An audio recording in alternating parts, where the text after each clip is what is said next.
Overtime Hearts. Overtime Hearts. A hockey bad boy romance. Ren Callaway. Copyright 2026 Ren Callaway. All rights reserved. No part of this book may be reproduced, distributed, or transmitted in any form or by any means without the prior written permission of the author, except for brief quotations in a book review.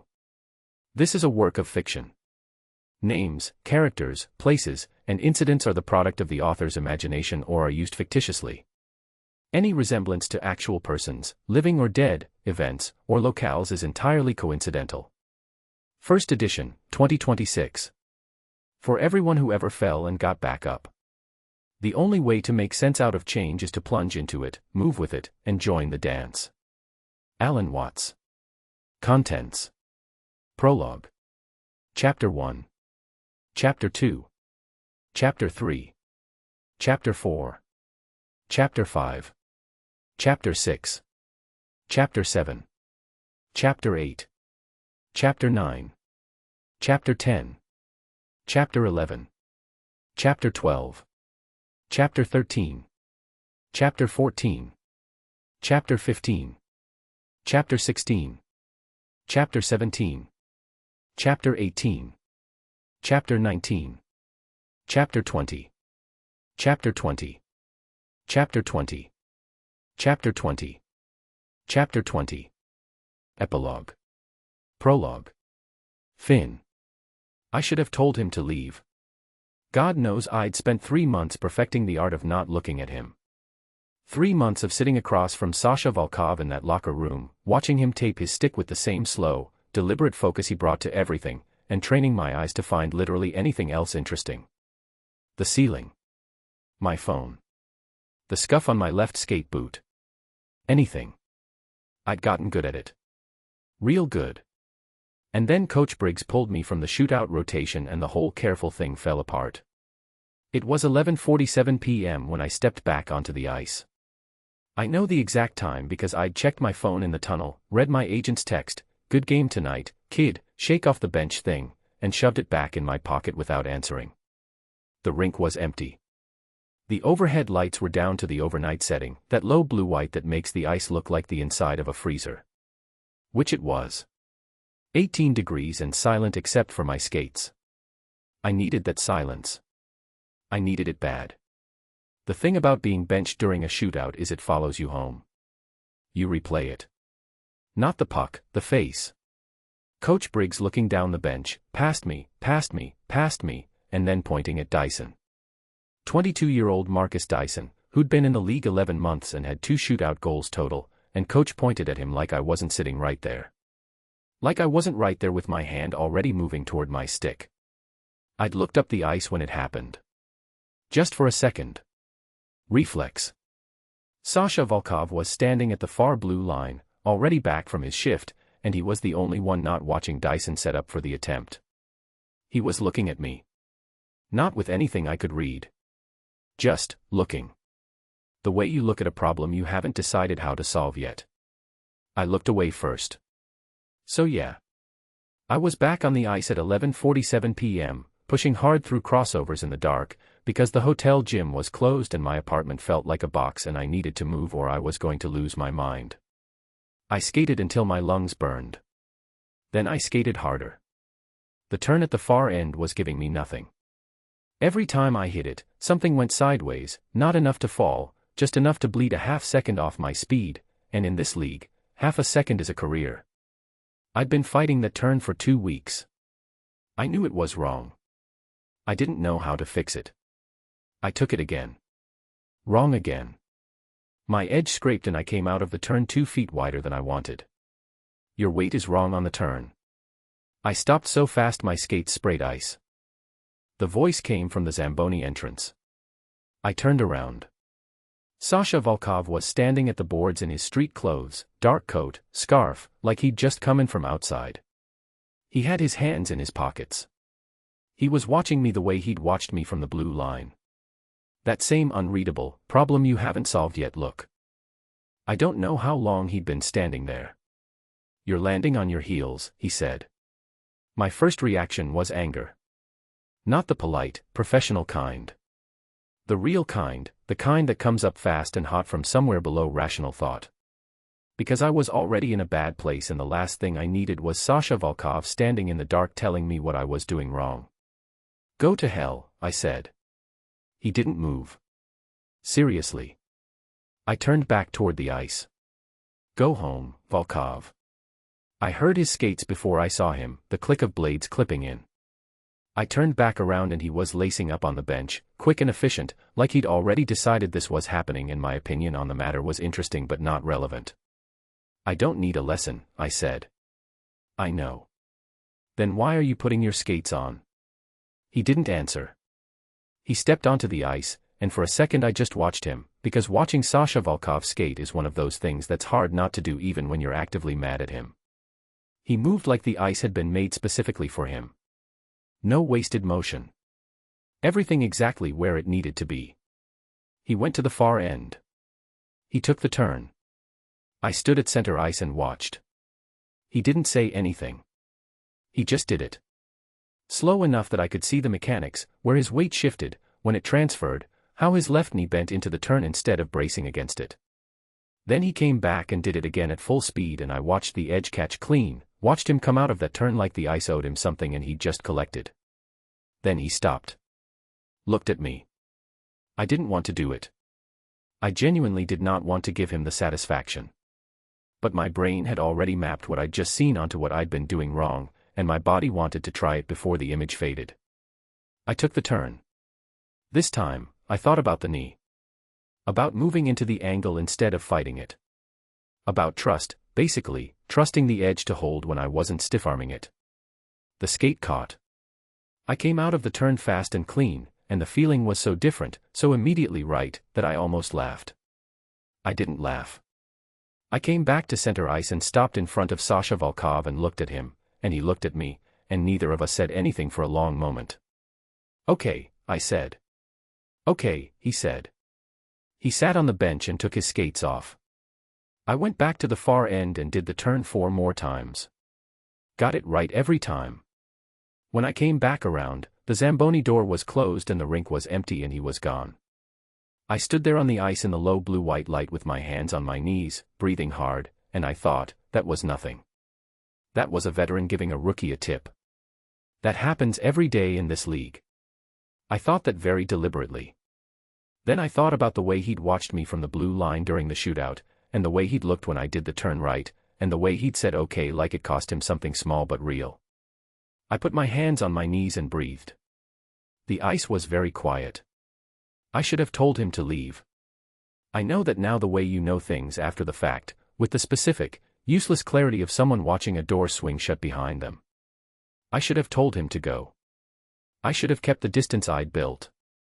3 months of it, careful as anything, and he just walked through the Zamboni door in his street clothes like distance was a problem for other people. The next morning at practice, he didn't look at me. I didn't look at him. We were very professional about it. Neither of us forgot a single second of it.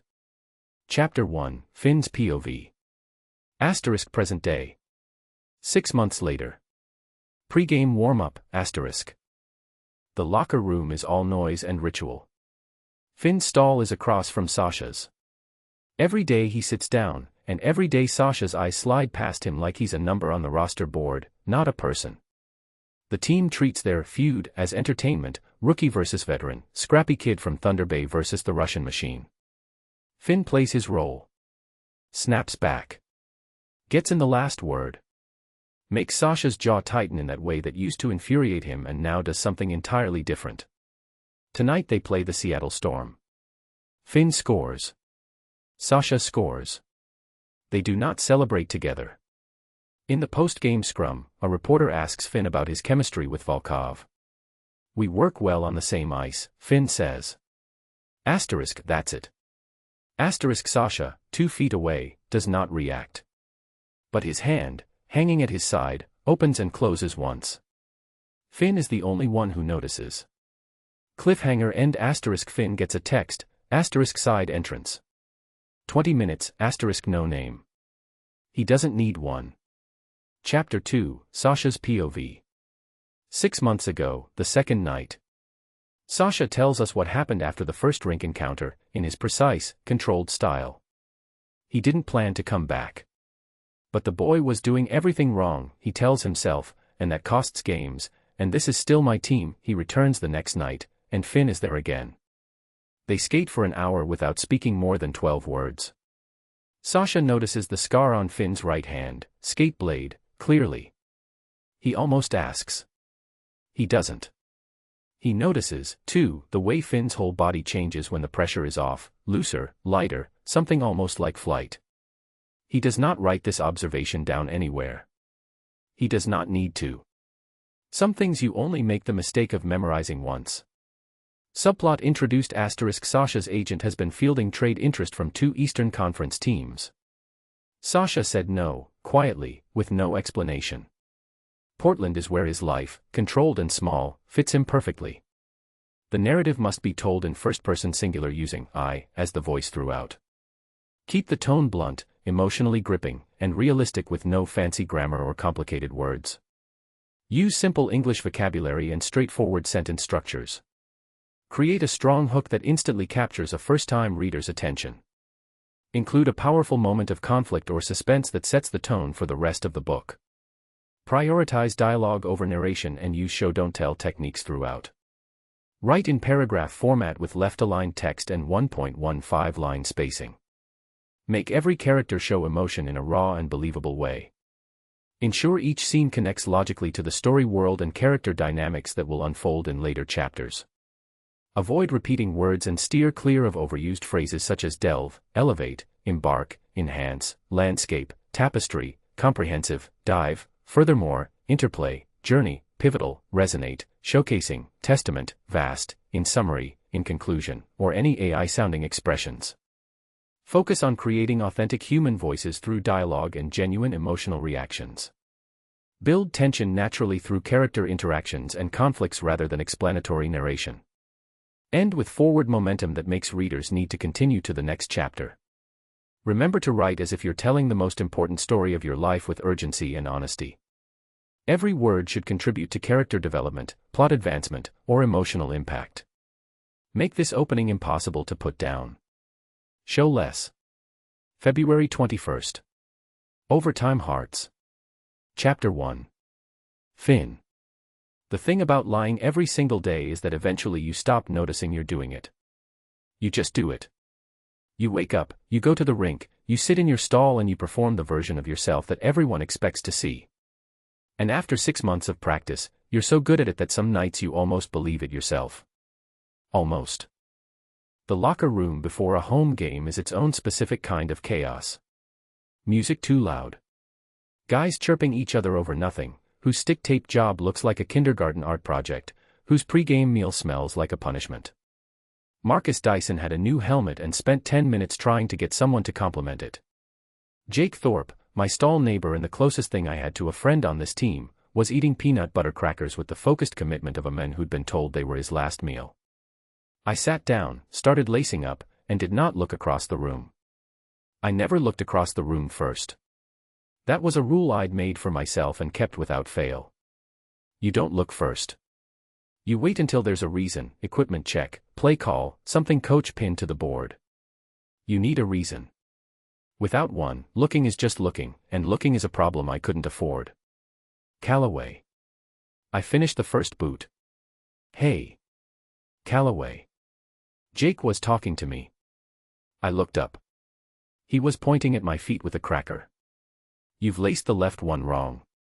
Third eyelet. I looked down. He was right. I'd crossed them when I should have gone straight. I pulled the lace loose and started over. You sleep okay? Jake asked. Fine. You look like you slept in a car. I look exactly the same as I always do. That's what I said. He put the cracker in his mouth. Storm tonight. Kovacs is playing, he's been on a streak, 4 goals in the last 3. Briggs is gonna want us physical on his line. I know. I read the same breakdown you did. I'm just saying. I know what you're saying, Jake. He shrugged and went back to his crackers. I went back to my laces. The music switched to something with bass that vibrated in my back teeth, and around the room guys started moving with more purpose, the particular shift that happens about 40 minutes before puck drop when the joking starts to have an edge to it. Then the door opened and the room changed the way it always did when Sasha Volkov walked in. Not dramatically. Not because anyone stopped talking or turned around.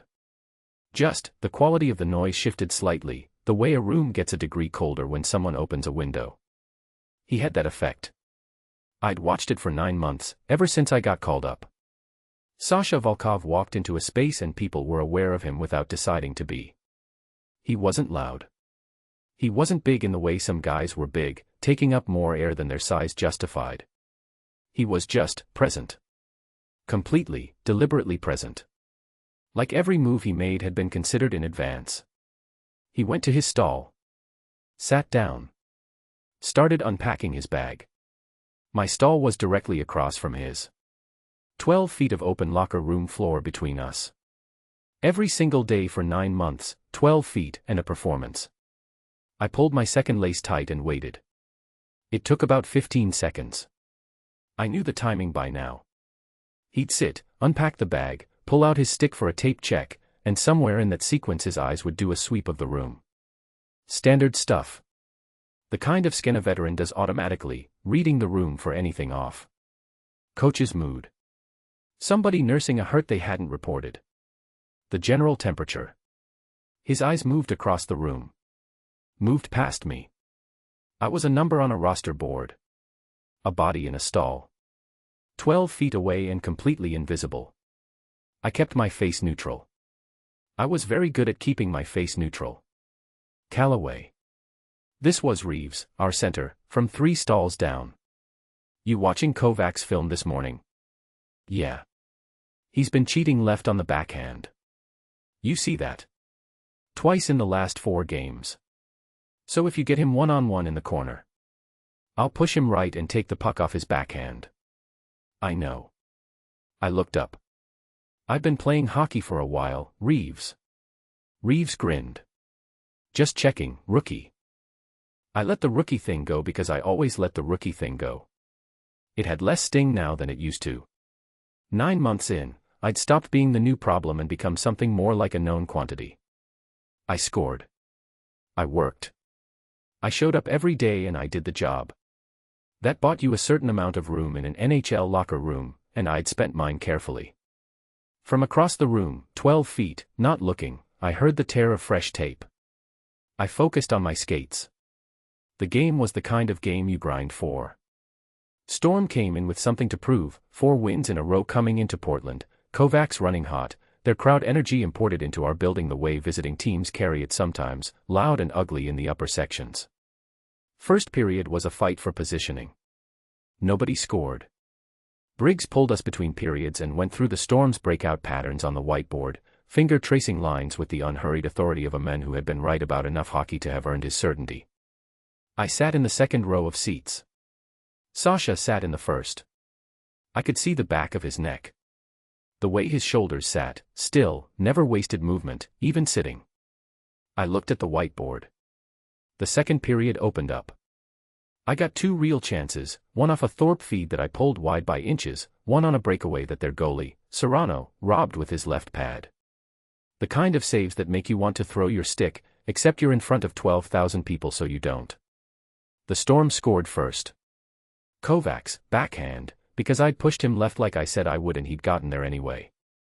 I came back to the bench and Briggs said nothing to me, which was either acceptance or disappointment and I never knew which with him. Sasha tied it 4 minutes later. He didn't need a fancy play. He just found the pocket of open ice between Serrano and his near post and put the puck exactly there, like he'd measured it with a ruler during warm-up and was only now collecting the result. Clean. Quiet. The Portland crowd lifted and then settled and Sasha came back to the bench and tapped the nearest glove and sat down. He didn't look at me. I tied my skate lace that didn't need tying. I scored in the third.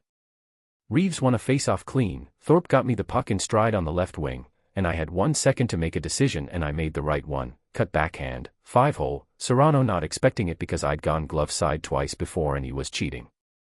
The red light went on. The horn blew. I threw my arms up and Thorpe hit me from the left and Reeves from behind, and for about 15 seconds everything was noise and contact and good. When I looked up from the pile, Sasha was at the bench. He was watching. His expression was the same as it always was, controlled, contained. But he gave me a single nod. The kind that means good work in the economy of men who don't waste words. I nodded back. Turned away. Skated to the bench. 12 feet. 12 feet, and a nod, and we were professionals. Portland won 3-1. The final Storm goal was late garbage time and it didn't matter. The post-game scrum assembled in the corridor outside our dressing room, cameras and microphones and the specific tired patience of reporters who'd been working since noon and had another 2 hours ahead of them. I answered the standard questions, the Kovacs play, the third period momentum, how the team was building chemistry in the first month of the season. Standard answers. Things you learn to say in your first year because they're true enough and they don't give anyone material. I was 2 answers from done when the reporter from the Portland Tribune, a woman named Carla Hines who had been covering the Falcons for 11 years and had a gift for the question nobody else thought of, angled her recorder toward me. Finn, you and Volkov have been on the same ice for 9 months now and the friction between you is something the fans have really picked up on.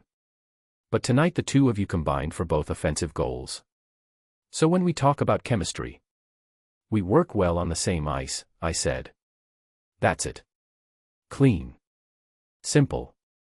Practiced. That's it. Hines pressed, because 11 years. We're professionals, I said. You don't have to like somebody to play good hockey next to them. From my left, 2 feet away, Sasha was wrapping up his own set of questions. I heard him finish, heard the polite conclusion that he was good at, the brief thanks that meant he was done. Fair enough, Hines said, pulling her recorder back. I looked straight ahead at the camera. I did not look left. I gave her 2 more sentences about the road trip schedule next week and then stepped back from the scrum, and it was over. Jake materialized at my shoulder heading down the corridor. Nice goal, he said. Thanks. The 5-hole thing. Called it in the second period, didn't I? You absolutely did not. I definitely thought it. Jake. I'm just saying, if I'd said it out loud. Good night, Jake. He peeled off toward the showers, laughing, and I kept walking toward my stall, rolling my neck, feeling the particular good tired of a win. My phone was on the shelf above my stall. I grabbed it. Checked the time. Saw the notification. Unknown number. Single text. 6 words.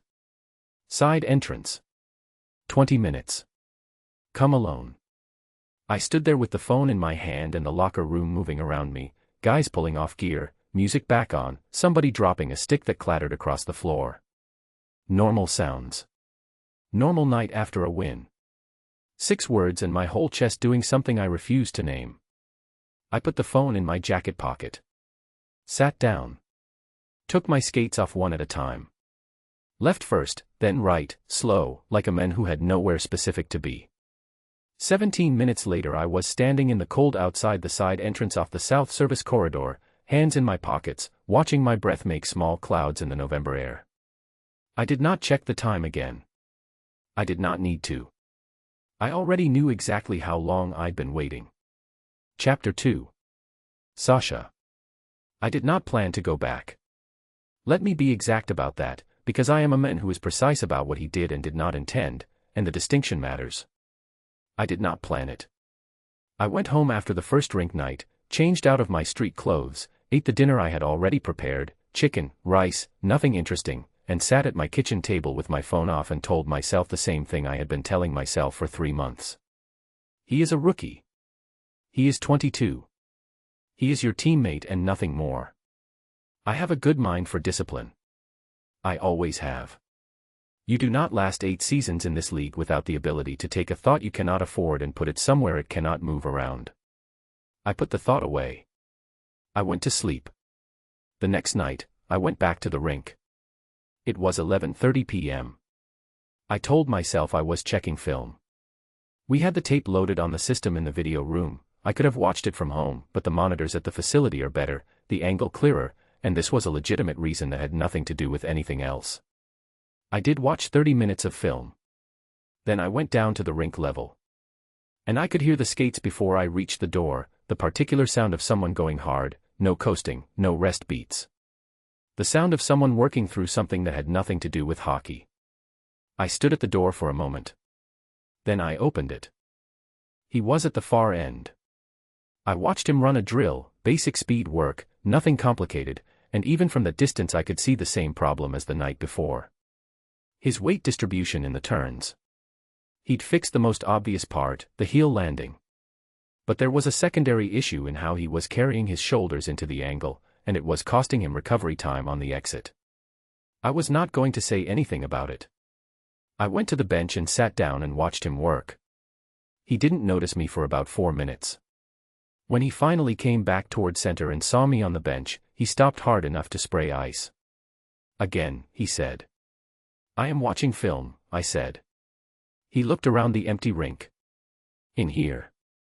The monitors in the video room are better. He stared at me for a second with an expression that said he knew I was lying and had decided not to push it. Then he turned around and went back to his drill. I watched him for another 2 minutes. The shoulder thing was subtle. He might not pick it up on his own for weeks. By then it would be a habit, and habits take much longer to correct than mistakes. Your shoulders, I said. He kept skating. When you enter the turn, you're pulling them back instead of rotating into it. I'm busy. I can see that. He came around again, took the turn, and this time I watched him consciously fight the correction and get it halfway right. Better than before. Not good enough. He came out of it and I could see by the set of his jaw that he knew it too. Show me, he said. Quiet. Like it cost him something. I got up and put on my skates. We skated for an hour. I showed him the shoulder rotation twice and then watched him work it until it started clicking into something automatic. He was a fast learner. That was not a surprise, everything about the way he played suggested a brain that processed quickly, but there was something else, something harder to name. He didn't just learn the correction. He understood why it worked. You could see it in the moment it changed for him, the slight shift in his posture when the mechanics made sense rather than just executed correctly. Most players, when something clicks, they grin. They celebrate the small thing. He didn't. He just did it again. And again. Quiet and thorough, like he was sealing it in. We spoke, in total, maybe 12 words. When I moved to the boards to take my skates off, I noticed his right hand on the gate latch. There was a scar running across the back of it, old, faded white against his skin, the specific shape of a skate blade. Bad one, probably. Deep enough to have needed stitches, long enough that someone had gotten to him before he could get out of the way. I almost asked about it. I put my skate bag over my shoulder and said goodnight and went home. Here is something I do not say to anyone, I am careful about what I let myself memorize. It is a discipline I learned the hard way, a long time ago.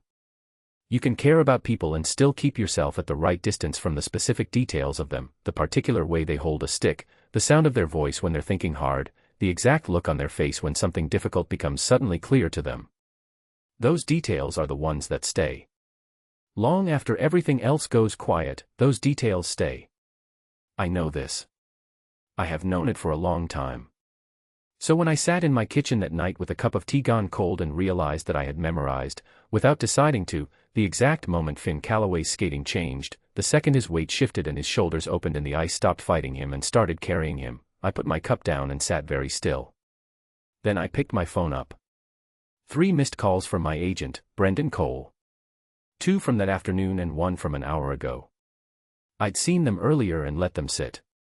I called him back. He answered on the second ring, which meant he'd been waiting. Brendan always answered slowly when it wasn't urgent and fast when it was. This was fast. Finally, he said. I've been calling. I was at the rink. At midnight. Yes. A pause. I could hear him shifting in his chair. Brendan did most of his calls from a leather chair in his Toronto office that creaked when he moved. Okay. So. I heard from Detroit this afternoon. They're serious, Sasha. This isn't a feeler. They've got a forward slot opening up after the Harker trade and you're the first name on the list. 2 years, probably better money than Portland is going to offer in the spring. I looked at my kitchen wall. The one with the window that faced west, toward the river. On clear nights you could see a thin line of water if the lights were off.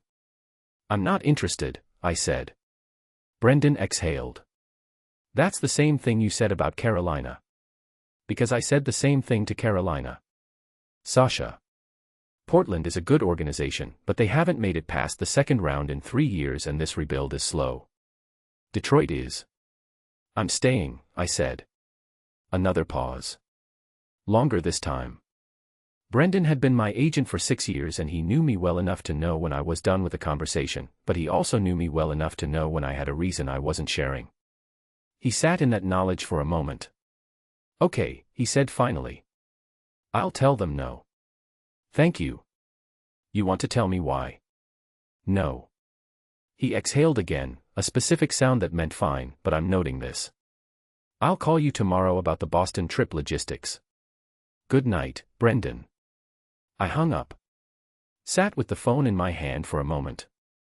Outside, the city was doing what cities do at midnight, still moving, always moving, the particular restlessness of a place that never fully committed to quiet. Portland was where my life fit. I had built it carefully over 8 years to fit exactly as it was, the apartment, the route to the rink, the 3 restaurants I trusted, the morning routine that started at 6 and didn't include talking to anyone until I'd had an hour alone with my thoughts. Everything measured and in its place. He is 22, I thought again.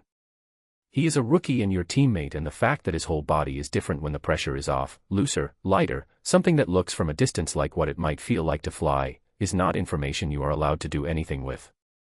I got up and washed my teacup. I put it on the rack. I went to bed. In the morning I walked into the locker room and Finn Calloway was already in his stall, lacing up, and I sat down across from him and looked at the roster board above his head and saw nothing I hadn't already seen 100 times. Neither of us spoke. We were very professional. I was back at the rink at 11:30 that night. Chapter 3. Finn. Road trips will teach you things about yourself that you'd rather not know.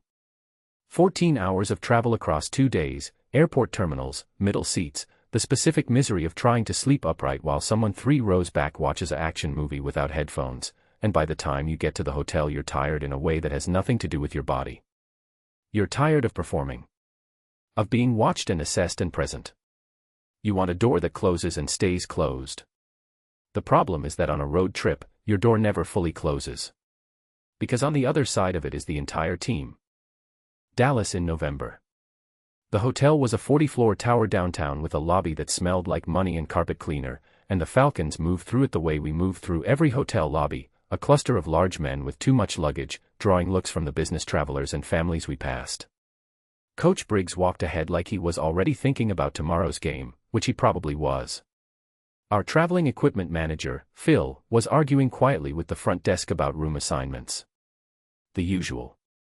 I got my key card and headed for the elevator. Jake appeared at my shoulder from nowhere, the way he always did. The man had a gift for materializing exactly when you weren't looking for him. Room 614, he said, holding up his card. Please tell me you're not on 6. I'm on 6. Fantastic. He hit the elevator button. We're roommates. Try not to be weird about it. When am I ever weird? He gave me a look that had too much information in it. The room was standard.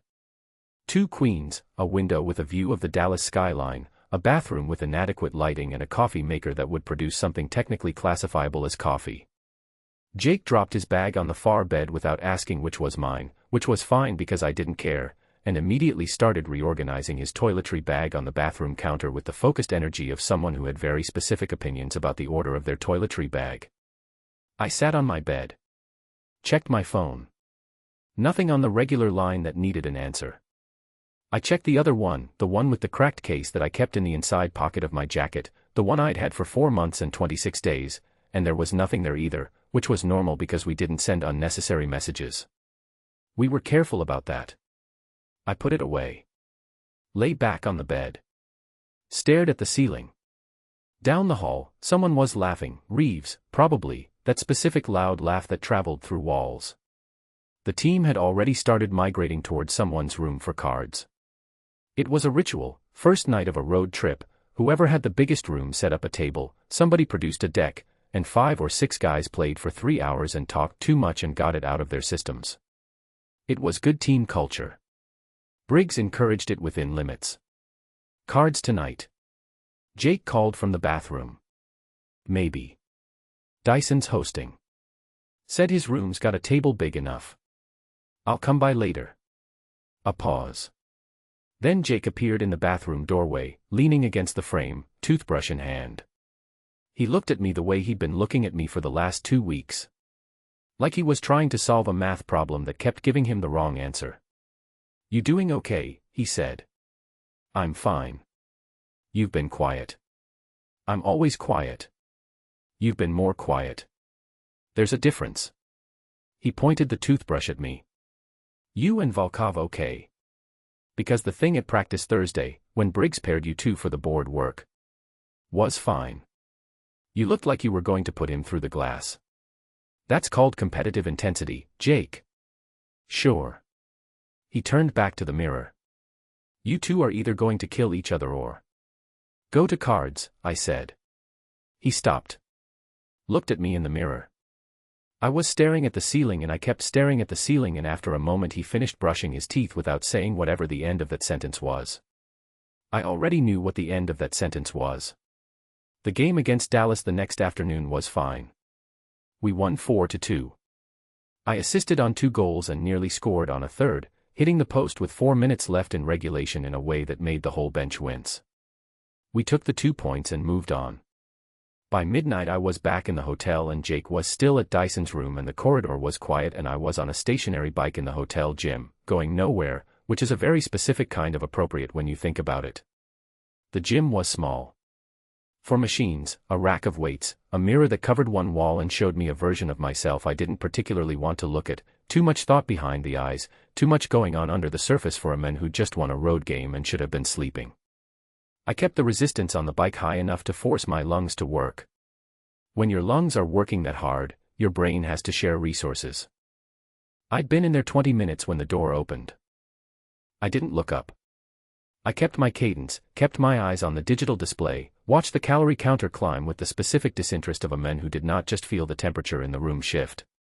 He went to the weight rack. Pulled a set of light dumbbells, recovery weight, nothing serious, the kind of thing you do when your body needs movement but not stress. I heard him start a slow curl sequence behind me. 4 minutes passed. 5. Neither of us said anything. In the mirror I could see him, dark shirt, working methodically, face neutral. He did not look at my reflection. I did not look at his. We were 2 teammates who had happened to choose the same hotel gym at the same time on the same night. Nothing notable about that. Happens on every road trip. A team camera could have walked in and found nothing worth filming. After 8 minutes, the weights went back on the rack. I heard the gym door open. Then close. Then, after 3 seconds, open again. "Thorpe is watching you." I kept pedaling. My hands tightened on the handles. "Thorpe watches everyone," I said. Sasha came further into the room. I heard him sit on the bench to my left, the stretching bench, 3 feet away. I still didn't turn my head. "He watches you differently," Sasha said. The calorie counter hit 280. I watched it tick to 281. "What does that mean?"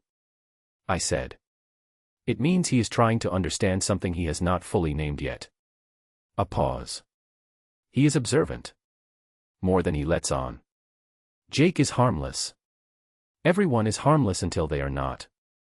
I dropped the resistance down 2 levels without meaning to. My legs were tired and I wanted to stop, but stopping felt like agreeing with him and I wasn't ready to do that. "He hasn't seen anything," I said. "No." "Then we're fine."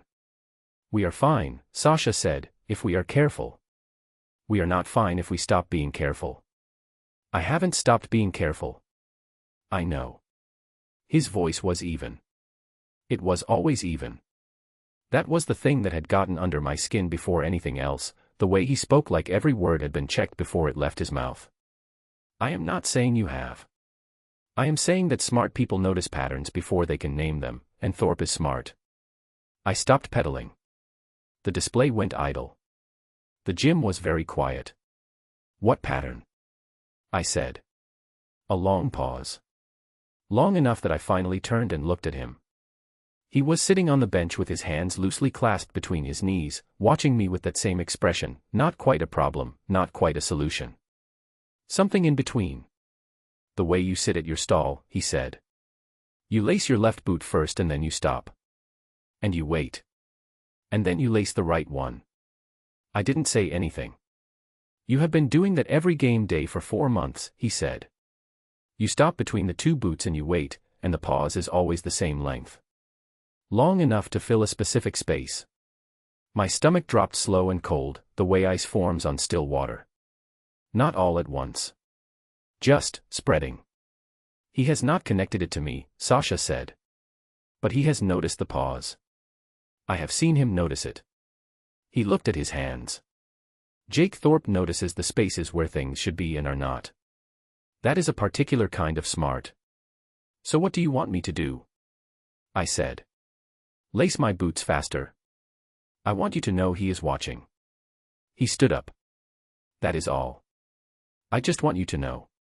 He picked up his towel. Walked to the door. Pushed it open. Sasha. He stopped but didn't turn. The pause, I said. I didn't know I was doing it. He stood there for 1 second. 2. Yes, you did, he said. The door closed behind him. I sat on the stationary bike in the empty gym and looked at the idle display and thought about Jake on the other side of a hotel room wall, probably asleep by now, and whether the particular way he'd looked at me in the mirror tonight, not suspicious, not accusing, just watching, was the beginning of something I couldn't manage my way out of. Then I thought about the pause between the boots. I thought about the fact that Sasha had noticed it. That he'd been counting the seconds. That he knew the length of it. I got off the bike. Went upstairs. Got into bed. Jake's breathing was slow and even in the dark. I stared at the ceiling for a long time. Chapter 4. Sasha. There is a version of this story where I am more careful. Where I follow him to the equipment room and I clean the cut and I step back and I say you should have let the trainer handle this and I leave. Where I do what I have always done, take the thing I cannot afford and put it somewhere it cannot move, and walk out. I have thought about that version. I have given it significant consideration. It does not change what I actually did. The practice had been bad from the first whistle. Briggs was testing line combinations, shuffling Finn's position to work him alongside Reeves in a more defensive setup, which was not where Finn's instincts lived. He was built for speed and creation, for finding open ice and putting the puck somewhere it shouldn't be able to go. Asking him to sit back and protect was like asking a race car to idle. He did it. He was professional. But you could see the frustration in the way he took his corners, harder than the drill required, burning something off. With 40 minutes left in the session, Reeves and Finn went into a board battle and Kowalski, our big defenseman who had no particular gift for restraint, caught Finn with an elbow on the turn. Clumsy rather than intentional, but elbows do not care about intent. It caught Finn on the cheekbone. He went down on one knee. Stayed there for 2 seconds. Briggs called a stop. The trainer, Torres, was already moving off the bench. Finn stood up. I'm good, he said, loud enough for the drill to hear him. Blood was already moving down his cheek from the cut above it. He wiped it with his glove and left a red streak across the back of his hand and said, again, I'm good, and skated back into position. Briggs watched him for a moment. Torres watched him from the bench. I watched him from the other side of the circle, where I was waiting for the next rep. The drill continued. Finn played the rest of the session. He did not come off. Torres tried twice and both times Finn said after practice with the specific tone of a man who had decided something and was not going to be moved from it. I knew that tone. I had used it myself, many times, for many years. It is the tone of someone who does not want to give the room a reason to look at them with concern because concern is the first step toward doubt and doubt is the thing that ends you. After Briggs blew the final whistle, the team moved toward the tunnel. I followed, and then I stopped. Because I could see, from the edge of the rink, That Torres had gone in ahead of the team and the equipment room light was on and Finn was not in the tunnel with the others. I stood in the corridor for 11 seconds. I counted them. Then I went into the equipment room. He was at the back sink. He had the cold water running and a wad of paper towel held against his cheek and he had his back to the door. The overhead lights in there were the old kind, fluorescent, a little too bright, the kind that shows everything. Trainer's room is down the hall, I said. He looked at me over his shoulder. The paper towel came away from his cheek briefly.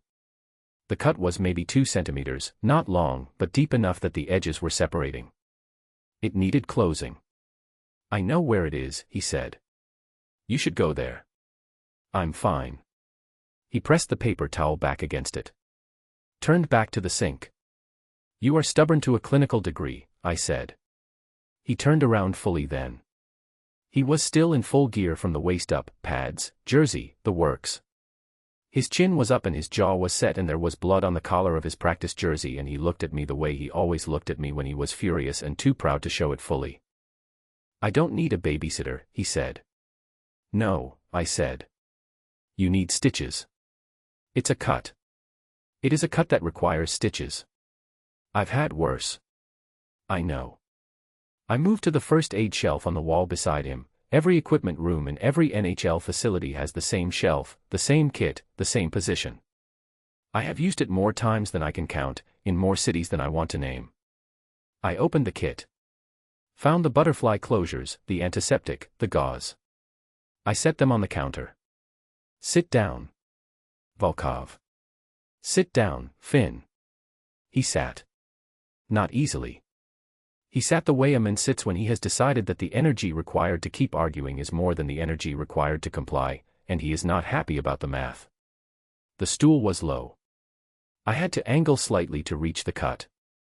I cleaned it without asking permission, because we were past the point of asking about small things, and he held still with the specific motionlessness of someone concentrating on being somewhere else in their head. The cut was clean. The butterfly strips would hold it. I worked without talking. You didn't have to follow me in here, he said. No. So why did you? I pressed the last strip down. Check the alignment. It would hold. Because you waved Torres off twice, I said, and Torres is good at his job, and if you won't let him do it then someone else has to. He looked up at me. His face was 12 inches from mine. Maybe less. The lights were very bright. I should have taken a step back. I knew I should have. There was absolutely no reason not to take one step back. I did not take one step back. I do not know who moved first. That is the honest answer, I genuinely do not know. I have thought about it more than I should, and I cannot tell you with certainty who closed the last of the distance. What I know is that one moment we were 12 inches apart under fluorescent lights with the sound of skates still dying in the corridor outside, and the next moment we were not 12 inches apart. And neither of us moved away. Later, much later, after the corridor had gone fully quiet and the building was empty of everyone but the overnight security, I sat in my car in the parking structure and I looked at my hands on the steering wheel. I had wanted things before. I want things regularly, I want to win, I want to be healthy, I want the particular quiet of my apartment at 6 in the morning when the city is not yet loud. These are controlled wants. Reasonable wants. Wants that do not ask anything dangerous of you.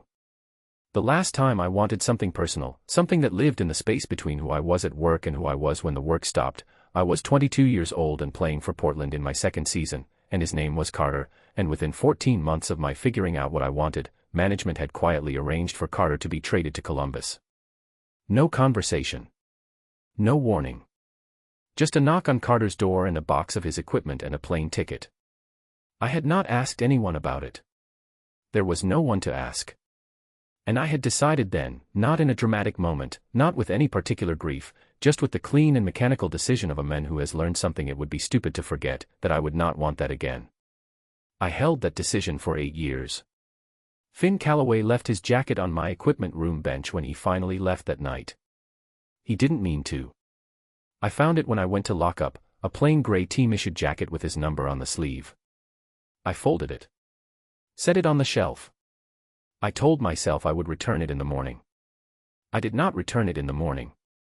The morning after that, I told myself the same thing. The jacket sat on the shelf for 6 days. Then I took it home. I did not examine the logic of that. Some things you do not examine because the examination only tells you what you already know. Chapter 5. Finn. 6 months of secrets takes up more space than you think it will. You imagine, at the start, that it's a small thing. A door you open in a specific place and close very carefully behind you. You keep the door in one part of your life and the rest of your life in another part, and the two don't touch, and it's manageable.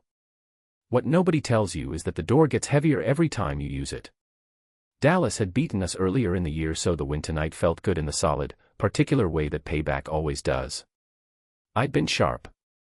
2 assists, solid possession numbers, 1 near goal that the post stole from me but that Briggs had nodded at anyway, which from him was basically a standing ovation.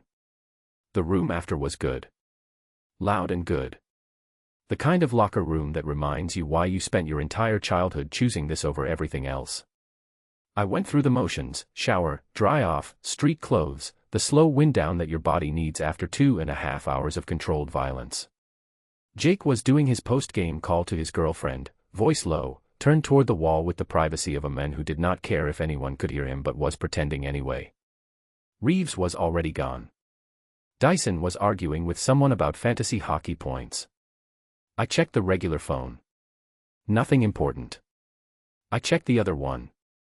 Nothing yet. Which was fine. Normal. We didn't always, there wasn't a schedule, wasn't an expectation. 6 months of careful had taught us both that expectations were the thing that got you caught. You didn't count on anything. You waited for the signal and you responded, and you didn't sit in a Dallas hotel room at 11 at night counting the minutes and listening to your roommate's quiet phone conversation and thinking about a door you could not keep yourself from going through. I lay on my back in the dark. Jake finished his call. I heard him set his phone down. "Good game tonight," he said. "Yeah. That post in the third. Don't. I'm not. I'm saying it looked good before the post part." "Thanks, Jake." He was quiet for a minute. Then, "You're not sleeping." "I'm trying." "You're staring at the ceiling." "I can tell by the way you're breathing." "How can you tell by the way I'm breathing?" "Light breathing is sleep. Heavy breathing is ceiling." He shifted in his bed. "What are you thinking about?" "Nothing. Finn. I'm thinking about the post in the third." "Happy." He made a sound that meant he was not happy but was going to let it go, which was the specific talent that made Jake Thorpe easier to live with than most people. He knew when to press and when to let a thing sit, and he usually made the right call. Usually. The room went quiet. I kept staring at the ceiling. The system we'd built over 6 months was not complicated. That was the point: the more complicated a secret gets, the more surface area there is for it to crack. Simple was safer. 30-minute gap between departures from any shared space. No physical contact in any environment where a camera might be present, which in an NHL facility was essentially every environment. No texts on team phones, nothing ever on email. The burner Sasha had bought in Eugene, cash, no name, a basic smartphone with a new number, was for emergencies and logistics only. Short messages. Nothing that held weight. The weight stayed in rooms with closed doors and voices below the level that carried. We'd been careful. We had been genuinely, consistently, exhaustingly careful. And it worked because we were disciplined people, Sasha more than me, if I was being straight about it, and because the team's read on us was so established that we were basically invisible inside it. Nobody looked for something that had no reason to be there. Nobody, maybe, except Jake. He watches you differently. I turned onto my side. Jake was asleep now. The slow, even breathing of someone who did not have a ceiling problem, which I envied more than I could reasonably explain. My phone lit up on the nightstand. Burner. Face down, but I felt the vibration. 2 short pulses, the pattern we used instead of ringtones. I picked it up. Turned it over. Room 714. Use the stairs. I lay there for 10 seconds. Read it twice.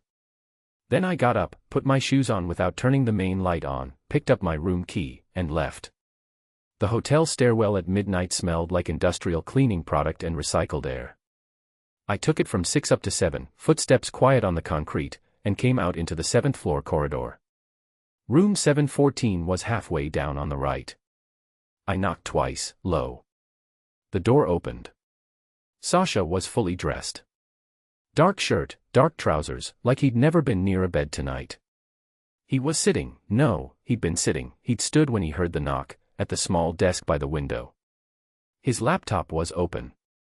His phone was on the desk beside it and he'd been looking at the phone before I knocked. I could tell by the angle of him. I came in. The door closed behind me. I waited for what I expected, for him to close the distance the way he usually did, deliberate and unhurried, that specific quality of his attention that still did things to my chest that I chose not to think about too carefully.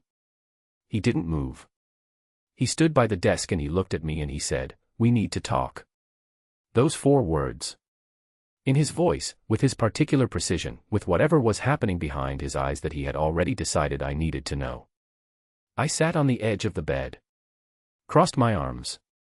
Not defensive, just needing something to hold on to. "Okay," I said. He sat back down at the desk. Put his hands flat on either side of the laptop, like he was anchoring himself. "Portland offered me a 2-year extension," he said. "Last week." I waited. "I have not signed it." "Why not?" "Because there is a second conversation happening." He looked at the laptop screen, then at me. "Management has been talking to Lindqvist. Miro Lindqvist. Jets Forward." I knew the name. I knew the contract number too, roughly. Everyone who followed the cap situation knew Lindqvist's value, the kind of forward he was, what acquiring him would mean for Portland's offensive depth. It would mean a lot. "He's expensive," I said. "Yes." "They'd need to move salary." "Yes." The word landed in the room and sat there. "Your contract," I said. "My name is the most logical one." He said it straight. No flinching. "I am 30 years old, I have 2 years left before free agency, and I am on the highest veteran salary on the active roster. If they acquire Lindqvist, I am the move that makes the math work." I looked at the carpet. It was the standard hotel carpet, dark pattern, nothing specific. I stared at it. "How long have you known?" I said. "My agent told me 10 days ago." 10 days. 10 days of early morning practices and post-game wins and careful 30-minute gaps and a burner phone with short messages that held no weight, and for 10 days he'd known this was under the floor and hadn't said anything. "Why are you telling me now?" I said. "Because you deserve to know before it becomes news." He paused. "Because I am not willing to let this become something that happens to you instead of something I tell you." I sat with that for a second. "Where?" I said. "If it happens." "Washington. Possibly Chicago." "Washington. Chicago. 2,000 miles in either direction. Other time zones, other rosters, other road trip schedules, other hotel rooms on other floors. The whole careful system, the burner, the 30-minute gaps, the jacket on the shelf, all of it predicated on being in the same building 5 days a week. Remove the building and there was no system. There was just 2 people in different cities managing something that had already had more weight than either of us had planned for. I looked up at him. He was watching me. Waiting. I asked the question that was sitting right in the front of my mouth and I couldn't see any point in not asking it. "So what are we doing?" He held my eyes for a long moment. "That," he said quietly, "is what I am asking you." The room was very still. Outside the window, Dallas was lit up and indifferent. In the corridor, somewhere, a door closed and footsteps moved away and the floor went quiet again. I thought about what I wanted to say. There were several versions. Most of them were honest. Most of them would cost us something. I thought about the pause between the boots. How I hadn't known I was doing it and had known I was doing it at the same time. I thought about what Jake's voice sounded like when he said he watches you differently, not judgmental, not triumphant. Just true. I looked at Sasha Volkov sitting at the desk of a Dallas hotel room at 12:30 in the morning, his hands flat on either side of a laptop, waiting for me to tell him what we were doing. I opened my mouth. I closed it again. And then I said the thing that was most true and most terrifying and the only thing I actually had to offer: I don't know. But I know I don't want you to go. He looked at me for a long time. He did not say that is not a plan. He did not say you are 22 and I am 30 and this is complicated and complicated things end badly. He did not say any of the careful, considered, Sasha Volkov things he was probably turning over in that precise and controlled mind. He said, no. And I said, no what? No, he said. Neither do I. The room sat with that. It wasn't a decision. It wasn't a plan. It was two people in a hotel room admitting something true in the dark, which is maybe the most honest thing you can do and also, as it turned out, the most dangerous. I got up 20 minutes later. Put on my shoes. Picked up my room key. At the door I stopped and turned back. He was still at the desk. Sasha, I said. He looked at me. Tell me next time, I said. If there's news. Tell me when you know, not 10 days later. Something moved across his face.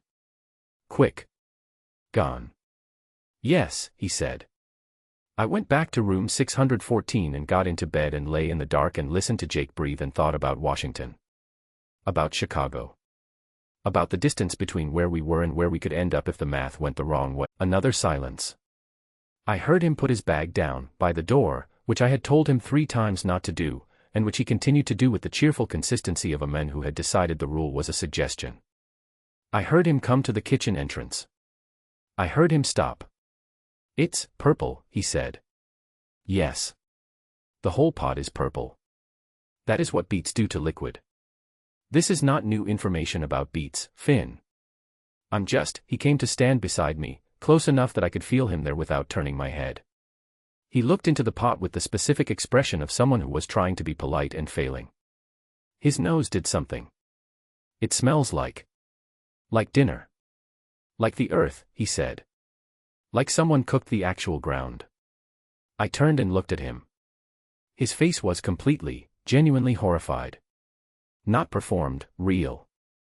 The authentic reaction of a 22-year-old from Thunder Bay, Ontario, who had almost certainly eaten the same 12 meals his entire life and considered chicken fingers a cultural touchstone.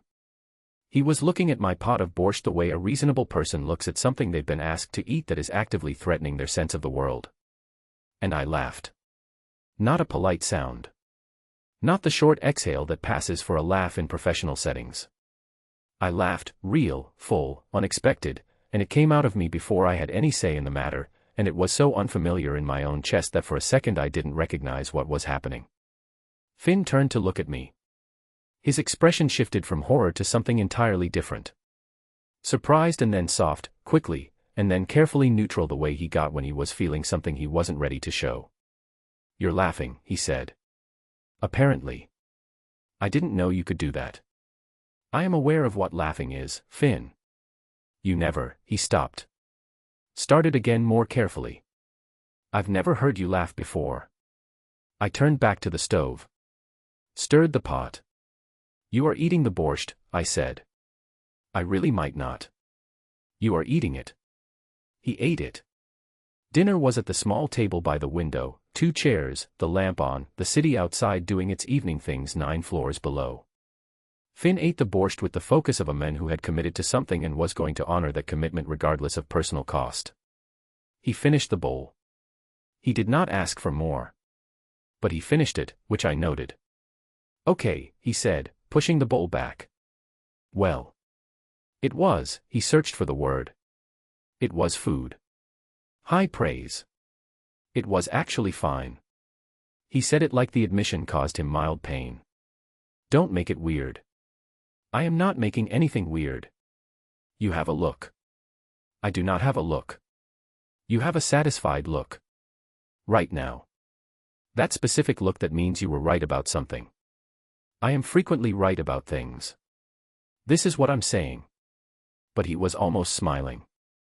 Not quite, he held it back the way he always held things back when we were here, that particular restraint that I had learned was not distance but protection, a habit so old he probably couldn't fully turn it off. He held everything just slightly behind the line of what he'd let you see. I understood that. I had built my life on the same principle. After dinner I washed the dishes and Finn sat on the counter and gave opinions about each one that I did not ask for, and then we moved to the chairs in the main room with the hockey podcast he'd been on about for 3 weeks. Rink Talk, hosted by 2 former players who had strong views about everything and the willingness to repeat those views at volume.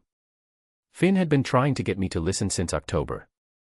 I had refused on principle, primarily because one of the hosts had made a comment in 2019 about European players adjusting their game style that I found both lazy and incorrect, and I had not forgotten it. I put the podcast on. The host was wrong within 4 minutes. "He's wrong," I said. "He's not wrong, he's just. He is specifically and measurably wrong. The possession numbers from that season. You can't use possession numbers in isolation too. You can absolutely use possession numbers. Not without the Corsi against, Sasha, that's literally the first. I know what Corsi against is. Then use it correctly." I looked at him. He was leaning forward in his chair, both elbows on his knees, fully engaged in the argument, which he was losing but did not know he was losing yet. "His point about neutral zone play is valid," he said. "His point about neutral zone play is based on a sample size of 11 games. It's illustrative. It is insufficient. Everything is insufficient to you. Sufficient things are usually not the things worth discussing." He sat back. Made a noise that meant he was regrouping. On the podcast, the host moved on to another topic entirely, which robbed Finn of his thread, and he made a different noise, frustrated, and picked up his water glass. I looked at the window. The city. The thin line of river visible between buildings when the angle was right. We did this for an hour. The podcast, the argument, the specific back and forth that had developed between us over 3 months until it had its own rhythm, his quickness against my precision, his instinct against my insistence on evidence. He was not wrong often. He was not right as often as he thought he was. Both things were true. I did not tell him that I looked forward to it. I did not need to. Some things do not need to be said to be understood. At some point between the second and third podcast episodes, Finn went quiet in the middle of a sentence. I was making notes in the margin of the scout report I'd been reading between arguments, old habit, paper copies. I have never fully trusted digital annotation, and I looked up at the silence. He was asleep. He'd been sitting slightly sideways in the chair, one leg over the arm the way I had told him twice not to sit, and somewhere in the middle of disputing the host's take on penalty kill formations, he had gone. Head against the chair back. One hand loose on his chest. The kind of sleep that falls on people who are genuinely exhausted and have momentarily run out of the energy required to stay defended. I set the scout report down. I should have woken him. The sensible thing, the careful thing, the Sasha Volkov thing, was to put my hand on his shoulder and say you need to go home and watch him gather himself and leave. We had an agreement about the apartment, about timelines, about not making the kind of habits that carved grooves in things. I picked my report back up. I read for an hour. The lamp was low and the city outside was settling into its late-night quiet, and Finn breathed slow and even in the chair across from me, and I read about defensive zone coverage and made notes in the margins and did not examine what I was doing or why. At 1 a.m. I set the report on the side table. I looked at him one more time, that unself-conscious sleep, that particular looseness that his whole body had when there was nothing required of it. No performance. No management. Just a person at rest. I thought, in Russian, the sentence I had been carrying for 3 months without letting it finish itself. I turned the lamp off. I went to bed. In the morning he was gone and there was a note on the kitchen counter, 3 words in his angular handwriting: borscht was fine. The underlining was crooked. I found, to my irritation, that I kept the note. I put it in the inside pocket of my jacket and I did not think too carefully about why. His skate bag was still by the door. Chapter 7. Finn. The drill was supposed to be a board battle. That's all it was. That's what Coach Briggs called it, standard physical contact drill, 2 players fighting for puck possession along the boards, the kind of thing we ran twice a week because the season gets long and you need the game to stay in your body, not just your head. Nothing unusual. Nothing that should have required any particular management on my part. The problem was that by the time Briggs paired me with Sasha, I'd been awake since 5 a.m. running a loop I couldn't shut off, and the loop was getting louder. It started normal enough. Briggs set the drill up, puck dropped in the corner, 2 players in, fight for it, hold the zone or clear it depending on your role.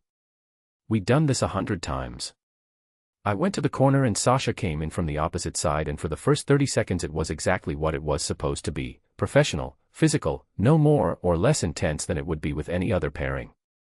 Then I got to the puck first and he got to me a half second later and we hit the boards. The contact was real.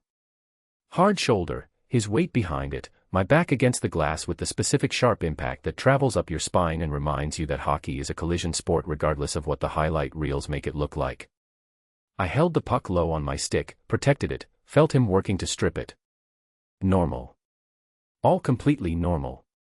Except that his forearm was across my back and his breath was near my ear, and for 1 second, in the very private space between the boards and the drill and the noise of the practice around us, something shifted. Not much. A fraction. The way a room changes when someone opens a window, the same room, different air. I pushed back off the boards. Got clear. Passed the puck to the outlet and the drill continued. I did not look at him. I skated to the far circle for the next rep and I focused on my breathing and I thought about the scout report I needed to review tonight and the call I had to return to my agent before Thursday, and I thought about everything except the specific quality of the half second that had just happened against the boards. But Jake had been watching from the near blue line. I knew this the way you know things you're not supposed to know, peripherally, without looking directly. Jake had been standing at the blue line waiting for his rep in the rotation, and somewhere in the 10 seconds of that board battle his watching had gone still. Not still the way people go still when they're bored. The other kind. I knew the other kind. I did not look at Jake either. The rest of practice I worked harder than was strictly necessary. The kind of hard that communicates something to anyone who knows you well enough to read it, not effort, exactly. More like suppression. Like turning a dial up loud enough to drown out the frequency underneath. Briggs noticed. He called me over after the final whistle. "You're overdoing it," he said. Flat. Not a question. I'm working. There's a difference between working and burning yourself out before the road stretch. He looked at me with the particular assessment of a man who had coached 27 years and had seen every version of a player in trouble and a player who was fine and had stopped confusing the two somewhere around 2009. "Whatever's in your head tonight, leave it here." "Yes, coach. I mean it, Callaway." "I know." He held the look for one more second. Then he let me go. The showers after practice were what they always were, steam and noise and the particular communal chaos of 22 men in a tiled room after 2 hours of hard work. Conversations overlapping, someone's music from a phone on the bench, the clatter of gear being dropped and benches scraped and the steady percussion of water running. Safe noise. The kind you can stand inside of and not be visible. I was at my locker, towel around my waist, pulling out my shirt, when Jake appeared at the next locker over. He wasn't doing anything, not changing, not looking for something. Just standing there. Which meant he had something to say and was deciding how to say it. I pulled my shirt over my head. "Hey," Jake said. "You okay?" Such a small question. For words with a specific weight behind them that I could feel through the directness of it. I answered too fast. I knew it before the words were out. Why wouldn't I be? Jake looked at me. Just looked, the way he did when he was filing something. Not aggressive, not prying. Just recording. "No reason," he said. His voice was careful. He picked his words one at a time, the way you pick your path across ice you're not sure about. You just, a pause. You look at him different when you think no one's watching. That's all. My pulse went cold. Not fast, cold, the way cold water reaches you underwater, from the outside in. I stood there with my shirt half tucked and the locker room going on around us like nothing had shifted, and I looked at Jake Thorpe and thought, very clearly, he has not seen anything. He does not know anything. He has noticed a pattern and named it obliquely, and this is the moment I either confirm the pattern or bury it. I pulled the shirt down. Turned to my locker. "Volkov is a pain in the ass," I said. My voice came out even. I was proud of that. I probably look at him different because I'm generally trying to figure out what he's going to do before he does it. That's called playing hockey. Right. We don't get along, Jake. You know that. I know. So whatever you think you're seeing. I'm not thinking anything. He put his hands up, easy. I just asked if you were okay. You can just say yes. I looked at him. He looked back. His face was open and steady and gave me nothing, no accusation, no gotcha. Just Jake, being exactly as observant as Sasha had said he was and being careful not to show all of it at once. I'm fine, I said. Okay. He nodded. Moved back to his own locker. Pulled out his deodorant. Want to grab food after? Reeves found a Thai place. Sure, I said. Yeah. That sounds good. He didn't push. He didn't circle back. He moved on to something about Reeves's inability to handle spice, and I said things in response, and the locker room went on around us, and to anyone watching we were two teammates having a normal conversation after practice. But Jake hadn't looked satisfied when he let it go. That was the part one kept coming back to on the way to the Thai place, in the back of the Uber with Reeves in the front seat arguing with the driver about the best route downtown. Jake had let it go cleanly, politely, with no indication that he was going to revisit it. He had not looked satisfied. Those are two different things. Letting something go and being done with something are two entirely different things. I knew the difference. I lived in the difference every single day. In the restaurant, over a table of food I barely tasted, I thought about Sasha in that hotel gym saying he watches you differently, and I thought about my own reflection in the mirror, the ceiling staring, the pause between the boots that I hadn't known I was doing. The performance wasn't enough anymore. I had known it for weeks and hadn't let myself say it straight. The thing between us had gotten too big for the container we'd built around it. It was pressing against the edges. And containers under pressure don't hold forever, they find the weakest point, and they crack there first, and the weakest point was the exact place where I stopped being careful because I thought no one was watching. Jake was watching. He was always watching. I ate my food and said the right things and laughed at Reeves's story about his cousin's wedding and acted like a man who had nothing to manage. I was very good at it. I was running out of time. Chapter 8. Sasha. I was eating dinner when I found out. Salmon. Roasted vegetables. A glass of water. Tuesday at 7, the same meal I made every Tuesday because I had learned that decision fatigue is real, and the fewer small decisions I had to make, the more mental space I kept for the decisions that mattered. I had been doing this for 6 years and I did not find it dull. I found it efficient. I had my phone face down on the table, also a rule, no phone during meals, another decision removed, and I had just poured the water when it rang through the face down setting, which I only allowed for 3 numbers. Brendan. My agent.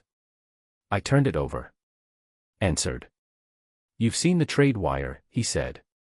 Not a question. I have been eating dinner. Check it. Call me back. He hung up. I set my fork down. Picked up my phone. Found the notification I'd missed, the league trade tracker, the one I had set to alert only for divisional moves because those were the only ones that changed my immediate reality. Seattle Storm acquires F. Dmitry Orlov from Yaroslavl Lokomotiv, KHL, in exchange for a conditional third-round pick. I read it twice. Then I set the phone face down again and looked at my salmon. I sat there for 2 minutes without moving. Not with panic, I do not panic. With the specific internal stillness of a man accounting for the weight of something he has just been handed, measuring it, deciding how to carry it. Dmitry Orlov. I had not seen Dmitry in 14 months, at a KHL alumni event in Moscow that I had attended briefly and left early. He had been the same as always, loud, warm, a drink in his hand, his arm around someone's shoulder, filling the room the way he always had. He was not a bad man. I want to be precise about that. Dmitry was not cruel or vindictive or deliberately harmful. He was careless. He always had been. In Yaroslavl when we were line mates, it was funny, the way he said things he shouldn't, in rooms where he shouldn't say them, and somehow walked out with everyone laughing. In my second NHL season, when I was 22 and making the worst decision of my life and the best decision of my life at the same time, Dmitry's carelessness had been the other kind. The kind that cost things. Not on purpose. That was the specific, exhausting truth of Dmitry Orlov. Nothing he did that cost people things was ever on purpose. He simply did not build containment around the things he knew. He held information the way he held his drink, loosely, and sometimes it spilled. He was coming to Seattle. Seattle, in our division. 7 games against the Storm this season. I did the math automatically, first matchup in Portland in 3 weeks. I called Brendan back. "I know," I said when he answered. "Do you want to talk about it?" "No. Sasha. I know what it means. I am handling it." "What does handling it look like?" "It looks like not discussing it on the phone." I picked up my fork. My salmon was cold now. "I will call you Thursday." "Okay." Just a pause. The kind Brendan used when he was choosing between what he knew and what I'd told him. "Be careful." "I am always careful." "I know. I'm saying it anyway." I hung up and ate my cold salmon and thought about Dimitri for the rest of the meal with the grim focus of a man running projections he wishes he didn't know how to run. Let me tell you about Carter Webb. This is not a story I have told anyone in Portland. It is not a story I have told anyone, in full, since the year it ended. I am telling it now because the arrival of Dimitri in the city means the story is no longer safely contained in the past, and I have learned that the things you do not account for are the things that find you. I was 22 years old and in my second NHL season with Portland when I met Carter Webb. He was a center, quick, smart, a defensive specialist who did not get the attention of the scoring forwards but who made everyone around him better in ways the box score couldn't fully capture. I noticed this. I noticed him noticing it too, that specific private awareness that a player has of his own value when the public metrics don't show it. We recognized something in each other before either of us had a word for it. I did not have words for most of it, back then. I had grown up in Yaroslavl in a household that did not discuss certain things and in a hockey system that discussed even fewer of them. I knew what I knew about myself the way you know a thing you have never been allowed to say out loud, completely, and in silence. Carter was from outside of Halifax. He had an easier relationship with what he knew than I did. He was patient with my slowness in that way, and I was grateful for the patience in a way I could not express at the time. We were careful. Careful in the way I am always careful, separate exits, controlled spaces, nothing that gave the room a reason to look. We were professional. We were good at it. And then we were not careful enough. I do not know, still, exactly how management found out. I have theories. One of them involves a staff member in the equipment area who had seen something small and mentioned it to someone else who mentioned it in the wrong direction. One of them involves a phone conversation that someone overheard in a hotel corridor. I do not know. What I know is that 8 months into something that I had allowed myself, for the first time in my life, to call what it was, Carter was called into the GM's office on a Thursday afternoon, and by Friday he had been traded to Columbus. No conversation with me. No warning. A box, a ticket, and the professional courtesy of a handshake from an assistant coach who looked like he'd rather be anywhere else. I called Carter from my car that night. He picked up. "I know," he said. That was the whole call, essentially. He knew and I knew and there was nothing either of us could do with the knowing except sit inside it. Within 2 seasons he was in the AHL. I do not know if that was because of what happened or because it was always going to happen. There was no one to ask. You don't ask those questions in this league. You make yourself small and professional and extremely good at your job and you do not ask those questions. I held that lesson for 8 years. I held it clean and cold and steady for 8 full years, and then a 22-year-old rookie from Thunder Bay left his jacket by my equipment room door and I carried it home and I did not examine the logic of that, and now Dmitry Orlov is coming to Seattle and I am sitting at my dining table eating cold salmon and counting the days. 3 weeks until the first Storm game. 21 days. The question was never whether Dmitry would say something. The question, the only real question, the one that had been keeping the back of my mind busy since I read the trade notification, was whether I could get ahead of it. Whether there was anything to do in 21 days that would reduce the damage of whatever careless, affectionate, mildly drunk thing Dmitry would say in the wrong moment. I thought about Finn across the ice during warm-ups.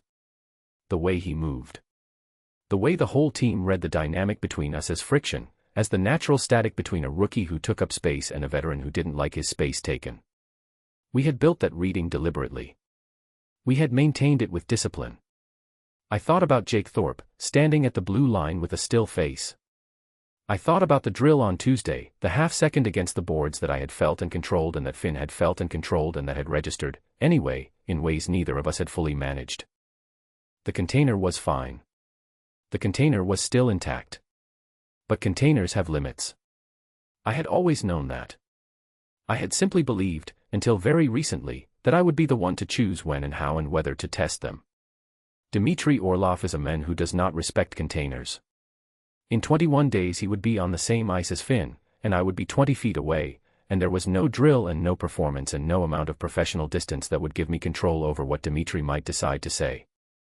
I washed my dishes. I put them on the rack.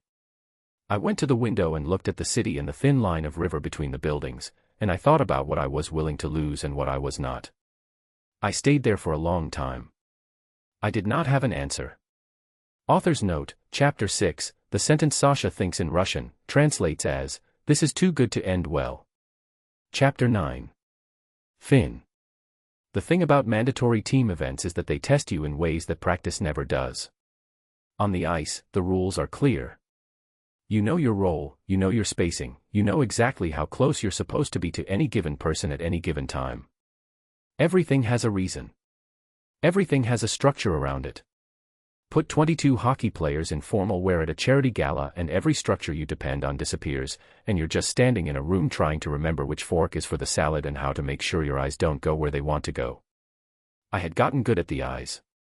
Tonight I needed to be better.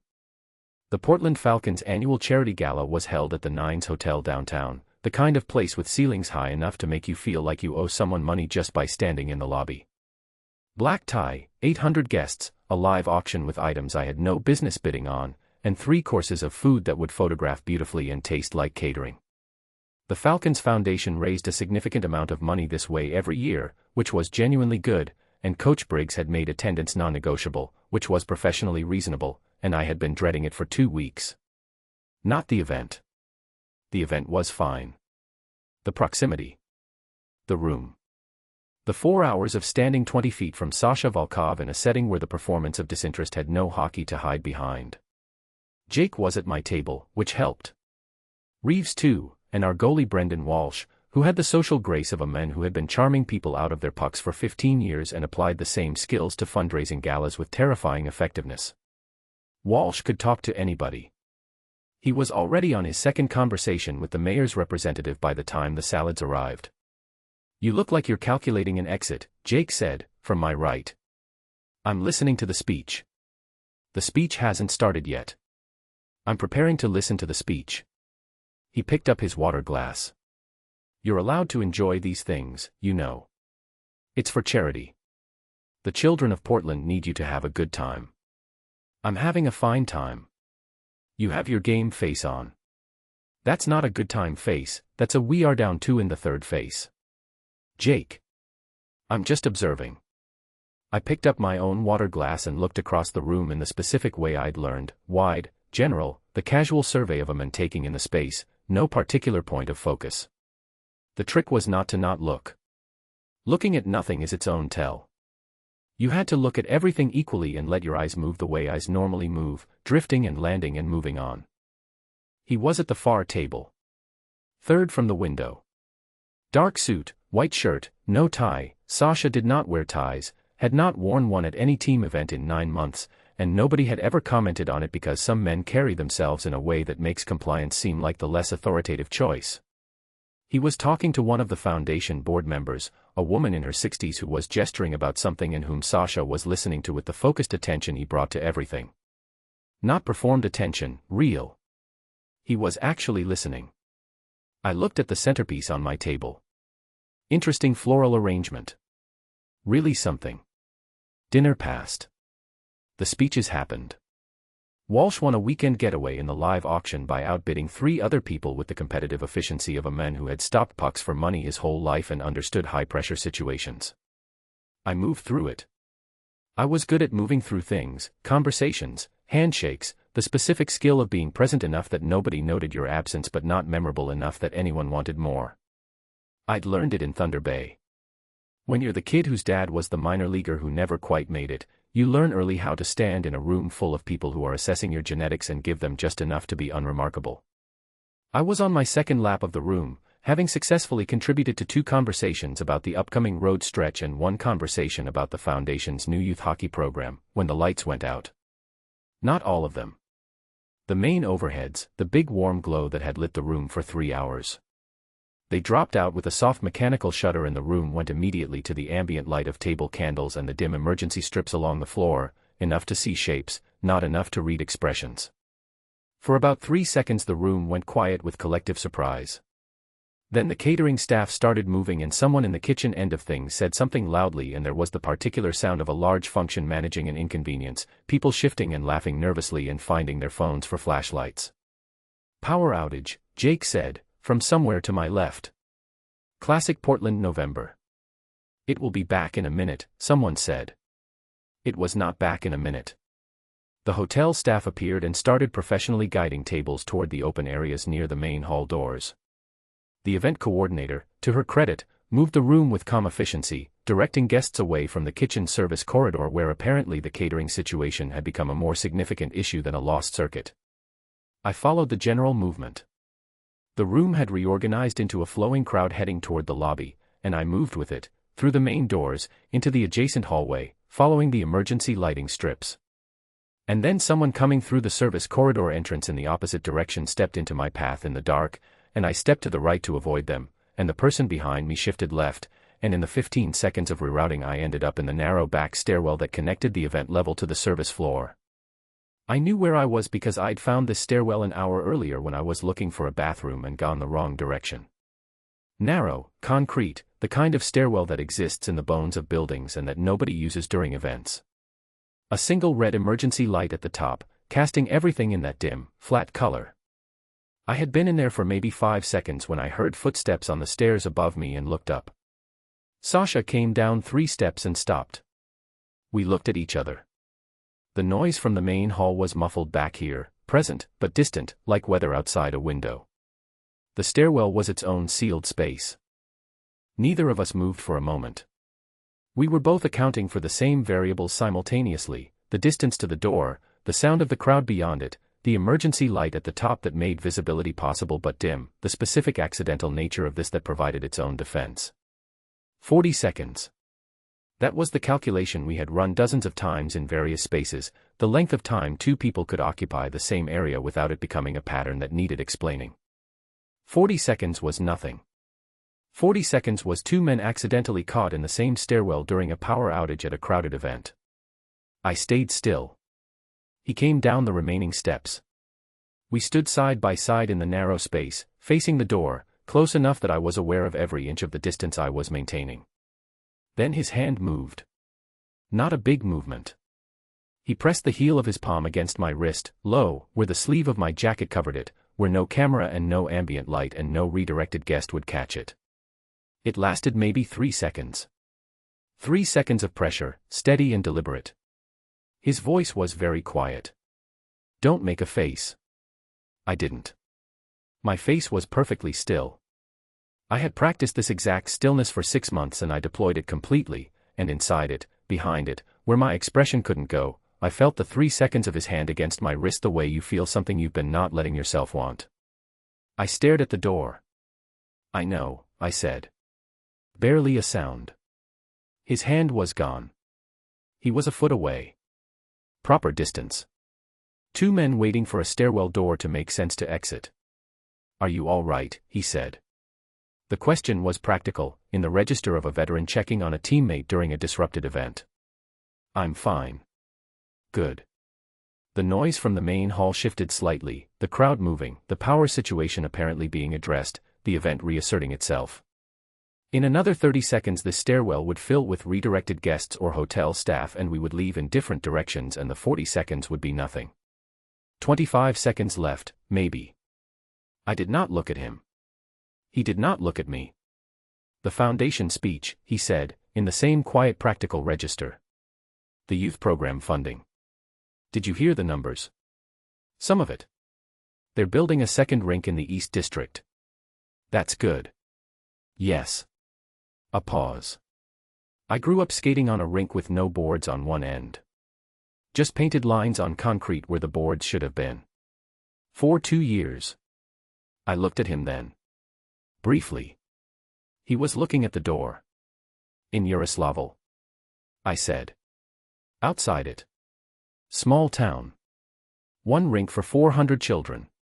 Something in his voice that wasn't quite wry and wasn't quite something else. We were grateful for the concrete.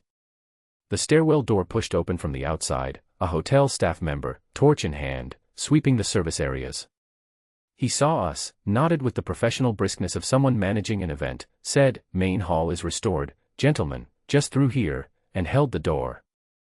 We went through it, separately, 2 feet between us, back into the restored light of the main hall where the chandeliers had come back on and the crowd was settling and everything looked exactly as it had before. I went back to my table. Jake was already there, cracker in hand, and he looked up when I sat down and said, "Where'd you end up?" "Service corridor." "Power thing." "Same." Reeves found a whole cheese plate back there. He's not even ashamed. He bit the cracker. "You okay?" "Fine." He nodded. Turned back to the table. I picked up my water glass. Set it down. Somewhere across the room, Sasha was returning to his table, exchanging a word with the foundation board member, sitting down with his jacket straight and his expression exactly as it had been 3 hours ago. Nothing had happened. 40 seconds in a stairwell. Less. The heel of a hand against a wrist in the dark. 3 words in a voice kept so quiet it barely carried. Nothing had happened, and I sat at my table in the restored light and felt it like a bruise. I did not know about Marcus Webb. I did not know that the team photographer, 26 years old and good at his job, had been standing at the top of the stairwell in the dark for several minutes before we arrived, reviewing his shot list on his camera's rear display because the power outage had disrupted his planned second-half coverage and he was replanning. I did not know that the ambient glow of his display screen had lit both our faces from above, dim and partial but present, for the 40 seconds we stood below him. I did not know that he had not looked up from his screen. I did not know that his camera, held loose in his right hand while his left swiped through images, had been pointed at the stairwell below him. I did not know that at some point in those 40 seconds, his thumb crossed the shutter button by accident, and the camera fired once, automatic, soundless in the noise of the event. I knew none of this. I went home that night and sat on my couch and thought about Yaroslavl and a rink with no boards on one end and concrete where the boards should have been, and a voice saying it quietly into a stairwell like it was just information. It was just information. I sat with it for a long time before I went to bed. Chapter 10. Sasha. Dmitri found my eyes during warm-up and smiled before I could prevent the eye contact. That was the thing about Dmitri. He was faster than you expected at the things that mattered to him, and catching you unprepared had always mattered to him. Even in Yaroslavl, even when we were line mates and on the same side of everything, he'd had this particular gift for finding the moment you'd let your guard down and arriving in it with that grin, wide and warm and carrying the specific knowledge that he'd gotten there before you. He smiled from across the ice at the Climate Pledge Arena warm-up, 6,200 miles from the rink where we'd learned to play together, and I looked at my stick blade and did not smile back. The game was always going to be physical. Games like this always are, not because of the sport, but because of the people. When men with shared history play against each other, there's a layer underneath the professional that no amount of preparation fully manages. Old dynamics activate. Old measurements get run. You find out, again, the same things you already knew, and you carry them back across the ice and they cost you or they don't, and you file the result. First period was positioning, both sides reading each other, the Storm's new line combinations unfamiliar enough to require a full period of adjustment. I focused on the work. I am good at focusing on work. I have made it the central project of my adult life. Finn was on my wing for the second shift rotation. We didn't communicate beyond the necessary, a glance at the entry angle, a tap on the pad for the puck direction. We had never needed words in the run of play. Whatever else we were, we read each other on ice with the specific fluency of people who had spent a significant number of hours in the same space. Briggs had put us together in practice more in the last month than he had early in the season, which I noted without comment. Second period. Dmitri had been running at the edges of legality since the puck dropped, nothing you could call directly, just the persistent physicality of a man making himself felt, reminding you he was there. He'd done this in Yaroslavl too. He was not dirty. He was present, which in a close game amounts to the same pressure. At 8:47 of the second period, Finn took a puck into the Storm's zone along the right boards. He was angled tight, back to the ice, and Dmitry came from his left. The cross-check caught Finn in the lower back. Legal, maybe. 1 inch over the line, maybe.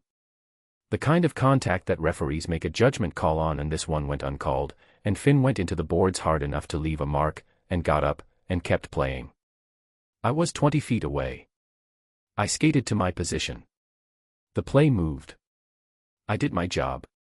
At the next icing stoppage, I drifted during the reset. Natural movement, players moving, refs sorting it out, the small geography of 17 men finding their spots.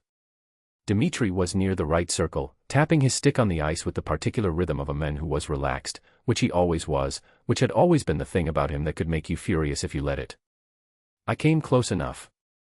Touch him again, I said, in Russian, low and even, the way I said most things, and I will make this the last comfortable season of your career. Dmitry turned. He looked at me with a measuring expression, brief, the way a man checks his footing before deciding whether to step forward. He was 31. We had known each other for 13 years.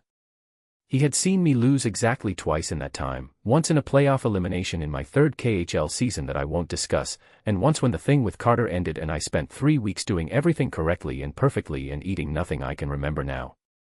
He knew what I looked like when something was real. He pulled back. That was the first thing.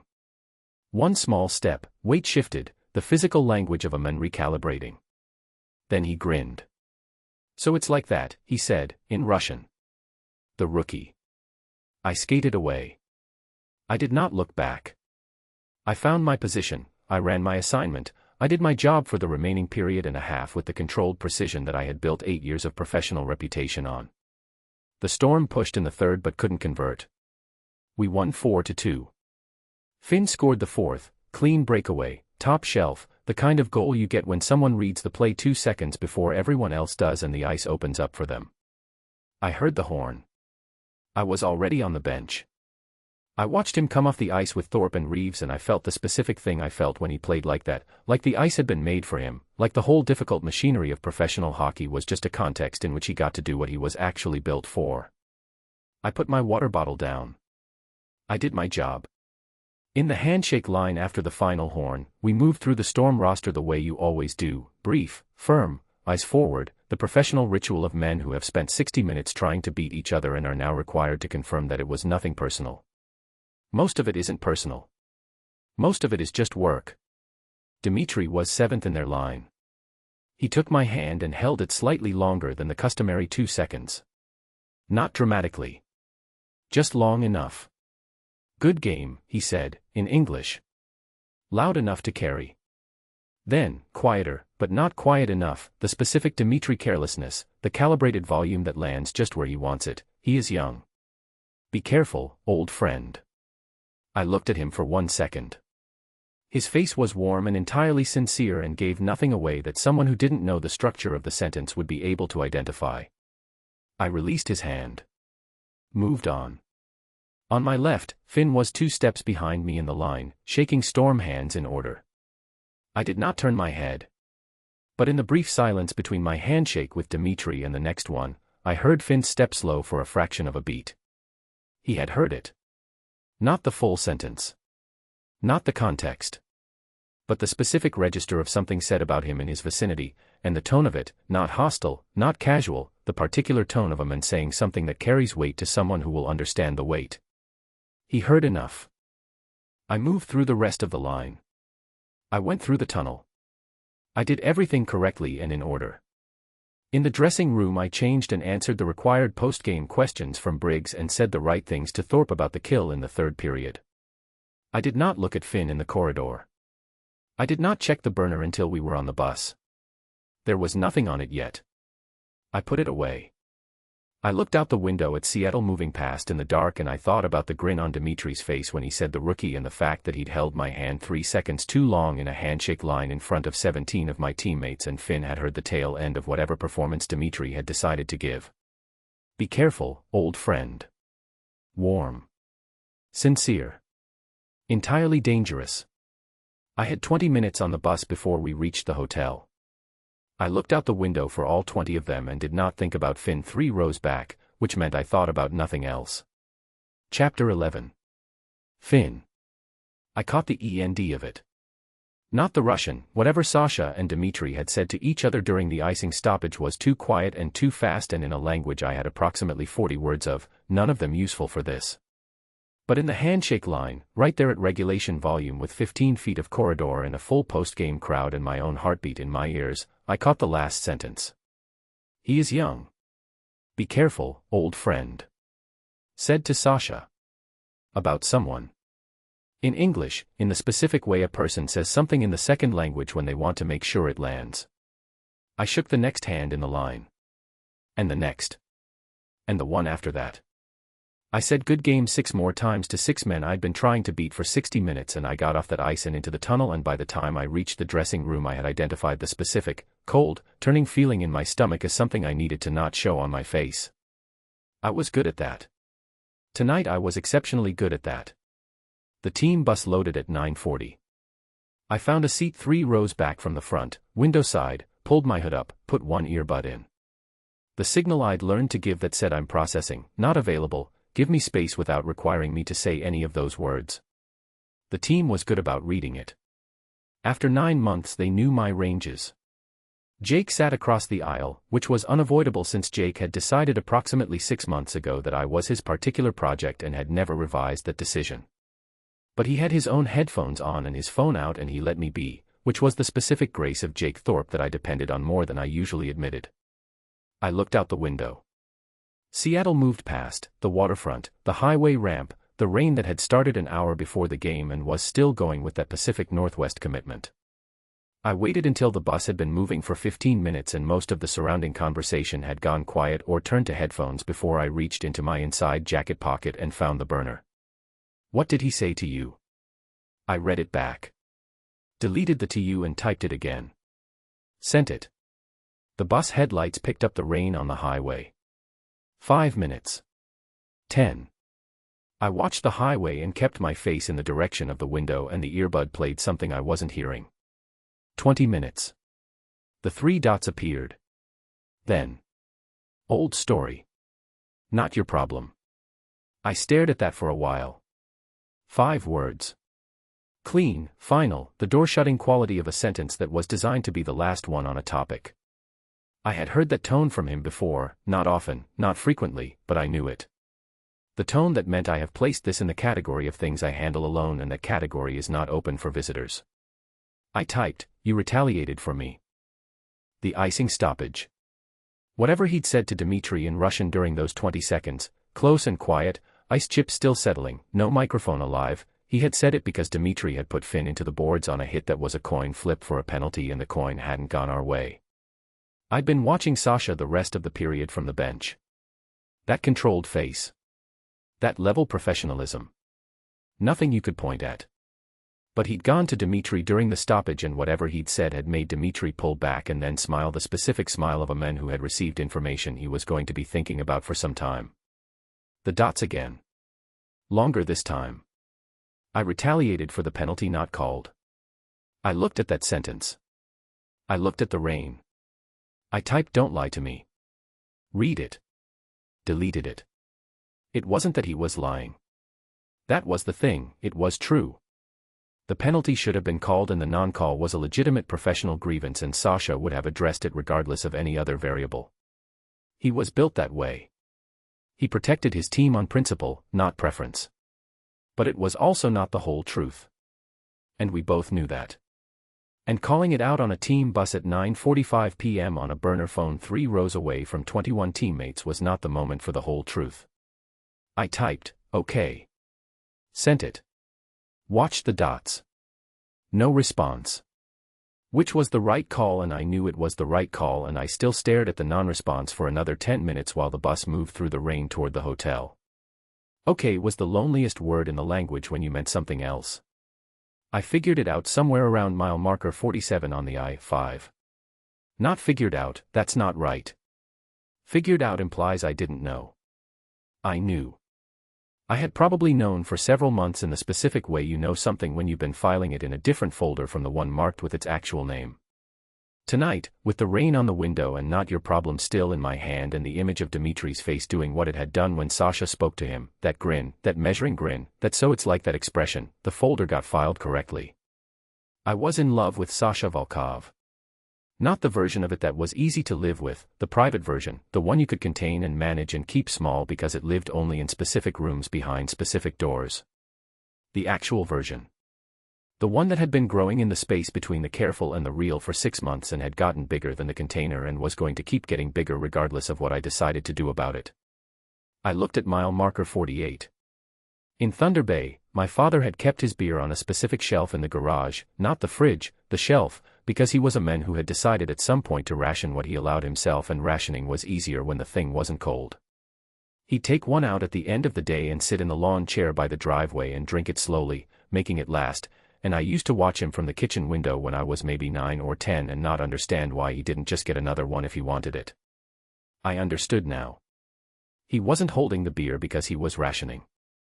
He was holding it because he was aware, in the way a person is aware of something that is almost gone, that the moment it was finished the thing he'd been looking forward to all day would be over.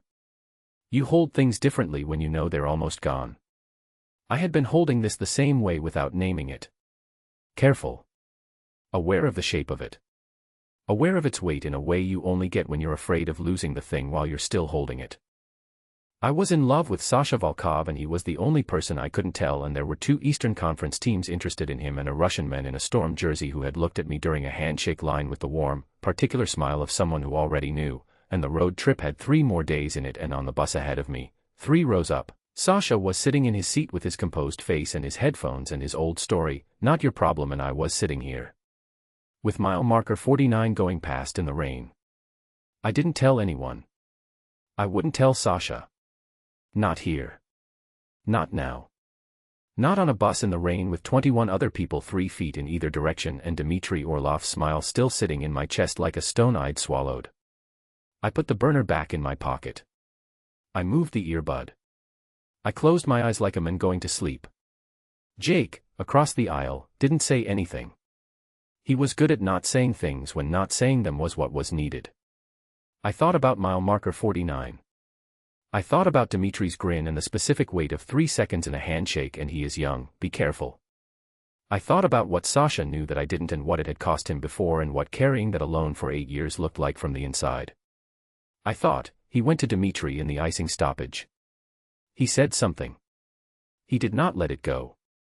He had told me, in the only language he was willing to use right now, Not Your Problem. And I had told him, in the only language I was willing to use right now, okay. And somewhere between those 2 small words, in the space that neither of us was ready to close and neither of us was able to leave, the actual truth of what this was had been sitting all along. I held it. Mile marker 52. 53. The rain kept going. Chapter 12. Sasha. The thing about a photograph is that it does not care what you intended.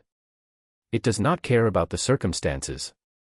It does not care about the 40 seconds, or the dark, or the fact that neither of us knew anyone was above us in that stairwell. It does not account for context or accident or the specific cruel randomness of a thumb crossing a shutter button at the wrong moment. A photograph is just light and information, and it exists whether you want it to or not. I did not know the photograph existed for 9 days after it was taken. Those 9 days are significant because they were, in many ways, the best 9 days of the last 6 months. The Seattle road trip finished without incident. We came home with 3 wins from 4 games. Practice was good. Finn's numbers were climbing in ways that were starting to make the analytics people write things that got picked up by the national hockey media, which was exactly what should have been happening for a player of his ability, and which I had known would happen since the first night I watched him work a turn on empty ice. 9 days of not knowing. I have thought about this.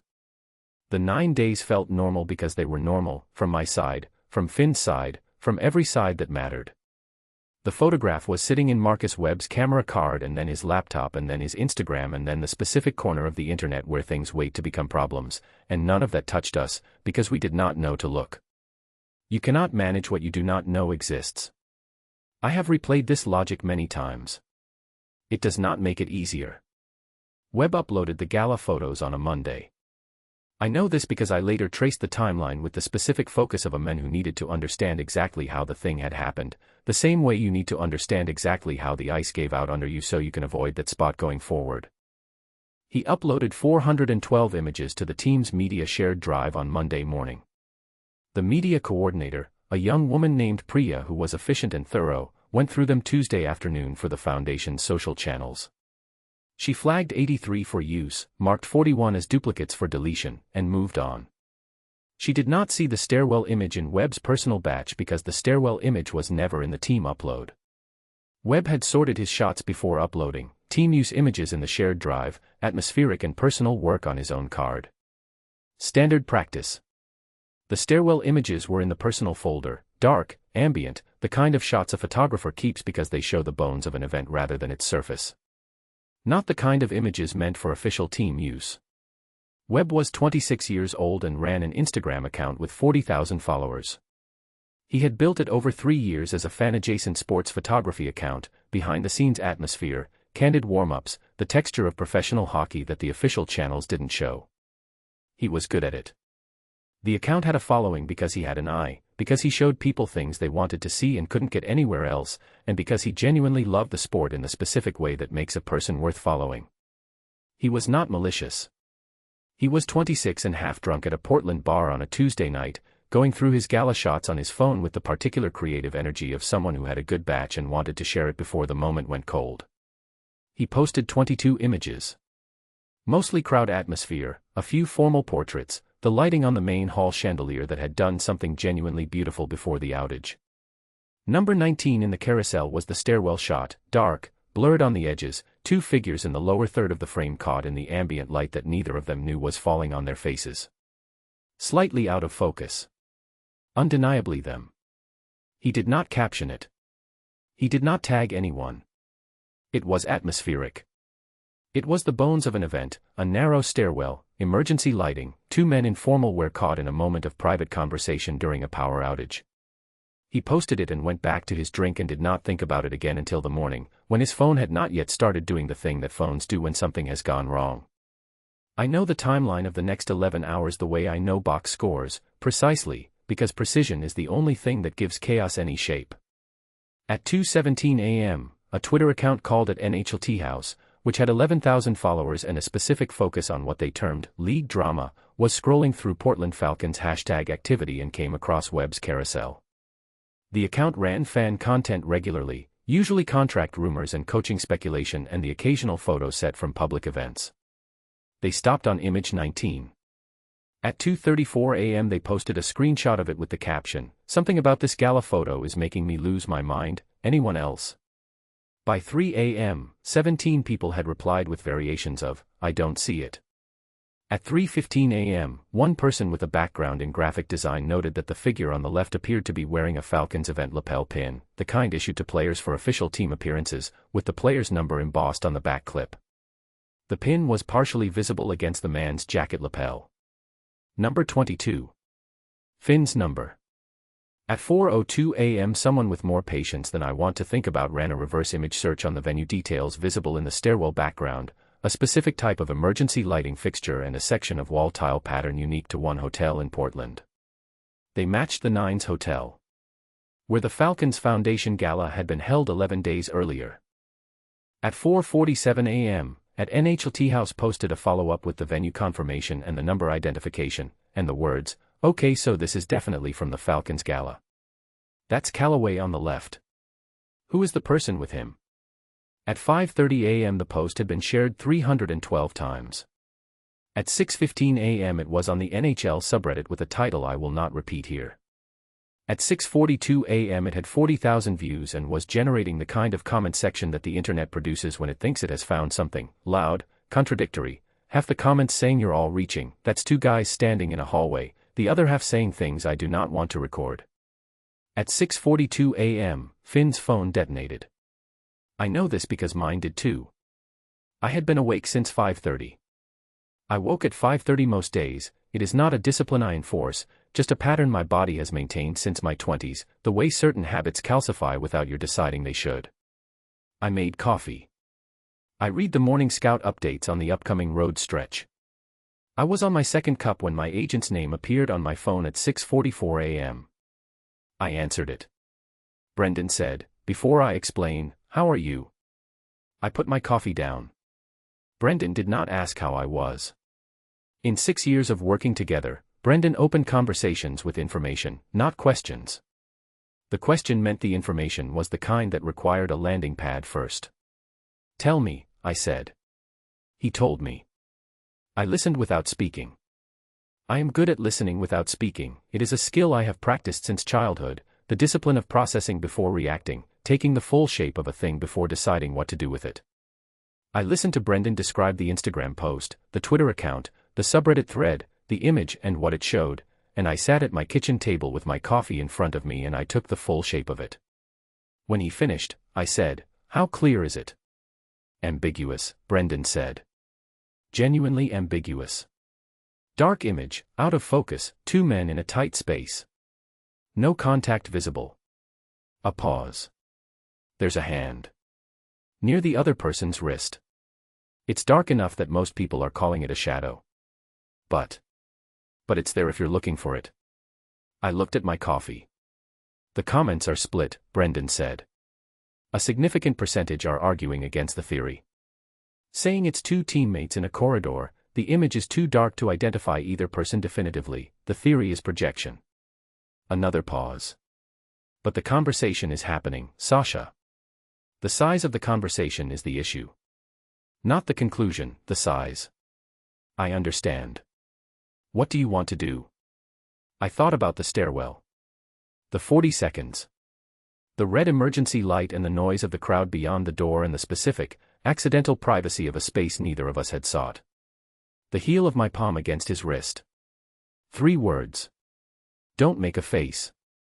What I had not been able to stop myself from doing, because his wrist was right there and we had been in the same room for 4 hours performing our careful absence of each other and I had 3 seconds of unobserved space and I used them. I looked at the image on my phone, which Brendan had texted me while he talked. I looked at it the way you look at a thing that reveals something you already knew about yourself. "Nothing," I said. "Nothing. No comment. No denial. No statement of any kind." "I agree," Brendan said, and I could hear the relief in it, the specific relief of an agent whose client has just made the same calculation he made. "The image is inconclusive. Every comment against the theory gives it less oxygen. If we say nothing, the algorithm takes it in 48 hours. These things burn fast when there's no fuel." "Yes. Do not contact Webb. Do not contact the team media office. Do not." "I know, Brendan." "Sasha." His voice shifted. Not alarmed. Something more careful. "Is there anything I need to know? Anything that changes how we handle this?" I looked at my kitchen. The window facing west. The table where we ate on Sunday and Finn had complained about the dill for 11 minutes and then finished everything on his plate. The stove. The borscht pot I hadn't moved yet. The shelf where his jacket had lived for 3 months. The jacket was still on the chair. I'd picked it up last week, folded it, set it there. I had not moved it since. "No," I said. "Handle it the way you described." "Okay." A pause. "Call me if anything changes." I hung up. I sat at the table. The city was doing its morning things outside, the particular light of early November, low and gray, the kind that makes Portland look like it is still deciding whether to commit to the day. I looked at the jacket on the chair. Gray team issue, his number on the sleeve, the one he kept leaving by the door until I started putting it on the chair because the door was a tripping hazard and also because I had run out of reasons to put it anywhere else. I thought about Carter Webb. Not Marcus Webb, the photographer. Carter. The man from Halifax with the patient understanding of things I moved slowly toward and the career that ended in Columbus and then the AHL and then silence. I thought about the Thursday afternoon and the GM's office and the box and the ticket and the handshake from the assistant coach who looked like he'd rather be anywhere else. I thought about being 22 years old and knowing what I wanted for the first time in my life and what it had cost. Finn was 22 years old. I was 30. I had known better than this. I had known better for 8 years, specifically, with evidence. And I had let a jacket sit by a door and then moved it to a chair and then kept it there for 3 months, and now we were here, a photograph on 40,000 Instagram followers at 6 in the morning in the comments section of the NHL subreddit doing the thing it was doing, and Finn's phone had gone off at 6:42 and I had not called him. I have done this to both of us. The thought was clean and cold and accurate. I was good at accurate. I picked up the jacket. Folded it properly this time, arms in, collar down, the way you fold something you are going to put somewhere with intention rather than somewhere temporary. I set it on the chair with both hands flat on top of it for a moment. Then I moved it to the shelf by the door. Then I stood in my kitchen in the November light and thought about 48 hours. The algorithm taking it. The conversation dying for lack of fuel. Brendan's voice saying the image is inconclusive. The reasonable comment section saying that's two guys in a hallway, stop reaching. 48 hours was a long time. My phone rang again. Brendan. I answered it. Management called, he said. There was something different in his voice now. The careful thing, the landing pad thing. GM's office. 10 o'clock this morning. A beat. Not a scheduled meeting, Sasha. I stood in my kitchen. I'll be there, I said. Chapter 13. Finn. I was dreaming about Thunder Bay when the phone went off. The specific dream, the one where I'm 17 and on the outdoor rink behind the community center and my dad is standing at the boards watching me with his hands in his jacket pockets, not saying anything, just watching.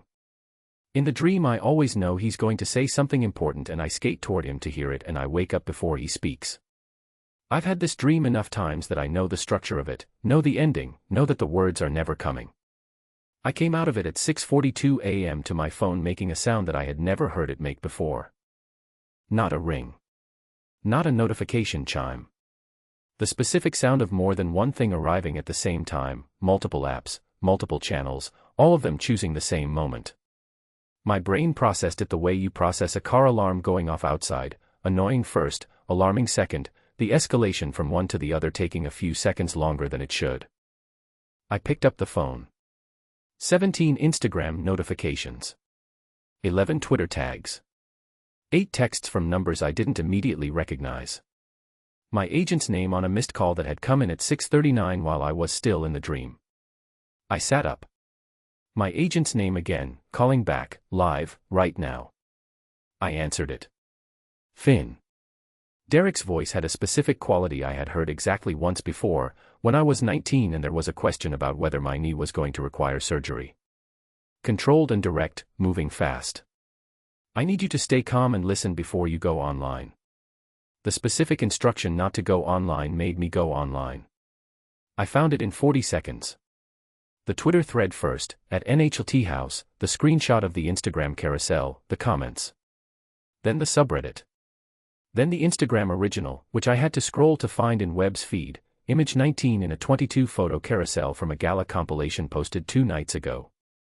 I stared at the image. Dark. Blurred at the edges.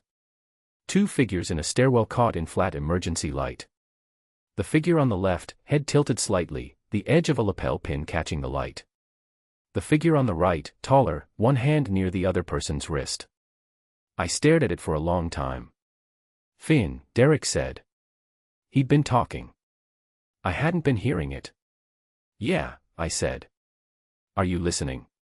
Yes. I'm listening now. The image is inconclusive. I've looked at it and I've talked to 2 people this morning who looked at it, and the consensus is ambiguous. Dark, out of focus, no clear identification. The comment section is fighting itself, a significant number of people are arguing it's nothing. That's important. That's our friend right now. I was still looking at the image. The best move, Derek said, is complete silence. No statement, no denial, nothing that gives this more oxygen than it already has. These things die when there's no fuel. We give it nothing and it goes away. Okay, I said. I need more than okay, Finn. I need you to not post anything, not reply to anything, not let anyone bait you into a response. Not today, not tomorrow, not for the rest of this week. I know. Your teammates are going to see this. I know, Derek. Briggs may. My phone buzzed. Different line. I looked at the screen. Mom. I have to go, I said. Finn. I'll call you back. Give me 10 minutes. I switched lines. Mom. Finny. Her voice, morning rough, carrying the particular sound of someone who had been awake for longer than she was saying. I'm sorry to call so early. Are you? She stopped. I could hear her deciding how to phrase it. There are people on Facebook saying. I hung up before she finished the sentence. Not because I didn't want to talk to her. Because I wasn't ready. Because my mother's voice at 6:45 in the morning asking about something on Facebook was the one thing I did not have the architecture for right now, and I needed 10 seconds before I could build it. I set the phone face down on the nightstand. Picked up the other phone. The burner. My hands were steady. I noticed this the way you notice unexpected things about yourself in strange moments. My hands were steady and my mind was running fast and clean, not panicked, not frozen, just moving at the speed that comes when something you were afraid of finally arrives and turns out to be a shape you can see. Did you see it? I sent it. Waited. The response came in less than 30 seconds. Yes. I looked at that one word for a moment. Then. What do we do? The pause before the next response was longer than any he had ever taken. Every other message in 6 months had come back in a minute at most. Sasha was not a person who left things sitting. He thought fast and he responded in kind, and the only time he made you wait was when he was deciding, not when he was composing. This pause was different. I sat on the edge of my bed in the early morning light with my phone in both hands and I watched the screen. 2 minutes. 3. The dots appeared. Stopped. Appeared again. Then. Nothing. We do nothing. We are nothing. I read it. Read it again. The second time it hit differently than the first. The first time it was information. The second time it was the specific, precise feeling of someone taking something that existed and naming it something it wasn't, because the name that doesn't exist is safer than the one that does. We are nothing. 3 words from a man who had come to an empty rink because my weight was wrong on a turn. Who had sat in the adjacent chair for an hour while I slept on his couch and not woken me because I had never asked him why. Who had pressed the heel of his hand against my wrist in a dark stairwell and said don't make a face in the voice he used when he was being careful with something he didn't want to break. Who had gone to Dmitry Orlov during an icing stoppage and said something in Russian that made Dmitry pull back and grin and look across the ice at me with that warm, knowing look. We are nothing. I put the phone face down on the nightstand. I did not move for 3 minutes. I counted them. I don't know why I counted them. Maybe because 3 minutes was something I could measure, and right then measurement was the only control I had over anything. At the end of the 3rd minute I picked the phone back up. Read the message one more time. Turned it face down again. Then I picked up the regular phone and called my mother back. She answered on the first ring. I could hear her relief through the connection, the specific exhale of a mother whose kid called back. I'm fine, Mom, I said. Finny. I'm fine. The image is nothing. 2 guys in a dark hallway at a crowded event. My voice was level. I was good at level. Don't read the comments. Don't respond to anyone about it. Just leave it alone. A pause. I could hear her thinking, the particular silence of a woman who had watched me skate since I was 4 years old and knew every register of my voice, including the ones I thought I was hiding. Are you sure you're okay? She said. I'm sure. You sound tired. It's 6:45 in the morning. Finn. Mom. I'm fine. I promise. Just don't engage with it online. It goes away faster if nobody feeds it. Another pause. Shorter this time. She was choosing between what she knew and what I was asking her to accept, and she made the choice she always made because she was my mother, and that was the particular grace of her. Okay, she said. Call me tonight. Yeah. Tonight. I hung up. I sat on the edge of my bed and looked at the floor and thought about the comment section. All those people arguing about a dark stairwell photo, half of them saying you're reaching, that's nothing, half of them saying the other thing. Thousands of people I would never meet debating the nature of something I had spent 6 months keeping in a very specific room with a very specific door. The door was made of 40 seconds and a dark stairwell and a photographer who had been standing at the top of it in the dark, and neither of us had known. We had been so careful. We had been so genuinely, consistently, exhaustingly careful, and it hadn't mattered in the end because the one thing you cannot be careful about is the thing you don't know to look for. You cannot see a camera you don't know is there. You cannot manage the thumb of a man who is looking at a different screen entirely. I picked up the burner one more time. Looked at We Are Nothing. I thought about what I wanted to type back. There were several versions. Most of them were honest and none of them were right for right now. 6:45 in the morning with the comment section still burning and the GM's office not yet open and Sasha doing whatever Sasha was doing in his apartment with his controlled face and his precise damage assessment and whatever he needed to tell himself to hold the line. I understood why he'd sent it. I understood the logic of it, clean, decisive, the kind of thing you say when you need the story to have a shape that management and media and 40,000 Instagram followers can look at and see nothing. We are nothing. Statement of fact. Nothing to see. Nothing to find. I understood it. I put the phone down without responding. I went to the bathroom. Washed my face. Looked at myself in the mirror for a moment, same face, same eyes, same person I had been yesterday and the day before and through all 6 months of careful. Nothing visible from the outside. I was good at nothing visible from the outside. I went back to bed. Lay on my back. Stared at the ceiling. My phone was face down on the nightstand. Both of them. Outside, Portland was waking up. I could hear it through the window, traffic building, the particular urban morning accumulation of sound that meant the day had decided to start regardless of whether I was ready for it. I thought about We Are Nothing and I thought about the dream that always ends before my father speaks and I thought about 48 hours and the algorithm and the comment section arguing itself into exhaustion. I thought about the stairwell. 3 seconds of his hand on my wrist. The city noise muffled behind a door. Don't make a face. I hadn't made a face. I hadn't broken. The face had held. The face always held. I was very good at holding the face. I lay on my back in the November morning light and I held it now, alone in my apartment with both phones face down and the comment section burning and 3 words I was not going to answer yet sitting in a device on my nightstand, and I thought. We are nothing. I thought, I know what we are. The ceiling was the same ceiling it always was. Nothing had changed in this room. Nothing was different from yesterday. I closed my eyes. I did not sleep. Chapter 14. Sasha. I have a system for difficult mornings. Not a complicated one. Coffee made the same way, at the same temperature, in the same order. The scout report read from page 1 regardless of what I already know. The morning skate visualization, 10 minutes, no phone, just the ice in my head and the routes I know so well that running them in my mind gives my body something to do while my thoughts settle.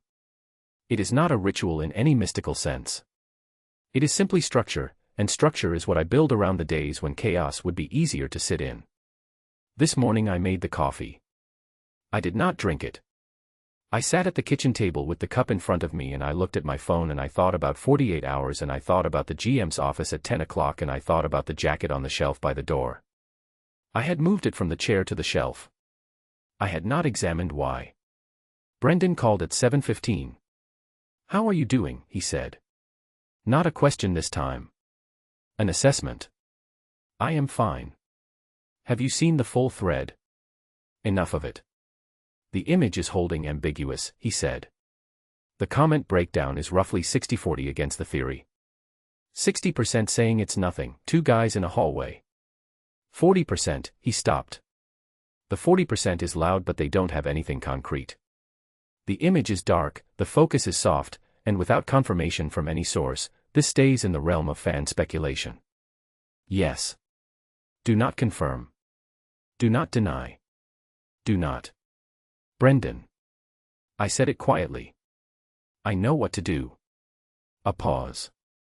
Has Finn? We have not spoken. This was technically true. We had exchanged text messages on a secondary device that Brendan did not know existed, and those messages had contained 4 words that I had sent and would not be examining further right now. I am handling this. Management is watching the thread. I know. If they call. They already called. I looked at the window. 10 o'clock. The silence on Brendan's end had texture to it, the specific quiet of a man who was running his own assessment and coming to conclusions he was deciding how to share. I had worked with Brendan for 6 years and I knew his silences the way I knew ice conditions, by what they carried. Okay, he said finally. 10 o'clock. Tell them nothing you don't have to tell them, and tell them everything you say in the same even voice you're using with me right now. I am aware of how to speak to management. I know you are. I'm saying it anyway. Another pause. Sasha. Are you sure you're? Yes, I said. I hung up. After the call I sat with my coffee until it was fully cold and then I got up and washed the cup and stood at the kitchen window. The borscht pot was on the stove.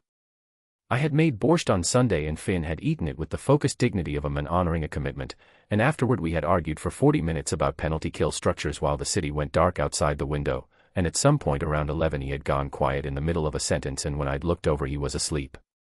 I had read for an hour. I had not woken him. I was looking at the borscht pot and thinking about the hour of reading and whether I could have stopped it, whether some earlier version of this morning was possible in which I had made different choices at each decision point and arrived somewhere other than here. 10 o'clock, GM's office, a photograph in a comment section I had no control over. The answer, when I was being straight with myself, was no. Not because of the photograph was accident, pure and indifferent. But because the photograph was only a problem because of what it showed, and what it showed was true, and the truth had been accumulating in this apartment for 3 months in ways that no amount of careful management had fully contained. The jacket. The borscht. The hour of reading in a low-lit room while someone slept in the adjacent chair. You do not build those things by accident. You build them because you want them and you have decided, somewhere below the level of acknowledged decision, to keep building. I had known this. I had known it with increasing clarity since Dallas and the burner text and I don't want you to go and neither do I. I had named it to myself in the specific private language I kept for things I wasn't ready to say in any other register. And I had sent "we are nothing" at 6:47 in the morning because I needed it to be true for the next 48 hours, and because the alternative, the other thing, the one where I said what was actually true, was not something I could afford to say at 6:47 in the morning with the comment section still burning and the GM's office waiting at 10. I knew that Finn had read it. I knew what it had done when he read it. I did not need him to tell me. I had sent it knowing what it would do because I needed the distance it would create more than I could afford to protect him from the cost of it. That is a calculation I made consciously and I am not going to pretend I didn't. I am practiced at this kind of calculation. I have been making it since I was 22 years old. The cost of protection against the cost of exposure, the math is always the same and it always comes down on the same side. That is what I told myself. I picked up his jacket from the shelf. I folded it. Properly, arms in, collar aligned, the way you fold something you are going to keep somewhere specific and permanent. I held it for a moment with both hands. Then I put it back on the shelf. I did not examine the logic of that. I left the apartment at 9:15. The drive to the facility takes 22 minutes on a normal morning. Today I took the longer route, the one that goes along the river, because I needed the time to run the meeting in my head before I was in it. Portland's GM was a man named Richard Holt. 54, former defenseman, had coached for 6 years before moving to management. He was not a cruel man or a dishonest one. He was a practical man who had 23 players' careers in his hands and a franchise to manage and a budget that required every variable to stay inside its projected range. I had dealt with Holt for 4 seasons. I knew how he thought because I understood the mathematics of his position, which left room for personal consideration and no room for uncertainty. The meeting I was about to have was, at its core, a meeting about uncertainty. I parked in the facility lot. Sat in the car for 2 minutes. Then I went inside. Holt's assistant showed me in at exactly 10. Holt was at his desk with his phone face down and a cup of coffee he hadn't touched and the specific posture of a man who had been sitting with something uncomfortable since 6 that morning and was ready to be done with it. Sasha. He stood. We shook hands. He gestured to the chairs across the desk. Sit down. Thanks for coming in. Of course. He sat.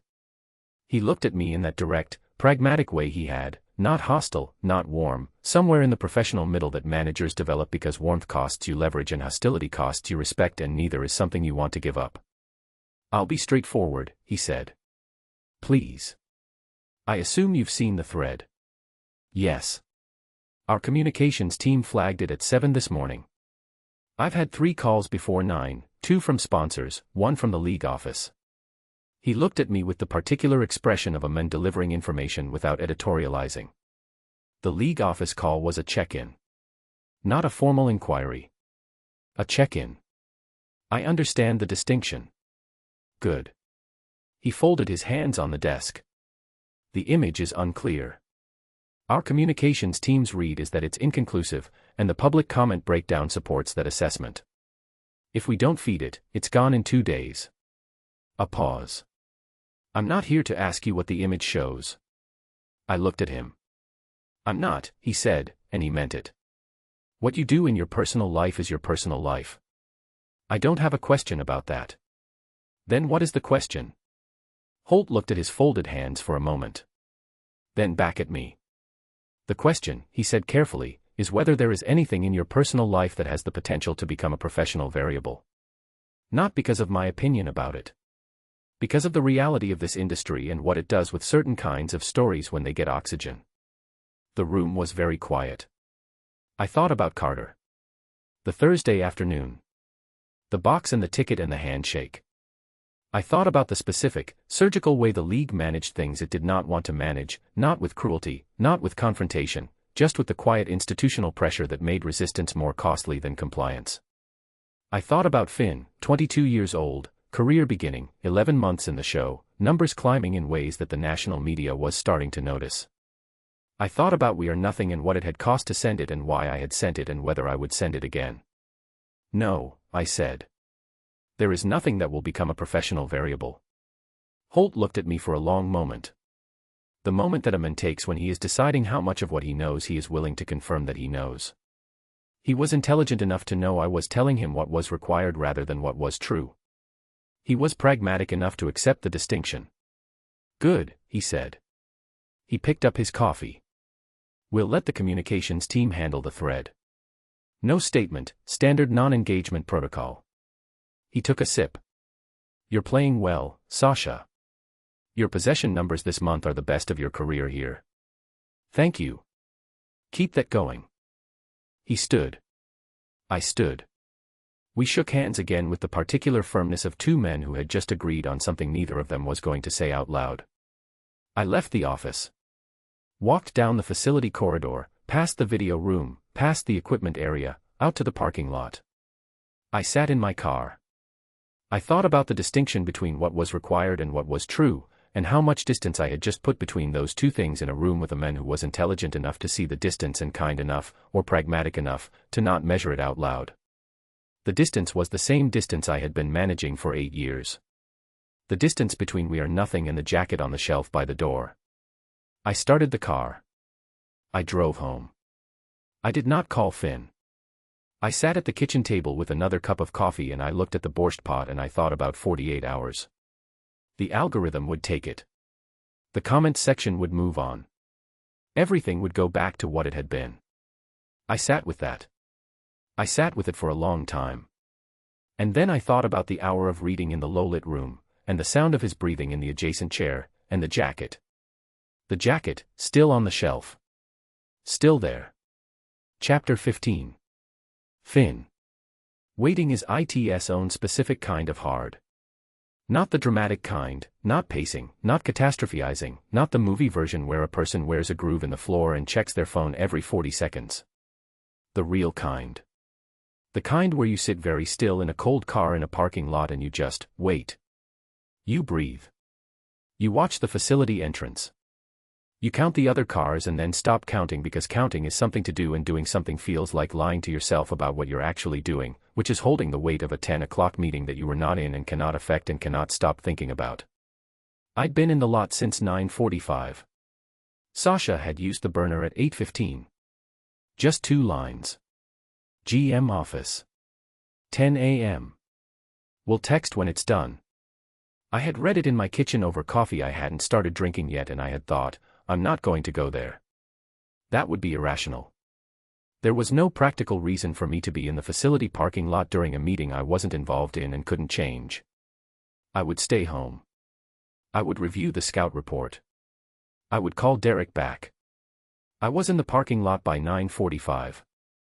I didn't examine the logic of that. Some things you don't examine. My car was in the far corner, the low-traffic end near the equipment delivery entrance where the team shuttle never parked. Unremarkable position. If anyone from the facility came out, they'd see a car they might or might not recognize depending on whether they were paying attention to cars today, which most people were not. I had the seat low. My hood up. The radio off. I watched the main entrance. 10 o'clock came and went. I tracked it on the dashboard clock, 10 o'clock, 10:07, 10:22. Each number arriving and becoming the previous number before I was ready for it. Jake had texted at 9:30, morning skate pushed to noon. You coming in early? I'd written back, later. Working from home this morning. I was working from home. I was in a parking lot. Close enough. At 10:38 the main entrance opened. He walked out alone, no one beside him, which could mean anything, and I found that I was reading it as something before he'd taken 3 steps. He had his coat on, the dark one, the long one that he wore on cold mornings, and his hands in his pockets, and he was walking toward the parking lot with his head level and his face, the same. That controlled, composed face I had been reading for 9 months and could now distinguish at granular level, the way you learn to read a language well enough to hear the accent inside the fluency. Nothing had broken. He hadn't been destroyed. That face told me that much. I watched him reach his car. Watched him pause. He hadn't taken out his keys. He was standing at his car and he wasn't getting in. I started mine and pulled slowly across the lot and stopped with my passenger side 2 feet from where he was standing. He looked over. Our eyes met through the window. I reached across and unlocked the door. He stood there for 1 second. Then he got in. The first 30 seconds he said nothing. He looked straight ahead through the windshield at the facility entrance, hands loose on his knees, coat still on. I looked straight ahead too. The parking lot was quiet around us, a delivery truck at the far end, someone walking from the main doors toward the practice facility annex, nothing else. I waited. They asked if the image was something, he said. His voice was the same as always. Even. Measured. I had learned to hear what lived inside the evenness, the specific texture under the surface that he kept carefully below the audible line. Right now it was flat in a way that was its own kind of information. What did you say? I said. I said no. A hallway at a crowded event. 2 people waiting for the power situation to resolve. A pause. Standard. Credible. The kind of answer that gives management the shape they need to work with. I turned my head and looked at his profile. He didn't turn. Did they believe you? I said. A beat. 2. I do not know. He looked at the delivery truck. They chose to let it be believed. That is a different thing. How different? Different in the way that matters going forward. He shifted. A small movement, the adjustment of someone who has been sitting with something uncomfortable and is deciding whether to keep sitting with it or change position. Believing it means they looked at the image and accepted the explanation at face value. Choosing to let it be believed means they looked at the image, formed their own assessment, and decided that acting on that assessment was not in the organization's interest. So they know. They are practiced at not knowing. He turned and looked at me for the first time since he got in the car. His eyes were steady. There is a difference, and it is not a small one. Not knowing gives everyone room. Including us. What does choosing to not know cost? It costs us being watched. The delivery truck finished its unloading and pulled away. The lot was quiet. They are watching now, Finn. His voice said my name and I felt it the way you feel something landing after it's been in the air for a long time. 6 months. 9 months in the same building, the same rink, the same 12 feet of locker room floor. 6 months of something real. He had not said my name before. Not like that. In the rink, in the equipment room, in the apartment, it had always been the specific avoidance of a man who understood that names made things concrete and concrete things could not be managed back into abstraction. He was careful with names the way he was careful with everything that could not be taken back. He had said it. I looked out the windshield. I know, I said. Neither of us spoke for a moment. The facility hummed quietly behind us, the normal sounds of a professional building doing professional things, people going in and out of doors, the distant clatter of equipment. What happens now? I said. He was quiet for a beat. Now we are professional. Completely and without exception. Whatever management is watching for, they find nothing. For as long as they need to find nothing. How long? Until they stop watching. And how long is that? He looked at the entrance. It depends on whether we give them a reason to keep looking. I turned toward him. Sasha. He turned. Are you okay? I said. He looked at me for a moment with that steady expression. Then something moved behind it, not breaking, not falling. More like a door opening 1 inch and closing again. Quick. The kind of thing you'd miss if you weren't reading him at the level I had been reading him for months. I am fine, he said. That's not what I asked. I know what you asked. He looked back at the windshield. I am fine. This is manageable. We are going to manage it. Yeah, I said. Okay. He opened the passenger door. The cold came in briefly before he blocked it, stepping out. Then he leaned down and looked at me with the direct, particular look he used when he needed something to land exactly as intended. Go home, Finn. Review the scout report. Come to noon skate like a man who did not spend this morning in a parking lot. I almost smiled. How did you? You have been here since 9:45. He glanced at the far corner where I'd parked. That spot is poorly chosen. Anyone exiting the annex can see it directly. He closed the door. I sat there and watched him walk back to his car and get in and pull out of the lot with the specific calm of a man going about his morning. Controlled. Composed. Exactly the same as always. I drove home and reviewed the scout report. I went to noon skate. I did not think about the way my name had sounded in that car for the entire rest of the morning. I thought about it for everything after that. Chapter 16. Sasha. I proposed the 6 weeks. Finn did not argue. That was how I knew he understood the necessity, not because he agreed enthusiastically, not because he said you're right, this is the smart move. He went quiet for a moment and then he said okay, and the okay had the weight of a man accepting something he wished were different. No argument. Which from Finn, who argued everything, was the clearest possible version of yes. We did not negotiate. There was nothing to negotiate. 6 weeks of nothing, no late rink, no parking garage, no burner, no service corridors, no shared space that wasn't the explicitly professional space of the rink and the facility. Total professional distance. The kind that management could observe and record and use as evidence that the Reddit thread had been exactly what we said it was, nothing. 6 weeks. We agreed on a Thursday evening in the parking lot, through the window of his car, standing in the cold. No dramatic conversation. No long farewell.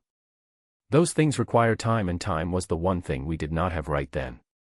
He drove away. I drove home. I put his jacket in the closet. I am good at silence. I have always been good at it. 8 years of living alone in a city where I had no family and had made no close friends by design, I know the texture of a quiet apartment the way a man knows a room he has lived in long enough to stop seeing. That first night the apartment was different. Not loud. Nothing as dramatic as loud. Just present in a way it usually wasn't. The way a space feels when something that was in it isn't anymore, and the absence has more volume than the thing itself ever did. I made dinner. I read. I went to sleep at 11 the way I always did. I did not call him. The second day was easier. The third was fine. I had expected this. The first few days of any discipline are the adjustment period, the gap between deciding to do something and the body accepting that you have decided. I ran the system I always ran: coffee, scout report, 10 minutes of visualization. I did my job at practice. I did it well. I sat in my stall and laced my skates and did not look at his across 12 feet of locker room floor. I was good at not looking. On day 6, Briggs called a video session. Power play positioning. We had been inconsistent on the man advantage in the last 3 games and Briggs wanted a full review before the Colorado match. 22 players in the video room, seats arranged in the loose rows that Briggs preferred because he wanted everyone to be able to see each other as well as the screen. I sat in the second row, center position. Finn came in and took the seat 2 down from me in the same row. Not adjacent. 2 seats, Reeves between us, which was standard enough to be unremarkable. Briggs started the session. I focused on the screen. I had a notepad and I took notes with the same deliberate attention I brought to all film work, which meant my eyes were on the board and my pen was moving and I was genuinely processing what I was seeing. For 42 minutes we sat 2 seats apart and I did not look at him directly. I was aware of him the way I am aware of everything on my immediate ice, by peripheral vision and sound and the specific quality of the space someone takes up when they're paying close attention. He was quiet. He took notes. He responded when Briggs called on him with the concise, accurate reads of a player who had watched the same footage before the session. He did not look at me either. Which was correct. Which was exactly what we had agreed to. Perfectly executed, both of us, for 42 minutes, as professional as it was possible to be. Near the end of the session Briggs paused the footage and looked at the room. "I want to say something about the board work," he said. He had the tone he used when he was about to be direct in a way that the room needed to hear. "We have been inconsistent on the strong side wall because 2 of our key contributors have been managing something between them that belongs on the ice and not in the room." He looked at the board, not at us, which was his specific way of making a general statement that everyone in the room understood was not general. "I'm noting that this week that thing appears to have resolved itself. The board work Thursday was cleaner. The positioning is cleaner." He picked up his marker. "I don't care about personal dynamics. I care about the ice. Keep it there." A few guys laughed. The light release of a room that had been holding something they weren't allowed to acknowledge. "Good," Briggs said. "Whatever's between you 2, you're finally acting like professionals." More laughter. I kept my eyes on the board. In my peripheral vision, 2 seats away, Finn's face was perfectly neutral. Hands on his notepad. Pen still. The expression of a man listening attentively to a coaching point. Not a flicker. Not a tell. Nothing that gave the room anything to work with. I looked at the board. I thought, he is better at this than I ever wanted him to be. And I did not examine what I meant by that. I did not have to. I went home that night and the apartment was quiet and I made dinner and I ate it at the table where we had argued about penalty kill structures 3 weeks ago, and I thought about 42 minutes of him 2 seats away and 42 minutes of nothing visible. He was 22 years old. He had been doing this for 6 months, and he had been doing it well, and he was better at it now than he had been at the start because he had learned, as people learn, as I had learned, as you learn when the alternative is losing something you cannot afford to lose. That was the thing I had not fully accounted for. I had thought about protecting him. I had thought about the cost of exposure in the league's institutional machinery and what it had done to Carter and what it could do to a rookie in his first season with numbers that were attracting national attention. I had built the 6 weeks around protecting him. I had not thought about what it would do to him to be this good at hiding. I sat at the table for a long time. The apartment was very quiet. I did not call him. I thought about the notepad and the pen and the expression that gave the room nothing, and I thought about the cost of that level of nothing, and I thought about what I was asking him to carry and for how long and whether the math I had been running, protection against risk, silence against exposure, was accounting for the right variables. I went to bed. I did not sleep well. 6 weeks had 36 days left. Chapter 17. Finn. Here is what 12 days without looks like from the inside. You get up. You go to the rink. You work harder than you have ever worked in your life, not because the work is different, but because the work is the only thing you have that takes up enough space to fill the specific quiet where something used to be. You push through every drill until your legs are complaining, and then you push through the complaints. You stay late. You review film until your eyes hurt. You become, in the span of 12 days, the kind of player that coaches write reports about, because the thing that was living in your chest has been redirected into your skates and your stick and your read of the ice, and what was already good becomes something sharp and clean and a little frightening. You score in 3 consecutive games. You get named Rookie of the Week. You do not feel the way winning is supposed to feel. Colorado. Then Minnesota.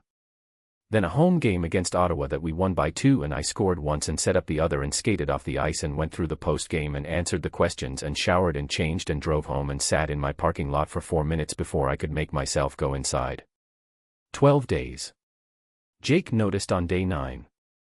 He didn't say anything at practice. Jake had the particular gift of knowing when practice was not the time, but after the Minnesota game, on the bus back to the hotel, he leaned over from the aisle seat and said, quietly enough that it was just for me, "You've been playing like you're trying to outrun something." I looked out the window. Minnesota flat in the dark. "Good hockey," I said. "Yeah." I said what I said. He sat back. "You don't have to tell me anything. I'm just letting you know that I see it." I turned and looked at him.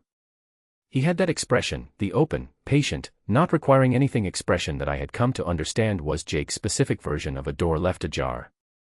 He wasn't pushing. He was just making sure I knew the door was there. "I'm fine, Jake." "I know you are." He picked up his phone. "Good game tonight, by the way." "Thanks." The second period sequence, when you read Reeves cutting and went wide instead of following, that was something. "Thanks." "Rookie of the Week," he said, with the specific tone of a man who was genuinely proud and was making sure it landed before the conversation moved on. I looked out the window again. "Thanks," I said. He left me alone after that. That was the specific grace of Jake Thorpe. My mother called on a Tuesday. I was in my car outside my apartment building. I had been sitting there for 6 minutes because I had come home from practice and pulled into the lot and turned the engine off and then just stayed. Not going anywhere. Not checking my phone. Just sitting in the specific empty space of a man who has redirected everything he has into a direction that is not the one that matters and has run out of road for the night. Her name appeared on my screen and I answered because she was my mother, and not answering was a different kind of hurt I didn't have the appetite for. "Hey, Mom." "Hi, honey." Her voice, warm, a little careful, the register she used when she had been thinking about me for a while before calling. "How are you doing?" "Good. We won tonight." "I know. I watched the third period online. The goal was beautiful." "Thanks. You sound tired." "I've been working hard." "I know you have. That's what I mean." A pause. "You sound tired the way you used to sound at the end of a bad season in juniors. Not a tired body. A tired, underneath." I looked at the dashboard. The clock said 9:47. "I'm okay, Mom." "Are you sure?" "Yeah. I promise." She let it go, but she did it reluctantly. I could hear the letting go, the decision to trust me over the instinct to push. She asked about the road stretch and I told her about the cities, and she asked about the food and I told her about the Dallas hotel's terrible coffee, and she laughed, and the laugh was the specific sound of home, of Thunder Bay in winter, of a kitchen that always smelled like something cooking, and I sat in my car in the Portland parking lot and held onto the sound of it. After I hung up I sat there for another 3 minutes. Then I called Marcus Lee. Marcus and I had been friends since we were 8 years old. He drove a plow truck in Thunder Bay in the winter and worked construction in the summer, and had the particular life wisdom of someone who had never left home and had made the choice with full awareness of what it cost and what it gave. He had watched me leave for Junior A at 16 with the specific pride of a friend who is losing something and glad for the loss because it's right. He didn't follow hockey the way people expected. He followed me. He picked up on the third ring. "Hey," he said. Background noise, a TV, something low. "Saw you scored again." "Yeah. 3 in a row." "That's something." "Yeah." A pause. Marcus knew me the way you know someone after 22 years of friendship, not by what they said, by what the air around what they said sounded like. He waited. Hey, I said. I think I'm in love with someone I can't tell anyone about. The words came out differently than they had in my head, less planned, more like something that had been pushing against a door all night and found a crack in the dark. I heard them land in the space between us and I could not take them back and I did not try to. Marcus was quiet for a second. Okay, he said. Not surprised. Not cautious. Just, received, acknowledged, I'm here. Okay. I said. Yeah. Okay. You in love with someone you can't tell anyone about. Okay. He shifted on whatever he was sitting on. Why can't you tell anyone? I looked at the windshield. The parking lot. The yellow-orange wash of the overhead light on the pavement. It's complicated, I said. There are professional reasons. Team stuff. She on the team. I opened my mouth. She. The word was right there, the one-letter shortcut, the tiny directional lie that would take the conversation somewhere manageable and contained and away from the specific truth that was sitting in my chest like a stone I'd been holding since mile marker 47 on the I-5. No, I said. Not on the team. And that, at least, was true. But team stuff, Marcus said. Like, it'd cause problems if people knew. Yeah. And you can't tell anyone. No. But you're telling me. I looked at the light on the pavement. Yeah, I said. Okay. He considered. I heard the TV go mute. Do they know? That you feel this way? Yeah. They know. They feel the same way. Yeah. So you're in love with each other and you can't tell anyone. Right. That sounds, Marcus said, with the measured honesty of a man who has known you for 22 years and is not going to pretend, like it really hurts. I put my hand against the window. The glass was cold. Yeah, I said. It does. We sat on the phone together for a moment. The TV stayed muted. The parking lot stayed orange and quiet. What are you going to do? He said. I don't know yet. But you're not going to just let it go. It wasn't a question. He knew me. No, I said. I'm not. Okay. He let it sit for a beat. You sleeping? Enough. You eating? Yes, Marcus. Just checking. You get weird when you don't eat enough. I've never gotten weird about food. Junior B, winter of 2018, you ate nothing but peanut butter sandwiches for 3 weeks because you were stressed about a girl and you lost 8 pounds. That is not. 8 pounds, Finn. I almost laughed. Not quite, but almost, the version of almost that felt more like something releasing than something building. I hadn't been close to laughing in 12 days. I'm eating, I said. Good. He unmuted the TV. Call me when you know what you're going to do. Yeah. And Finn. Yeah. Whatever it is, the complicated part. The team stuff. A pause. The specific pause of a man choosing words with care because he knows they matter. It doesn't change anything. On my end. You know that, right? I looked at the pavement light for a long time. Yeah, I said. I know. Okay. Good game tonight. Thanks, Mark. I hung up. I sat in the car. She. One word. The smallest possible redirect. I had said it without thinking and then caught it and stepped around it and let the conversation continue in the safer shape, and Marcus, who loved me, had gone with the shape I offered. And I had let him. I had let the lie stand because the truth was the one thing I had not built a room for yet, not with Marcus, not with anyone, not even with myself in the full, named, out-loud version of it. I had been living it for 6 months and carrying it since mile marker 47 and I still could not say it straight to my oldest friend in the dark of a parking lot. I thought about what that cost. Not the career risk. I had run the career risk calculation 100 times and I knew the shape of it. I thought about the other cost, the one that wasn't strategic, that didn't live in cap space or trade rumors or management watching eyes. The one that lived in the specific quiet of saying she and hearing it sit there in the conversation like a thing I'd placed there on purpose, between Marcus and the truth, between me and the person I was when I was alone in this car. I thought about Carter Webb, a man I had never met, trading a box and a ticket for a career in Columbus. I thought about 8 years of Sasha keeping the door locked and what that had cost him in ways he still didn't talk about directly. I thought about the two of us, managing our careful nothing in an empty locker room, performing the absence of each other for a room full of people and a management team with watching eyes. I thought about what it would feel like to just say it. Not to anyone specific. Not publicly, not to the team, not to the league. Just to exist in the truth of it without the redirect. To say he instead of she in a parking lot to my oldest friend. Such a small thing. Such an enormous thing. I started the car. I drove inside. I would think about it more tomorrow. The truth wasn't going anywhere. Neither was I. Chapter 18. Sasha. The 6 weeks lasted 18 days. I want to be precise about that. 18 days, not 6 weeks. I made it to 18 before the thing I had agreed to became the thing I could not sustain, and I want to be honest about why, because the why matters in a way that the number doesn't. It wasn't the apartment.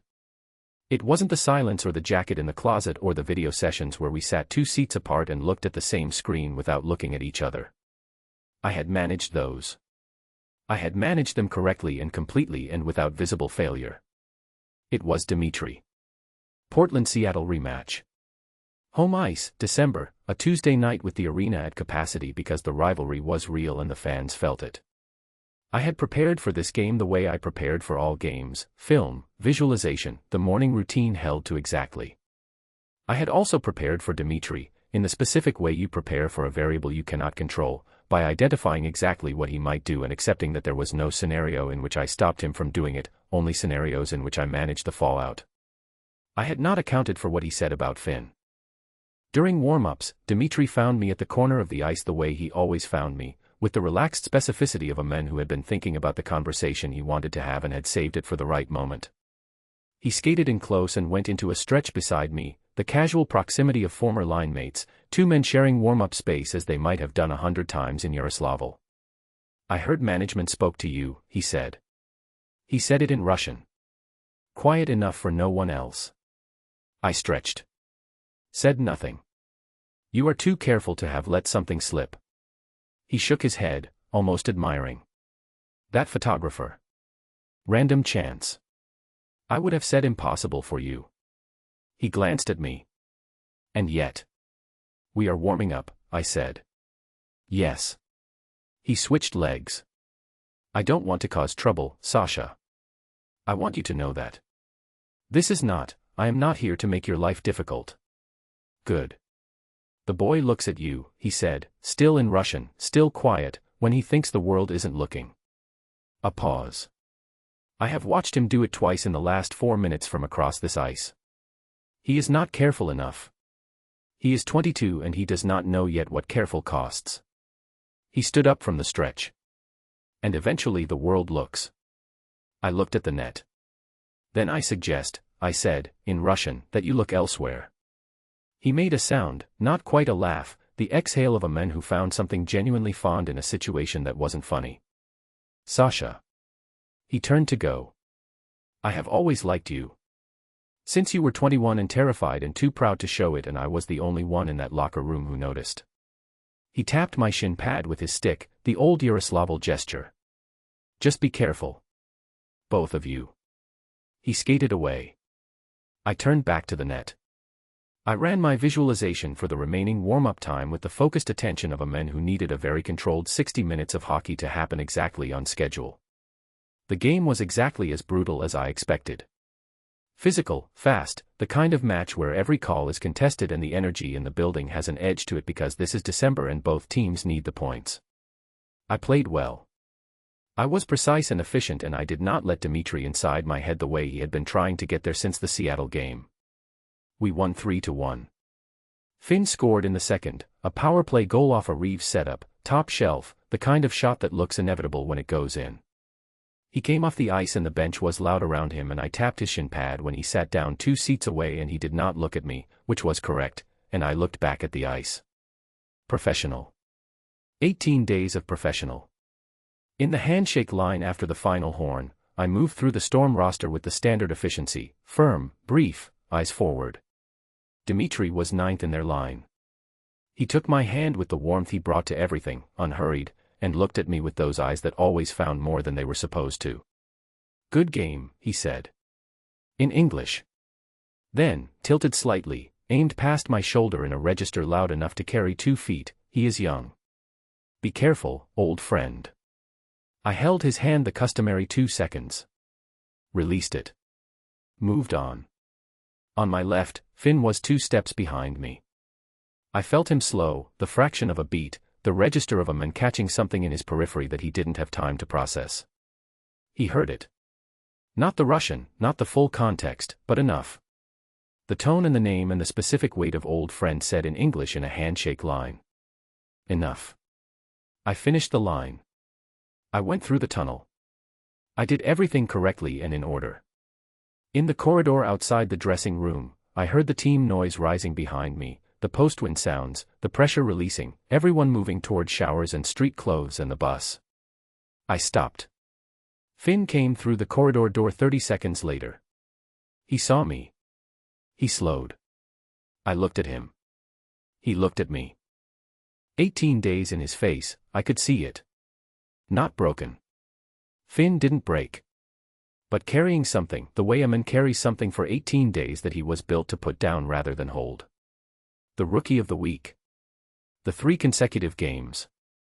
I had watched him play from across the ice and I had seen exactly what Jake Thorpe meant about playing like you're trying to outrun something, and I had let it go because the 6 weeks was necessary and I was not going to move before it was time. Dimitri's voice in the handshake line. He is young. Be careful, old friend. Finn glancing at me, just for a second, in the line. The corridor was briefly clear, the specific gap between one group going in and another coming out. 30 seconds, maybe less. I said it barely above a whisper. Meet me tonight. He looked at me. I looked at him. Okay, he said. The corridor filled again and we separated and I went into the dressing room and sat at my stall and started taking off my gear with the same systematic motion I had used for 15 years. 18 days. 6 weeks had lasted 18 days. I did not examine whether I had used Dimitri as the reason or whether Dimitri had been the occasion and I had been the reason all along.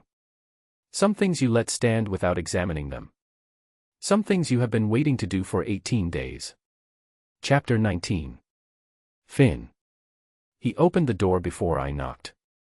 He must have heard the elevator, or the parking garage door. Sasha heard everything, registered everything, filed it before you knew he was doing it. The apartment was lit the way it always was at this hour, the kitchen light, the lamp in the main room, the particular warm geography of a space I knew in the dark by now. I came in. He closed the door behind me. Neither of us said anything immediately.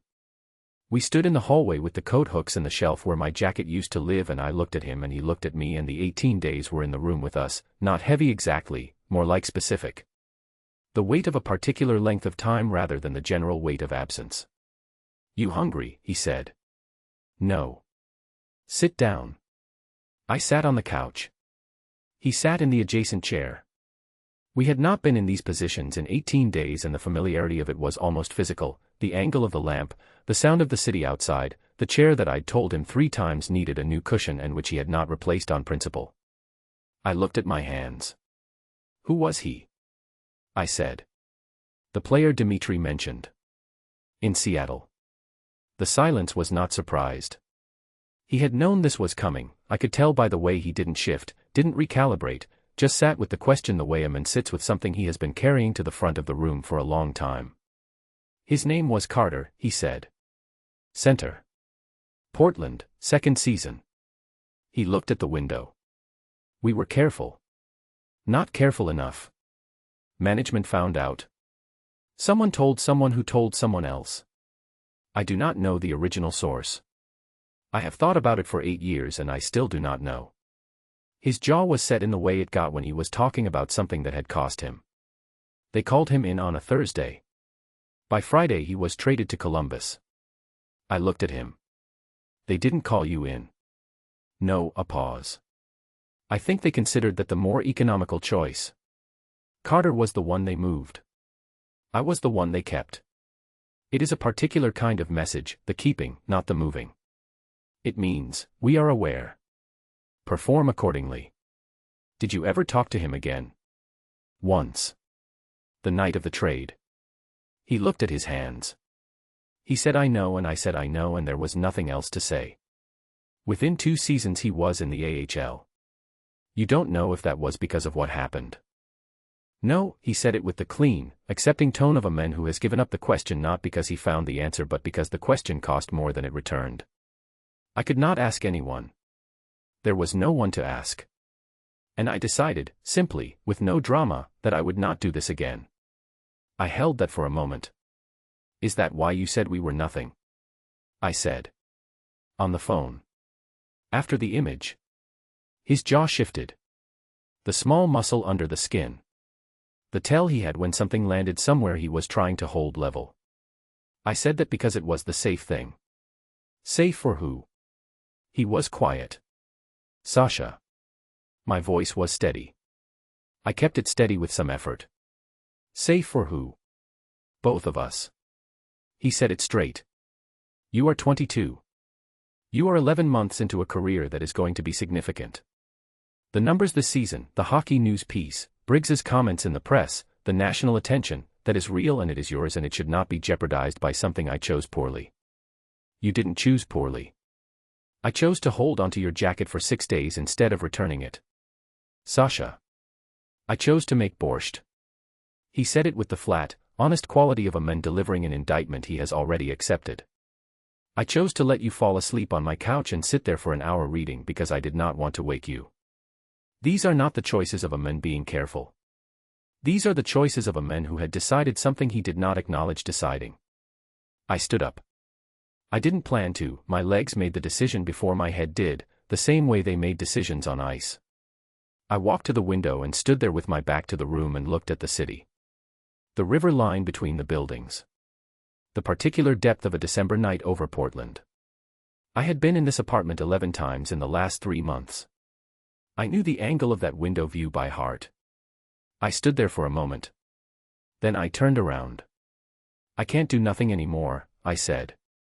I tried it for 18 days and I can't. He looked at me. Every good thing that happened in the last 18 days, my voice was even. I was forcing it even and I didn't care that he could hear the force. Every goal, every game, every correct professional thing I did, I went home after and it meant half of what it's supposed to mean. And that's not something I can keep doing. I'm not built for half. He didn't speak. Tell me you can, I said. Tell me you can do nothing and have it mean what it's supposed to mean and actually be fine with the half. Tell me that's where you are. The room was very quiet. I had known what his answer was going to be since the corridor outside the dressing room. Since meet me tonight in a voice he'd kept so low it barely carried.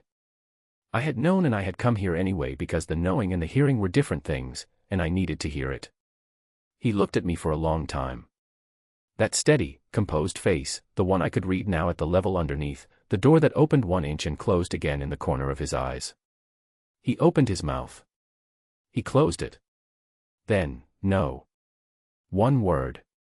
One word that cost him something and landed in the room like something breaking clean, not falling apart, just breaking the way ice breaks when the pressure is right, along the fault line that was always there. Clean and true. No, he said again, quieter. I cannot. I let out a breath. I walked back from the window and sat on the couch and we looked at each other across the lamplit room, the chair with the cushion that needed replacing, the window with the river line, the shelf by the door where the jacket used to live. So what do we do? I said. I don't know yet. We figure it out. He held my eyes. Yes. Together. Yes. He said it with the particular weight of someone who has not used that word in a very long time and is aware of the cost of it and has decided to pay it anyway. Outside, the city was doing its winter things. The river was where it always was. The lamp was low and the room was warm and neither of us moved for a while, and the 18 days sat in the room between us and we let them sit, and then we started talking, really talking, the kind that doesn't end before midnight, the kind that costs something and gives something back, about Portland and Yaroslavl and what we wanted from the years that came after this one. It was the first honest night we'd had since the photograph. It was long past midnight when I went home. Chapter 20. Sasha. 3 days after the apartment.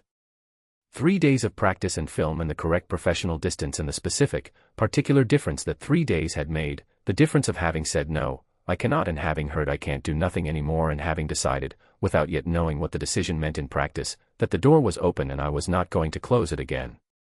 3 days of that. Which was good. Which felt, I will not overdramatize this, like a weight redistributed rather than removed. Still heavy. Easier to carry. My phone rang at 8:40 in the morning. Brendan. I need you to sit down, he said. I am sitting. Good. He took a breath. The landing pad breath. Portland has agreed in principle to acquire Miro Lindqvist. I looked at the kitchen wall. From the Jets, I said. From the Jets. 2-year term. The structure has been verbally agreed. Cap documents are not signed, nothing is official, but the framework is in place. A pause. Sasha. The math on their current roster with Lindqvist's cap hit is. I know the math. Your contract is the most logical move. I know. Brendan was quiet for a moment. I heard his chair. You have 2 weeks. Maybe 3, depending on how quickly they finalize the paperwork. Nothing moves until the documents are signed and the league processes it. But once they sign. Washington, I said. Or Chicago. Washington is the front runner. They need a right side winger in the top 6 and you fit the role exactly. The money would be. I don't need the money breakdown right now. Okay. He waited. How are you doing? I was looking at the kitchen wall and thinking about 3 days ago, the window and the river line, and I can't do nothing anymore, and no, I cannot. I was thinking about the decision that had been made in that room by 2 men who had not yet figured out what the decision meant, and now had 2 weeks, maybe 3, to figure it out before the league made the decision for them. I'm fine, I said. Sasha. Call me when the documents move. Okay. Just, his voice had the thing in it that Brendan's voice had when he was going past agent and into something more human. Whatever is in Portland that made you say no in September when Detroit called, I need you to think about whether it's worth invoking the no-trade clause. The money conversation would change. Management would not be happy. But the clause exists. I said nothing. Think about it, he said. I hung up. I sat in my car for 11 minutes. Not because I couldn't move, because I needed the 11 minutes to be in a space that was neither the apartment nor the facility, that belonged to neither my private life nor my professional one, that was just a car in a parking lot where I could sit with the full weight of what I had just been told and feel it properly before I decided what to do with it. Washington or Chicago. 2,000 miles in either direction from this city. From the Pearl District apartment and the parking garage entrance and the window with the river line. From a 22-year-old left-wing who had eaten my borscht with the dignity of a man honoring a commitment and argued about penalty kill structures until midnight and said I can't do nothing anymore like it was the truest thing he had said in months, which it was.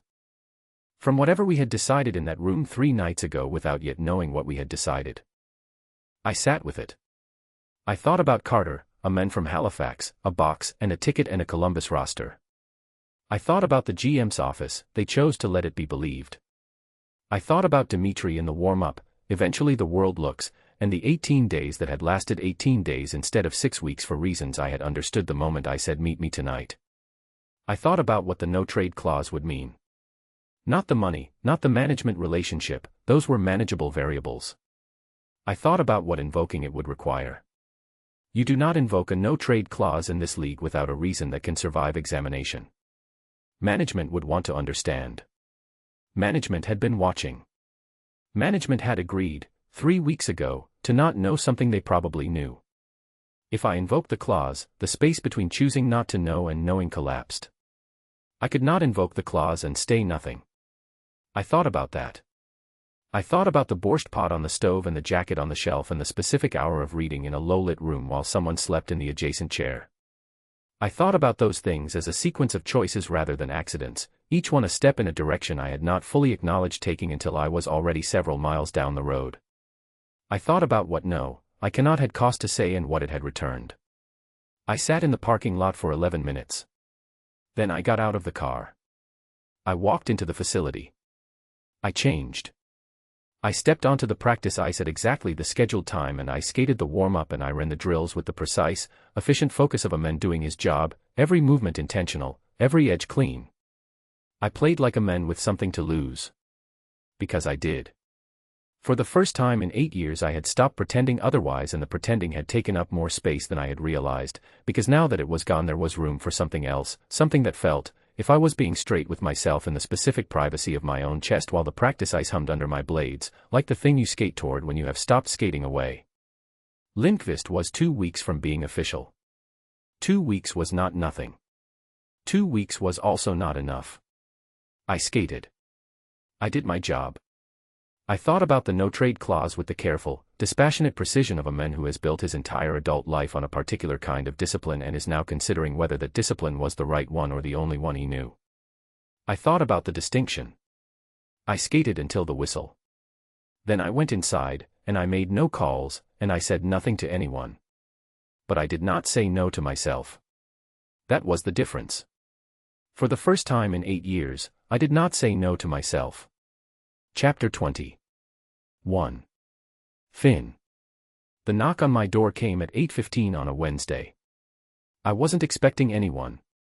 I'd been on the couch with the scout report for Boston. We had 4 days until the game and I was doing the thing I'd been doing for 3 weeks, which was filling every available hour with preparation because preparation was the one thing I could control and control was the one thing standing between me and the specific, loud anxiety of knowing that a trade was being finalized 2,000 miles away and there was nothing I could do about it. 2 beers. That was what came through the door when I opened it. Jake held them up. One in each hand. He was still in his practice clothes, bag on his shoulder, like he'd come straight from the facility.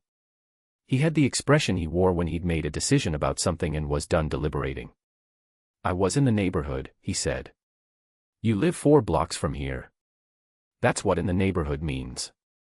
He looked at the beers. You going to let me in or do I drink both of these in the hallway? I let him in. He dropped his bag by the door. Sat on the couch with the ease of a man who had been in this apartment enough times to have a preferred seat. He handed me one of the beers, took a pull of his own, and looked at the TV, which was off. You want the game on, he said. Sure. He found the remote. Colorado at Vegas, second period. He put it on and we sat there the way we'd sat in 100 hotel rooms and post-practice wind-downs, 2 people watching hockey with the comfortable noise of it filling the space. For 20 minutes we talked about the game. Colorado's power play running cold. Vegas's new second-line center who was turning out to be better than the trade price suggested. Whether Briggs was going to adjust the line combinations before Boston or wait until he saw something he didn't like. Normal conversation. The kind we had every day. I was aware, through all of it, that Jake had come here for a reason. He always had a reason. The beer and the showing up and the 20 minutes of game talk were not a preamble exactly. More like a room he was building before he asked me to walk into it. I let him build it. He set his beer down on the coffee table. You don't have to tell me anything, he said. His voice was the same as it had been for the last 20 minutes. Calm, level, the specific tone of a man who had decided to say something important and had decided to say it like it wasn't important so that it landed easier. I went very still. But if you ever do, he said, I'm not going anywhere. He looked at the TV. Colorado won a face-off. I want you to know that first. Before anything else. The game went on. Neither of us spoke for a moment. Also. He reached for his beer. Didn't pick it up yet. The burner thing. Get a better lock screen. He said it with the same even tone, like he was telling me about my skate laces. I saw the notification preview by accident. 3 weeks ago. In the hotel in Minnesota, you left it on the bathroom counter when you went to get water and I walked in and it lit up. He finally picked up the beer. I want you to know I have not said a word to anyone. Not then, not since. And I will not. He took a sip. Okay, he said. Okay. He set the beer back down. Picked up the remote. Turned the volume up 2 notches. I sat there. I looked at the side of his face. The familiar profile, the slightly crooked nose from a puck he'd taken without a visor in his second season that he told the story of too often, the specific way he watched hockey even on TV like he was looking for something to learn from it. Jake Thorpe, who had been showing up at my stall in my hotel room and my apartment for 9 months with 2 beers and no agenda and all the patience in the world. Who had known, for 3 weeks, and had said nothing. Who had come here tonight not to confront or confirm or collect on what he knew, but to put it down first, I'm not going anywhere, before I had to say a single word. I looked at him for a long moment. Then I said, "It's Sasha." He didn't turn his head. "Yeah, man," he said. "I know." The game went on. Vegas scored. The arena crowd lifted and settled and the commentators said their commentator things and the period clock ran down, and Jake and I sat on my couch and watched it with our beers.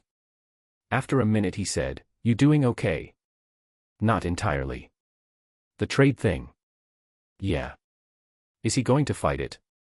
I looked at the TV. "I don't know yet." Jake nodded. He didn't push. He reached for a cracker from the bowl on the coffee table. He had apparently brought crackers in his jacket pocket, which I had not noticed until this moment and which was so specifically Jake that I felt something in my chest loosen very slightly. "For what it's worth," he said, with his eyes on the screen, "I think you two are something when you're not performing nothing. The ice this month, when Briggs put you on the same line for that power play sequence last week," he shook his head. "That wasn't 2 guys who don't like each other. That was 2 guys who know each other so well they don't need to talk." I didn't say anything. "Just for what it's worth," he said. He ate his cracker. We watched the 3rd period. Colorado came back to tie it and then won in overtime on a shot that the Vegas goalie would have nightmares about, and Jake gave the shot a 3-second moment of respectful silence before standing up and getting his bag. At the door he stopped and turned back. "Finn." He looked at me with the direct, uncomplicated warmth of someone who had exactly one thing to say and was saying it straight. "Whatever happens with the trade, however this goes, you know I've got you." "Right." I held his eyes for a moment. "Yeah," I said. "I know." He nodded. Left. I closed the door. I stood in my hallway for a long time. "It's Sasha." 2 words. The first time I had said it to anyone, not she, not a redirect, not the small safe lie to Marcus in a parking lot. The name. The real name. Said out loud in my own apartment to a person who looked at the TV and said, "Yeah, man," I know, like it was the most ordinary thing I'd said all night. I thought about what it had cost me, all those months, to keep the name inside. The weight of that specific silence, not the professional silence, not the career protective silence that had reasons and logic, but the other silence. The one that sat on top of the truth like a hand over a mouth and cost you something every day you kept it there. I went back to the couch. I didn't pick up the scout report. I sat there in the quiet apartment and thought about Jake eating a cracker and turning the volume up 2 notches, and I thought about "I'm not going anywhere" said before I had to say anything, said as the first thing instead of the conditional thing, and I thought about what it meant to be known by someone and have it cost nothing. I had been so afraid of the cost. I sat with that for a long time. Then I picked up the regular phone and called Marcus Lee. He answered on the 2nd ring. "Hey," I said. "So. The person I'm in love with." I looked at the blank TV screen. "It's not she. It's he. His name is Sasha." Silence. 2 seconds. 3. "Okay," Marcus said. "Okay. Yeah. Okay." I heard him shift. The TV muting again, the same as last time. Same situation. "Can't tell anyone, team stuff." "Yeah. For now." "But you're telling me." "Yeah." "Good." His voice was the same as it always was, warm, unhurried, the voice of a man who had known me for 22 years and had updated one piece of information and filed it. "I'm glad you told me." I exhaled. "Me too," I said. We talked for 40 minutes. About nothing important. About the season and the road trip coming up and his plow truck that needed a new hydraulic seal and whether Thunder Bay was getting a Costco, which was apparently the community's primary civic concern this winter. Normal conversation. The kind that didn't require anything of me except being there. When I hung up I felt lighter than I had in 3 weeks. Not fixed. Not resolved. For days until the Boston game, and a trade that might already be decided, and Sasha in his apartment with a no-trade clause and a decision he hadn't made yet. But lighter. Yeah, man. I know. And, okay. 2 responses from 2 people I trusted and neither of them had cost me anything I couldn't afford. I had been so certain the truth would be expensive. I went to bed. For the first time in 3 weeks, I slept. Chapter 20. 2. Sasha. They told me on a Monday morning. Brendan called at 7:50. He used the specific opening, "I need you to sit down," that he had used only twice before in 6 years, and both previous times had been significant enough that I had given the phrase a permanent category in my mental filing system. I sat down. "The documents cleared league processing this morning," he said. "It's official. Portland to Chicago. Effective the day after your home game against Boston. 4 days." I looked at my kitchen wall. "Brendan. The no-trade clause," he said. He had been thinking about this. I could hear the specific quality of a man delivering something he'd been holding ready. "It's real. It's in your contract and it's enforceable. Management would be unhappy but they'd be bound by it. There would be questions." "I know. There would be questions from management about why you want to stay. From the media. From. I know. Is there something?" "I know," I said. "Give me the day." He was quiet. "Then, you have 4 days. Don't wait all 4. I hung up. I sat in my kitchen for 37 minutes. I know the number because I watched the clock the way you watch something when you need an anchor and the clock is the only thing in the room that is moving at a reliable speed. I thought about Washington. The roster, the city, the contract money that Brendan had described as better than Portland's offer. I thought about Chicago, the city I had played in once as a visitor and found cold in a way that had nothing to do with the weather.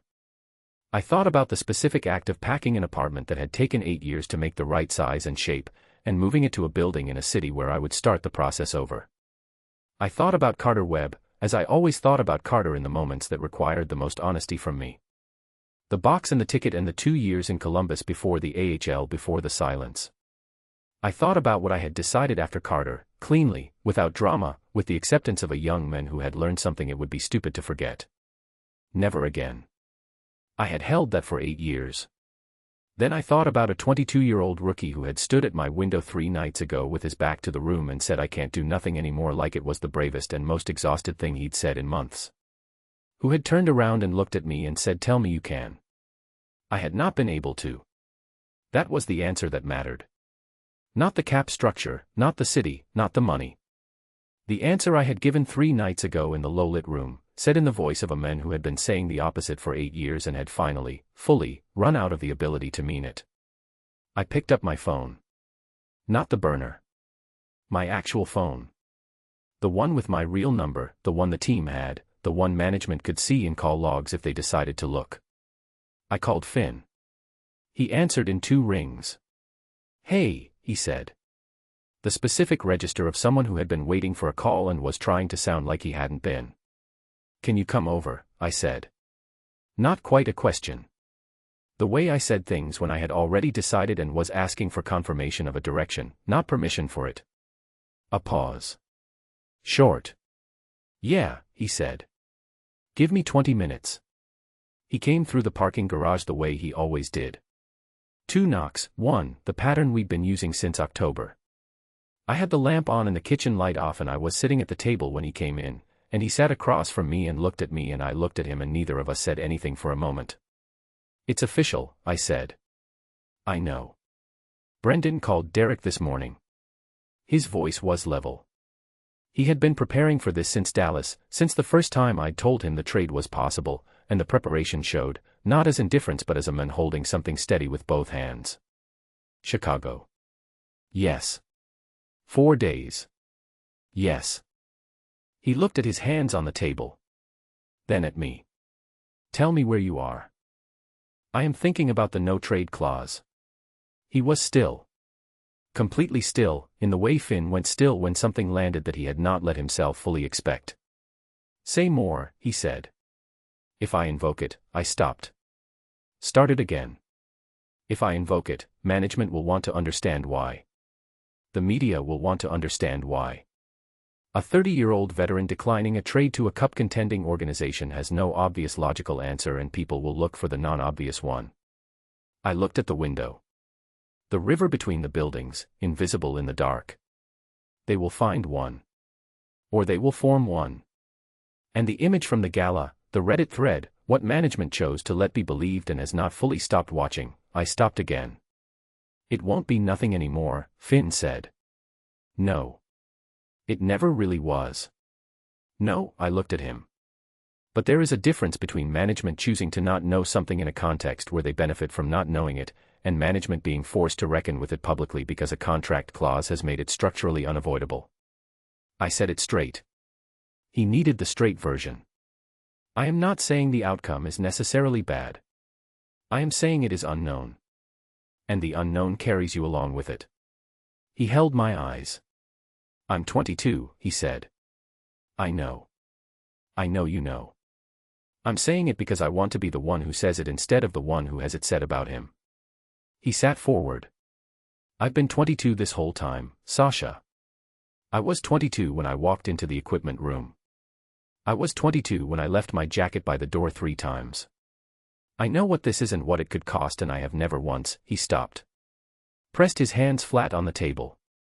I have never once asked you to protect me from a choice I was making with full information. I know that. Then don't use my age as the reason you go to Chicago. The room was quiet.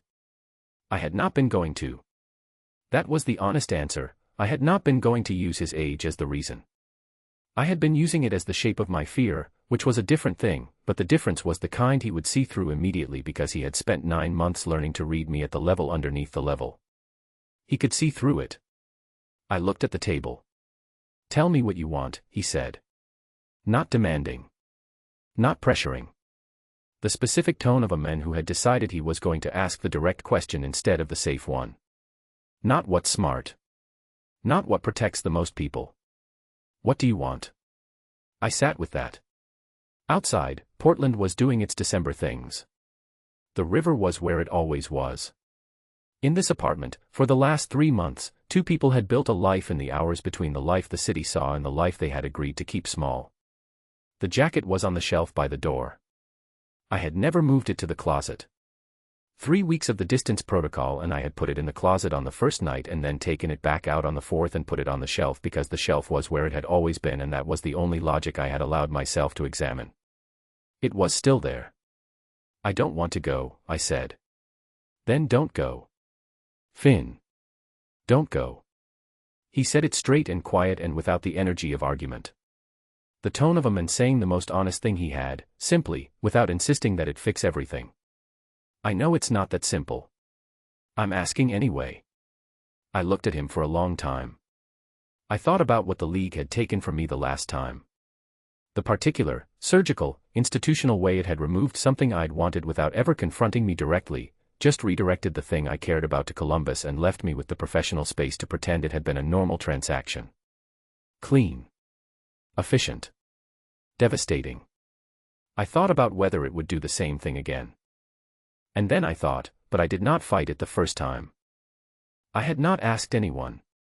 There had been no one to ask. I had accepted the trade as something that happened to Carter because I did not believe I had the standing to call it what it was, which was something that happened to both of us. I had gone quiet and professional and extremely good at my job, and I had held the door closed for 8 years. I had never, once, chosen the thing I wanted and held onto it in front of people who were watching. I looked at Finn. If I stay, I said. If I fight the trade and I stay, I stopped.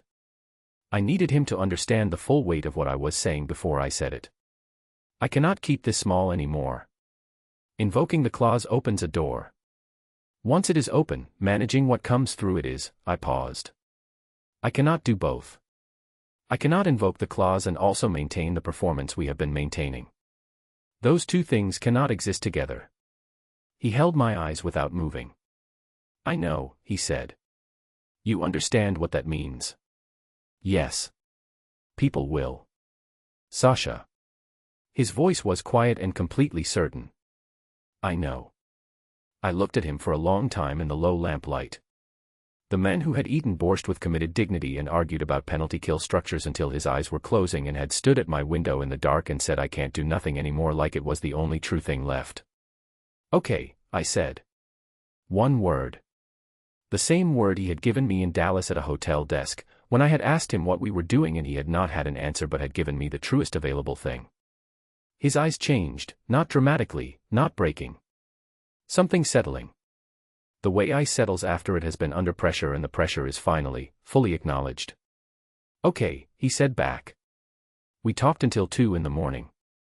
About Thunder Bay and Yaroslavl, about fathers and ice and the years ahead, about what it felt like to want something so specifically that you could trace its shape in the dark. We talked about Carter and the things I had not said to anyone in 8 years, and Finn listened the way he always listened, completely, without rushing me toward the point.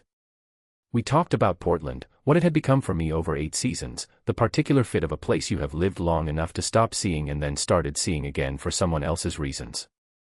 At 1:15 he said, "Do you know what you're going to do?"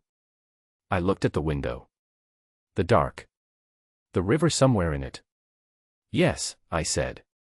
You've known for a while. Yes. When did you know? I thought about it. Thought about the shelf by the door and the jacket on it and the 4th night of the distance protocol when I had taken it out of the closet and put it back. A while, I said. He almost smiled. Not quite. The version that lived in his eyes rather than his mouth, the one I had memorized without deciding to. He went home at 2. I sat at the table after he left. I called Brendan at 9 the next morning. Invoke the clause, I said. A pause. Long enough. Okay, he said. I'll make the call. Chapter 20. 3. Finn. I heard about it the way the rest of the league heard about it. Brendan called Sasha's agent at 9:15. By 10 o'clock, Portland's front office was making calls they had not planned to make this morning. By 11, the league transaction wire had a notation that no one could quite parse yet but that the people who followed this closely were already pulling at. By noon, 2 hockey reporters had filed items describing the situation as a significant development and unprecedented in the current roster cycle. By 1 in the afternoon, the Falcons' media coordinator had scheduled a Thursday press availability. I was in the film room when Jake sat down next to me with his phone turned toward me. The notification on his screen read, "Breaking, Volkov invokes no-trade clause, declined Chicago acquisition." I looked at it. "Huh," Jake said.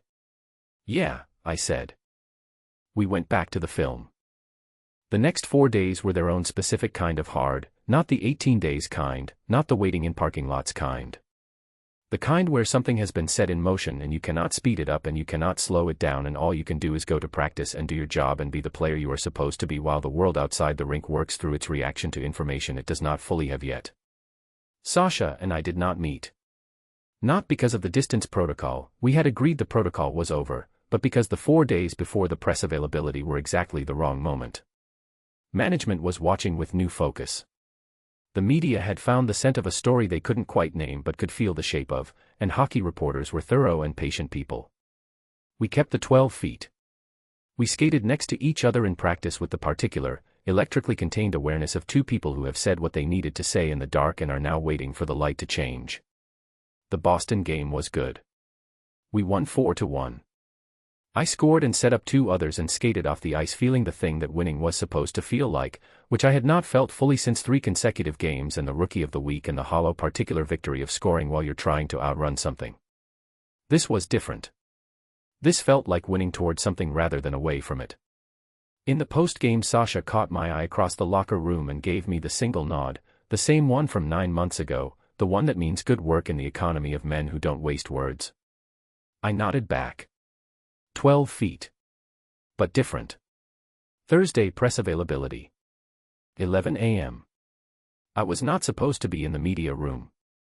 It was not my scrum, I had already done my regular availability the day before, and Thursdays was specifically assembled around the trade situation and Sasha's decision to stay.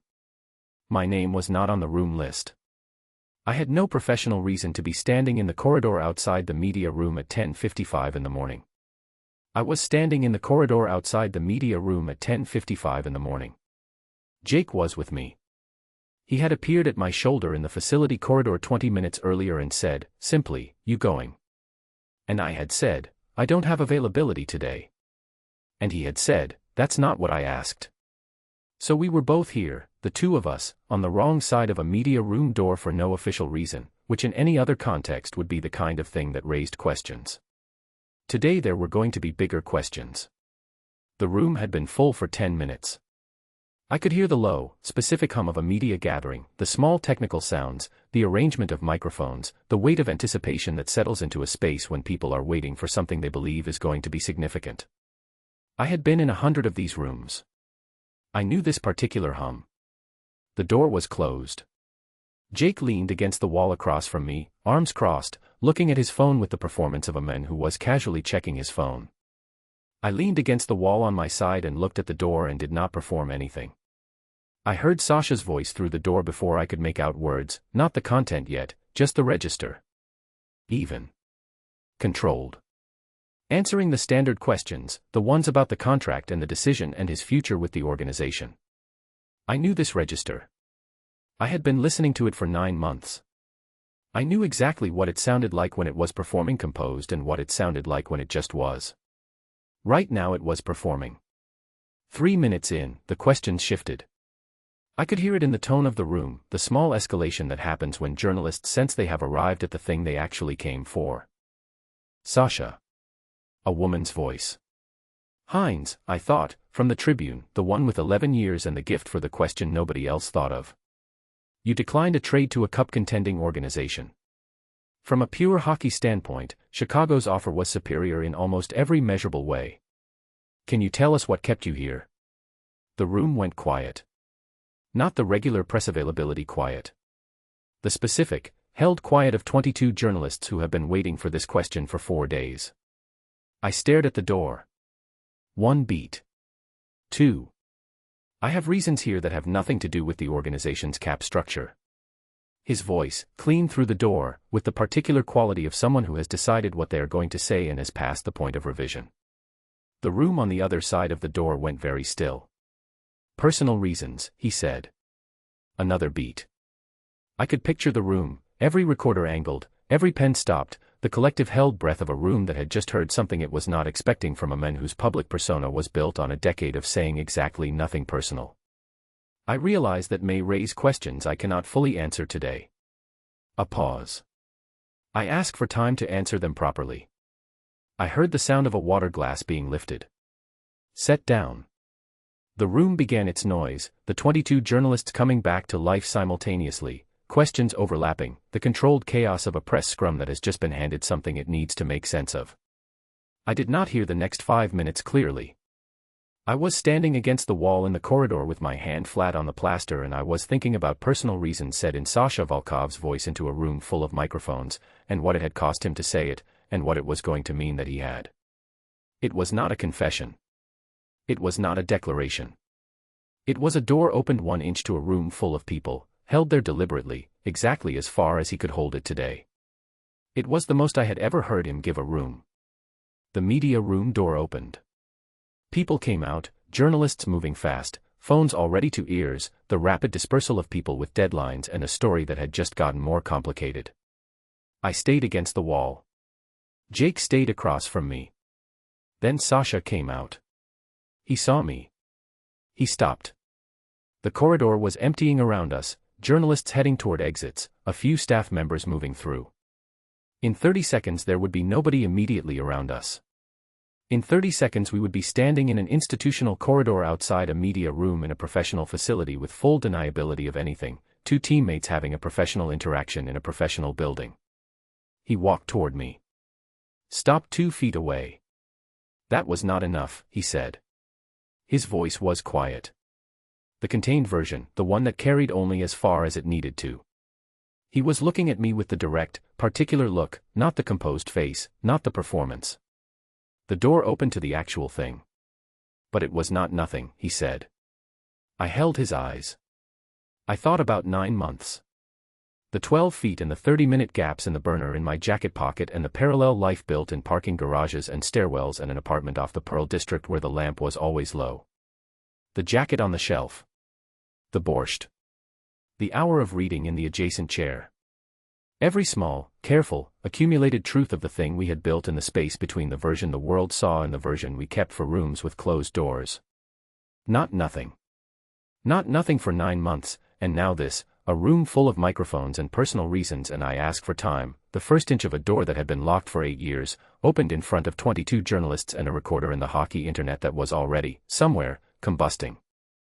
No, I said. It wasn't. We stood there. 2 feet of professional distance. The corridor doing its normal things around us. And then from 20 feet down the hall, slightly too late at looking up from his phone and slightly too visible in how he looked back down, Jake Thorpe smiled at the floor. Not a big smile. The specific, private smile of a man who has been watching something build for 9 months and has just seen it cross a threshold that cannot be uncrossed. He put his phone in his pocket. Walked in the opposite direction. Didn't look back. Sasha saw it. I saw him see it. Thorpe, he said. He's known for 3 weeks, I said. Sasha looked at the place in the corridor where Jake had been. Something moved across his face, not surprise. Something quieter than surprise. The look of a man recalibrating a variable he thought he'd fully accounted for and finding it was more benign than he'd planned for. He said nothing, Sasha said. No. To anyone. To no one. Sasha was quiet for a moment. He is smarter than I gave him credit for, he said. He's also just, I paused. He's a good person, Sasha. Some people are just good people. He held that for a beat. Then he looked at me. I have more to say, he said. Than what I said in there. I want you to know that. What I said in there was the beginning of what needs to be said. Not the whole of it. I know. There will be questions. From management, from media. I know. It will not be simple. I know it won't. I looked at him. We figure it out. Together. Remember. The corridor was quiet around us. Normal facility sounds from the distance, the skates on ice from the afternoon practice session getting set up, someone's equipment rolling on a cart. The unremarkable sounds of a building where hockey happened every day. He looked at me for a long moment. Yes, he said. Together. He turned and walked back toward the main facility. I stayed against the wall for another minute. Personal reasons. Said into a room full of microphones and recorders in the voice of a man who had been professionally silent for 8 years on the specific subject of his personal life. 1 sentence. Deliberately placed. With the particular courage of someone who has decided that small and controlled is no longer the shape they are willing to live in.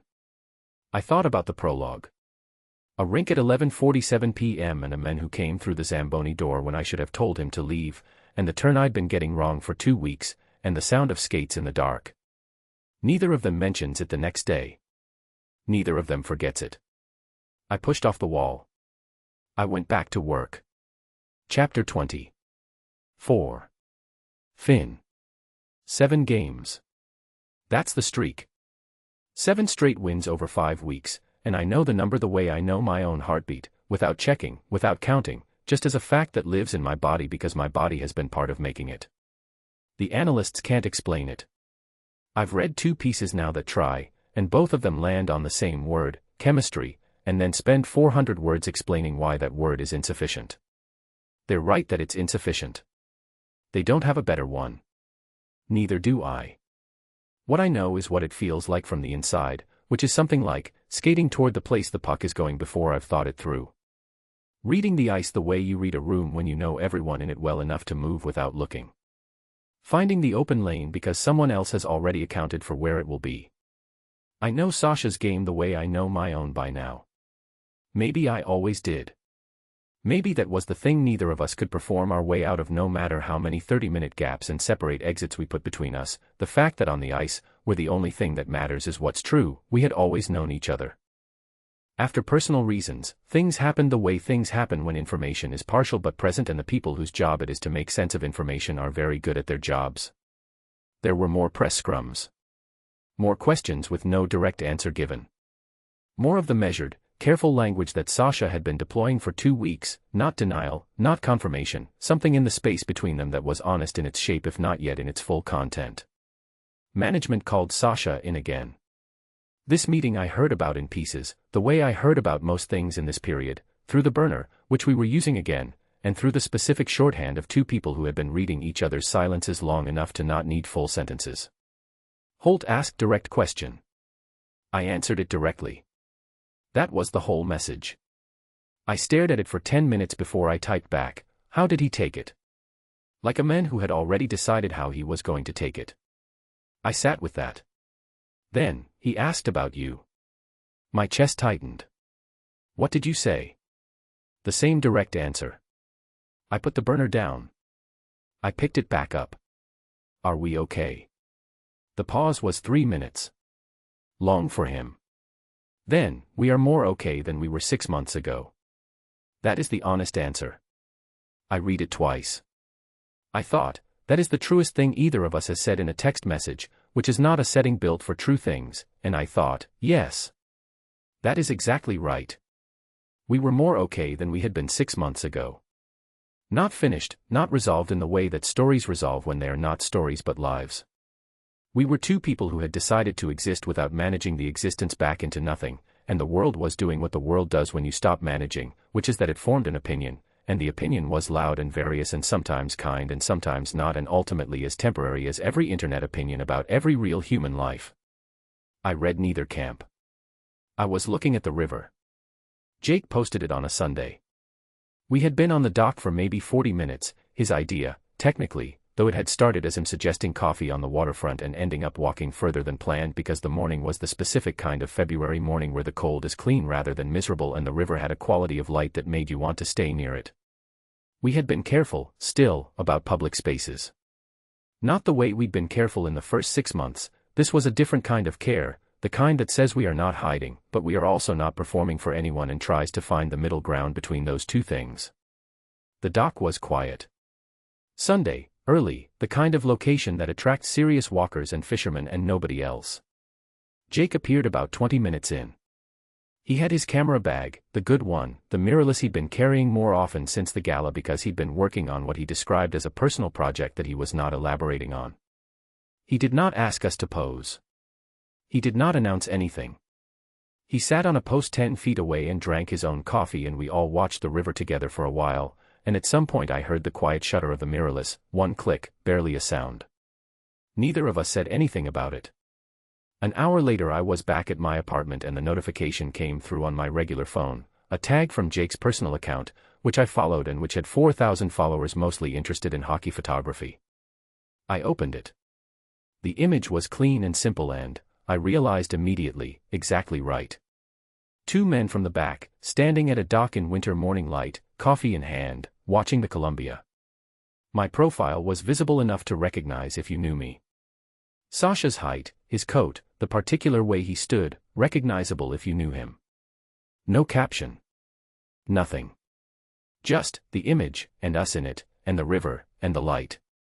I looked at it for a long time. Then I put the phone down without reading the comments. I was looking at the river in the photograph and thinking about the first night, the Zamboni door and the turn I'd been getting wrong, and your weight is wrong, you're landing on your heels.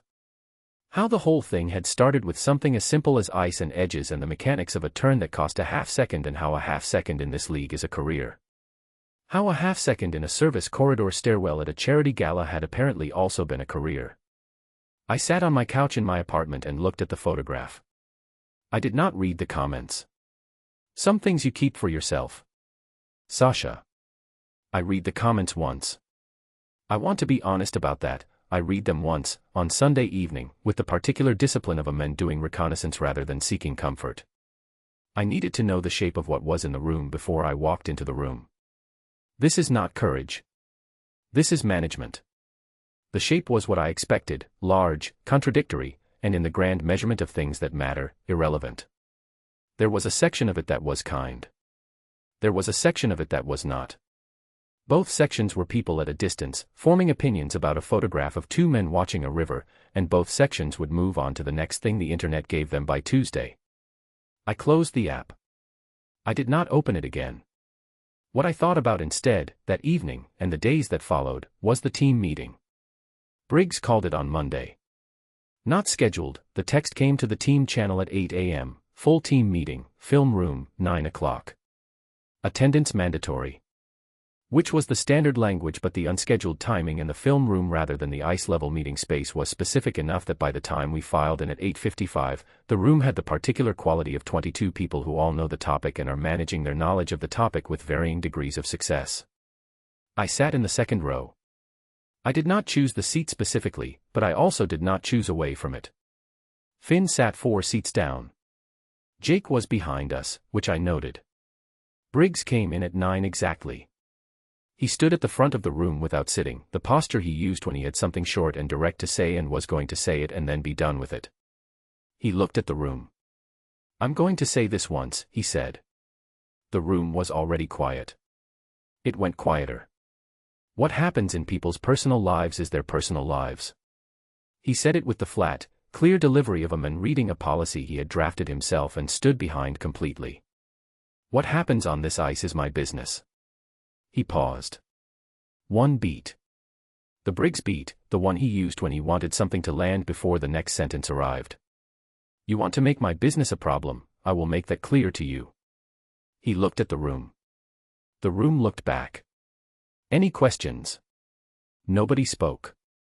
Not because they were afraid, I knew this room, knew these men, and the silence was not the silence of people suppressing something. It was the silence of 20 men who had just been given something clean and direct and had nothing to add to it. Good. Briggs picked up his marker. Turned to the whiteboard. Video session at 9. Boston's forecheck tendencies on the penalty kill. He drew the first line. The room exhaled as a collective, not dramatically, the quiet exhale of pressure releasing from a system. Guys shifted in their seats. Someone 2 rows back made a low comment about Boston that got a short laugh from his neighbor. The room came back to itself. I looked at the whiteboard. I made a note. In my peripheral vision, 4 seats down, hands on his notepad, exactly the same position he had been in for every video session for 9 months, Finn turned his head slightly toward Jake behind us. I watched, without moving mine, the small exchange, Finn's mouth moving, 2 words. Jake's response, 3 words.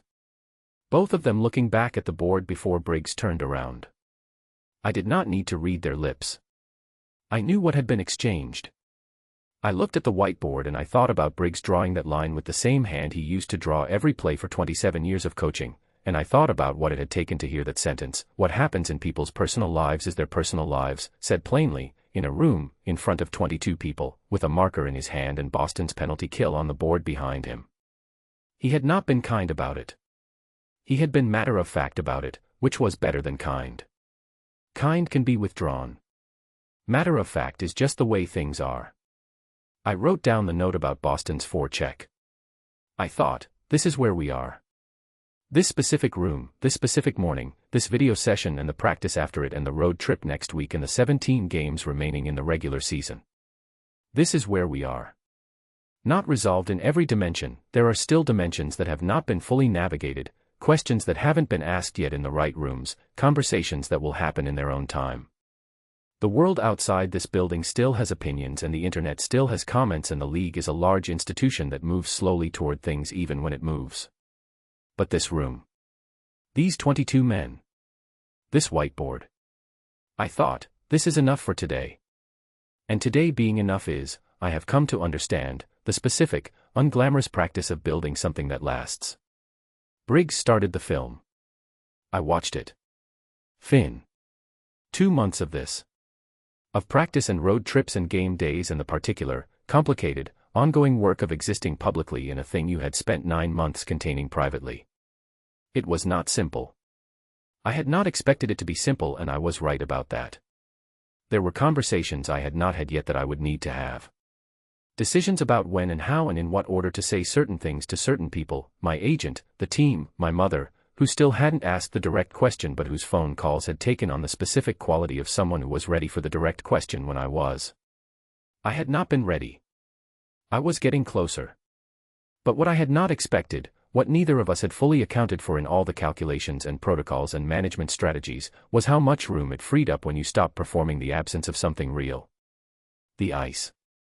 The 7 winds.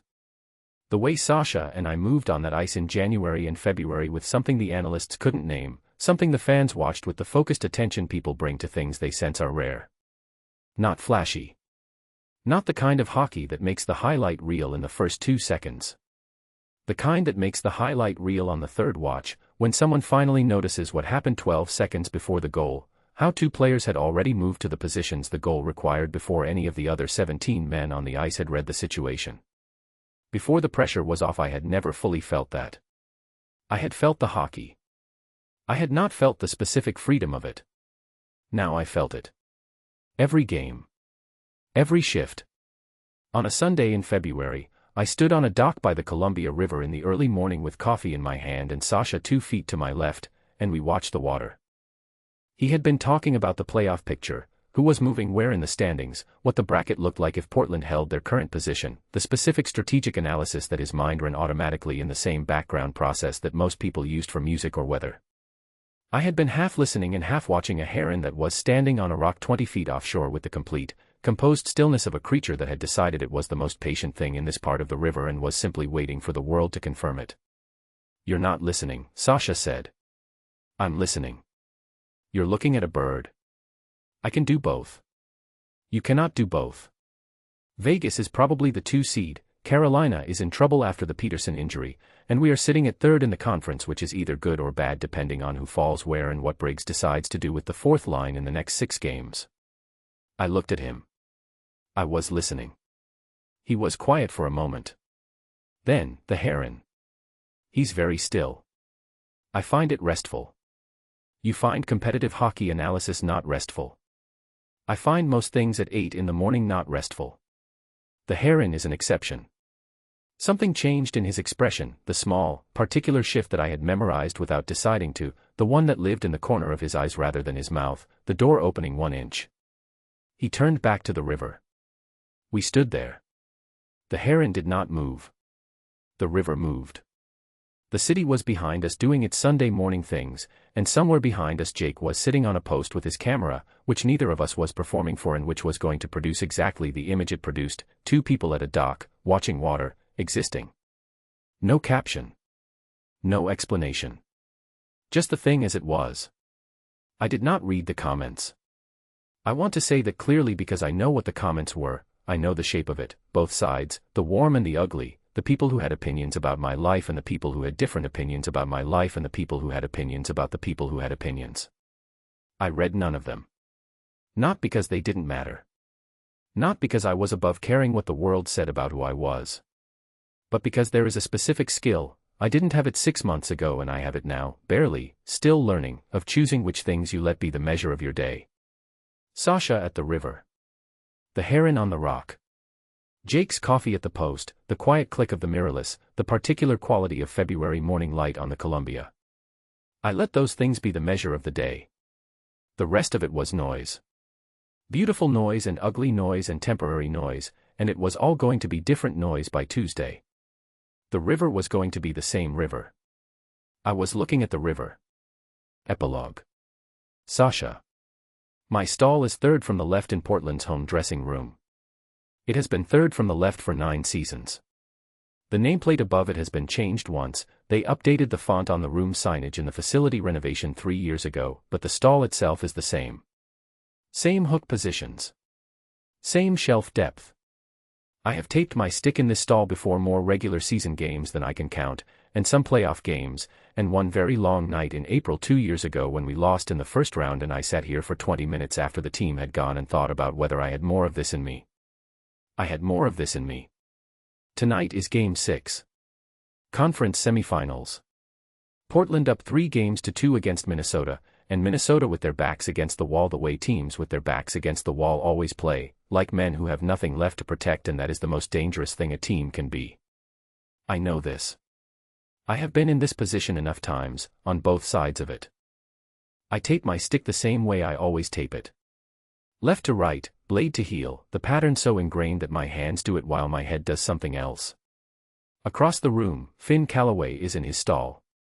This is where I pause, every time, on nights like this. Not for long. Not in a way that would register from the outside as anything more than a veteran taking a moment before a significant game. Just a beat. The specific beat of a man aware of his own life. 9 months ago there were 12 feet between our stalls and we performed our way across it every day, and I am the one who spent 22 years learning to perform composed, and he outperformed me in 3 weeks once he put his mind to it, and the memory of that, of how good he was at the face, at the nothing, still cost me something I don't examine directly. Now the gap is different. Same stalls. Same 12 feet.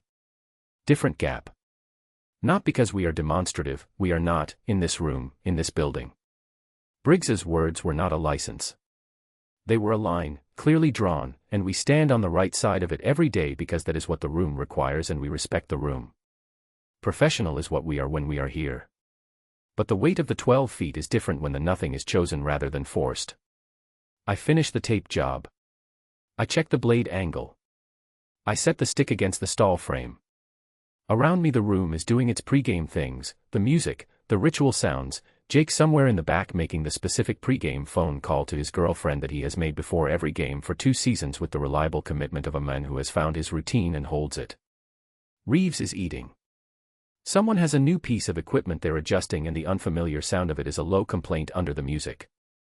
Normal sounds. My sounds. 9 seasons of them. I lace my left skate. I lace my right skate. I do not look at the clock because I know the time without looking, the way I know all the rhythms of this room. 22 minutes to puck drop. I stand up. The tunnel smells the same as it has always smelled, rubber and cold and the specific composite of a professional arena that has processed a century of this particular human effort. I have walked this tunnel hundreds of times. I know every seam in the concrete, every overhead light that flickers slightly in the cold. I am 2 steps ahead when I feel it. 1 second. A gloved hand finding my shoulder pad, not a grab, not a stop. A pressure.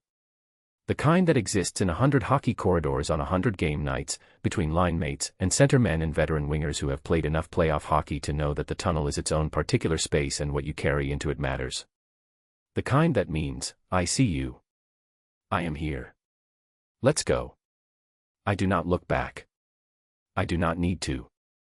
I know the weight of his hand the way I know the weight of my own stick. Ahead of me, the tunnel opens. The ice comes up white and bright. The crowd is deafening, 12,000 people who have been waiting for this moment and are giving every decibel of it, the specific noise of a playoff game in a building that has earned the right to make it. The sound is physical. It moves through you rather than landing on you, the way crowds in arenas like this have always moved through me since the first time I skated into one at 21 years old and thought, this is what I was built for. I think it again now. The ice opens ahead of me, white and clean and mine, the way it has been mine since I was a child on a rink outside Yaroslavl with no boards on one end and painted lines on concrete where the boards should have been. Since before I knew what any of this would cost or give. Since before I knew what I was or what I wanted or what it would take to say either of those things in a room with other people in it. Somewhere in section 112, I have been told, Finn's mother drove in from Thunder Bay. She drove 8 hours because her son is in the playoffs and she has driven for less. She is wearing a Callaway jersey. She is also wearing, I know this because Finn told me 2 days ago with the specific expression of a man reporting information that was both surprising and not surprising at all, a Volkov scarf. Dark blue, the team color. She received it 2 weeks ago in the mail with a handwritten note and no return address, and she will tell the seat neighbor who asks that it was a gift, and she will not say from whom, because she is her son's mother and she has understood more than she has asked about since December and she is a woman who knows when to hold things close because they're warm. I step onto the ice. It gives under my blades the way it always does, that specific, immediate yield of professional ice in a game arena, the difference between practice and the real thing that you can feel in your edges before the first stride. I take the first stride. I am 30 years old. I have been doing this for 22 years.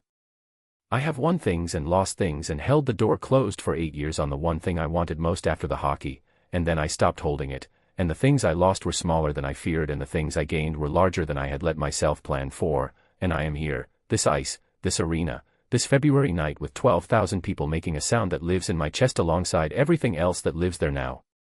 I am exactly where I need to be. I take another stride. The ice opens ahead of me, cold and bright and endless. I think, in Russian, the same sentence I have been thinking since October in the kitchen at 2 in the morning, and then I let it finish differently than it used to finish. This is too good. I skate. I am not nothing. Author's note. Dear reader, thank you for spending your time with this story. When I first imagined these characters, I wanted to write about people who understand pressure, the kind that comes from the outside, from family, from expectations, and what happens when the walls they've built start cracking open. This story is about the courage it takes to be seen. Not the curated version. The real one. The messy, imperfect, terrified one. I hope that resonated with you. If this book made you feel something, I'd be grateful if you left a review. Reviews help readers find stories like this, and every one means the world to me. With gratitude. Wren Callaway. Acknowledgements. Every book begins with a quiet question. I'm grateful to everyone who helped me find the answer. To my readers, you took a chance on this story, and I couldn't be more thankful. Your messages, your reviews, your enthusiasm, they fuel every late-night writing session. To anyone who has ever built something from nothing, a career, a relationship, a second chance, this one's for you. And to the cold coffee that got me through every draft, you were terrible, and I wouldn't change a thing. About the author. Wren Callaway writes emotionally charged contemporary romance that lives in the space between heartbreak and hope. She believes the best love stories start with two people who are certain they want nothing to do with each other. When not writing, she can be found drinking coffee that went cold hours ago and arguing about sports with strangers on the internet. She lives with 2 cats who judge her word count daily.